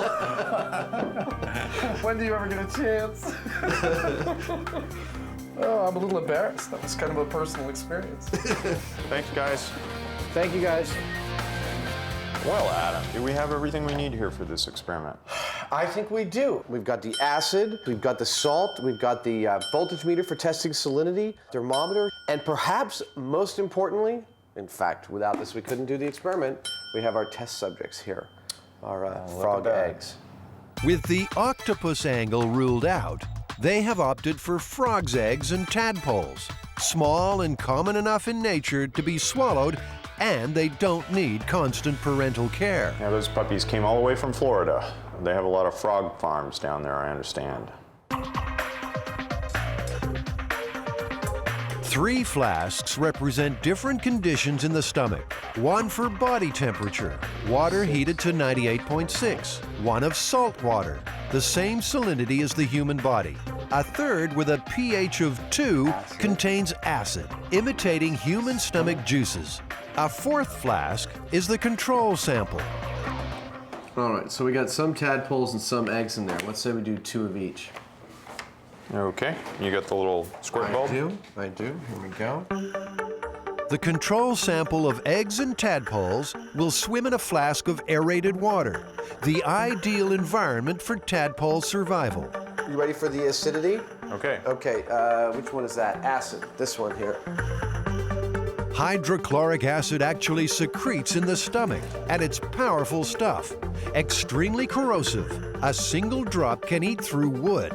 Jamie and Adam need to dilute their pure hydrochloric to match stomach acidity. Yeah, real close. All right. 1.99. All right. The pH scale runs from 0 to 14. Pure water is neutral with a pH of 7. Anything below 7 is acid, and anything above is alkaline. Common examples range from battery acid at 1, the stomach at 2, an apple scores a pH of 4, and milk of magnesia a mild 10.5. Doesn't seem to be doing so hot. He's definitely more laconic than his racetrack friends here, you know. He's just kind of sitting there on the top. Next, the body temperature test. They heat water to 98.6 degrees Fahrenheit. Okay, here we go. He's not, you know, doing a racetrack thing like his brethren down here in the Pyrex. For the next phase of the experiment, Adam's making a personal contribution. Here we go. What Adam's doing is measuring the electrical conductivity of his saliva. Now, we're going to try and replicate that conductivity in water by adding salt to it. Electrical resistance is the best way to determine salinity because dissolved salts are strong conductors. In Adam's mouth, the resistance is low, measuring around 4 kiloohms. There's one. He's doing pretty good. No, he's actually doing fine. Here's another. Salinity, they both seem to be doing okay, so we should leave this overnight and see how it does. Yeah. Tadpoles might find it tough going in the stomach, but are there any life forms tailored to the conditions? Come down here, I got some worms all set for you. If anyone knows about creatures surviving in the human stomach, it's Dr. Jim McCarroll from the University of California at San Francisco. As a professor of pathology, he's heard all the stories. Why would it not be possible for a thing like an octopus or a snake to grow and develop in your body? The acid in your stomach is there to dissolve meat and other food materials, and any type of living organism that doesn't have a way to protect itself against that is going to just wind up as digested food. So are there creatures that do have that type of protection that can make it through the acid in the stomach? Oh, most certainly. Tapeworms, for example, which are a type of parasite that you get from eating undercooked pork or beef. Also, certain types of roundworms, where in this case it's the egg of the worm that makes it through and then hatches in your intestine. And in both of those cases, the reason that they can actually make it through the gastric acid is that they're coated with a very hard shell. It's called a cuticle, and it's about as hard as your fingernail. So by having basically this armor on its surface, these worms can make it through the gastric acid, get into the small intestine, and basically live in paradise because they have as much food as they want to eat. In the United States between 1900 and 1920, tapeworms were being advertised for weight loss. Each segment of the worm was sold individually with claims like no ill effects and easily swallowed. Today, worldwide, about 1 billion people are infected with parasitic worms, particularly in tropical regions. You know, with things this big and this prevalent, it's not surprising that a lot of stories probably evolved, because people were seeing these things in their environment all the time, and they probably attained mythical proportions. When you look at these, the leap to an octopus doesn't seem like that great a leap. Sure, I mean, and imagine these all bunched together. You know, it would be like a Medusa head. Mm-hmm. And they'd often be passed by a child that way, so you actually would see something that looks like a Medusa head lying in the crib. That must be it. What do you think? I think no pasta for lunch. All right, Jamie, it's been 3 days. How are our frogs doing? Well, most of them are still alive. You know, the control group is great. They're happy little tadpoles swimming away in there. They look even bigger than they were a couple days ago. I believe they have grown a little bit. And the salt water seems to be fine with them. Yeah, they're you know, still going. They're doing just as well as a control group, actually. What were the killers? The real killers were the acid and the high temperature. Well, that killed them each in like 10 or 15 minutes, didn't it? Pretty much, yeah. Well, Jamie, I think we've done everything we can to show that octopus pregnancy is absolutely ridiculous. We've busted it wide open. And the octopus really liked your hand. I think I'm actually in love.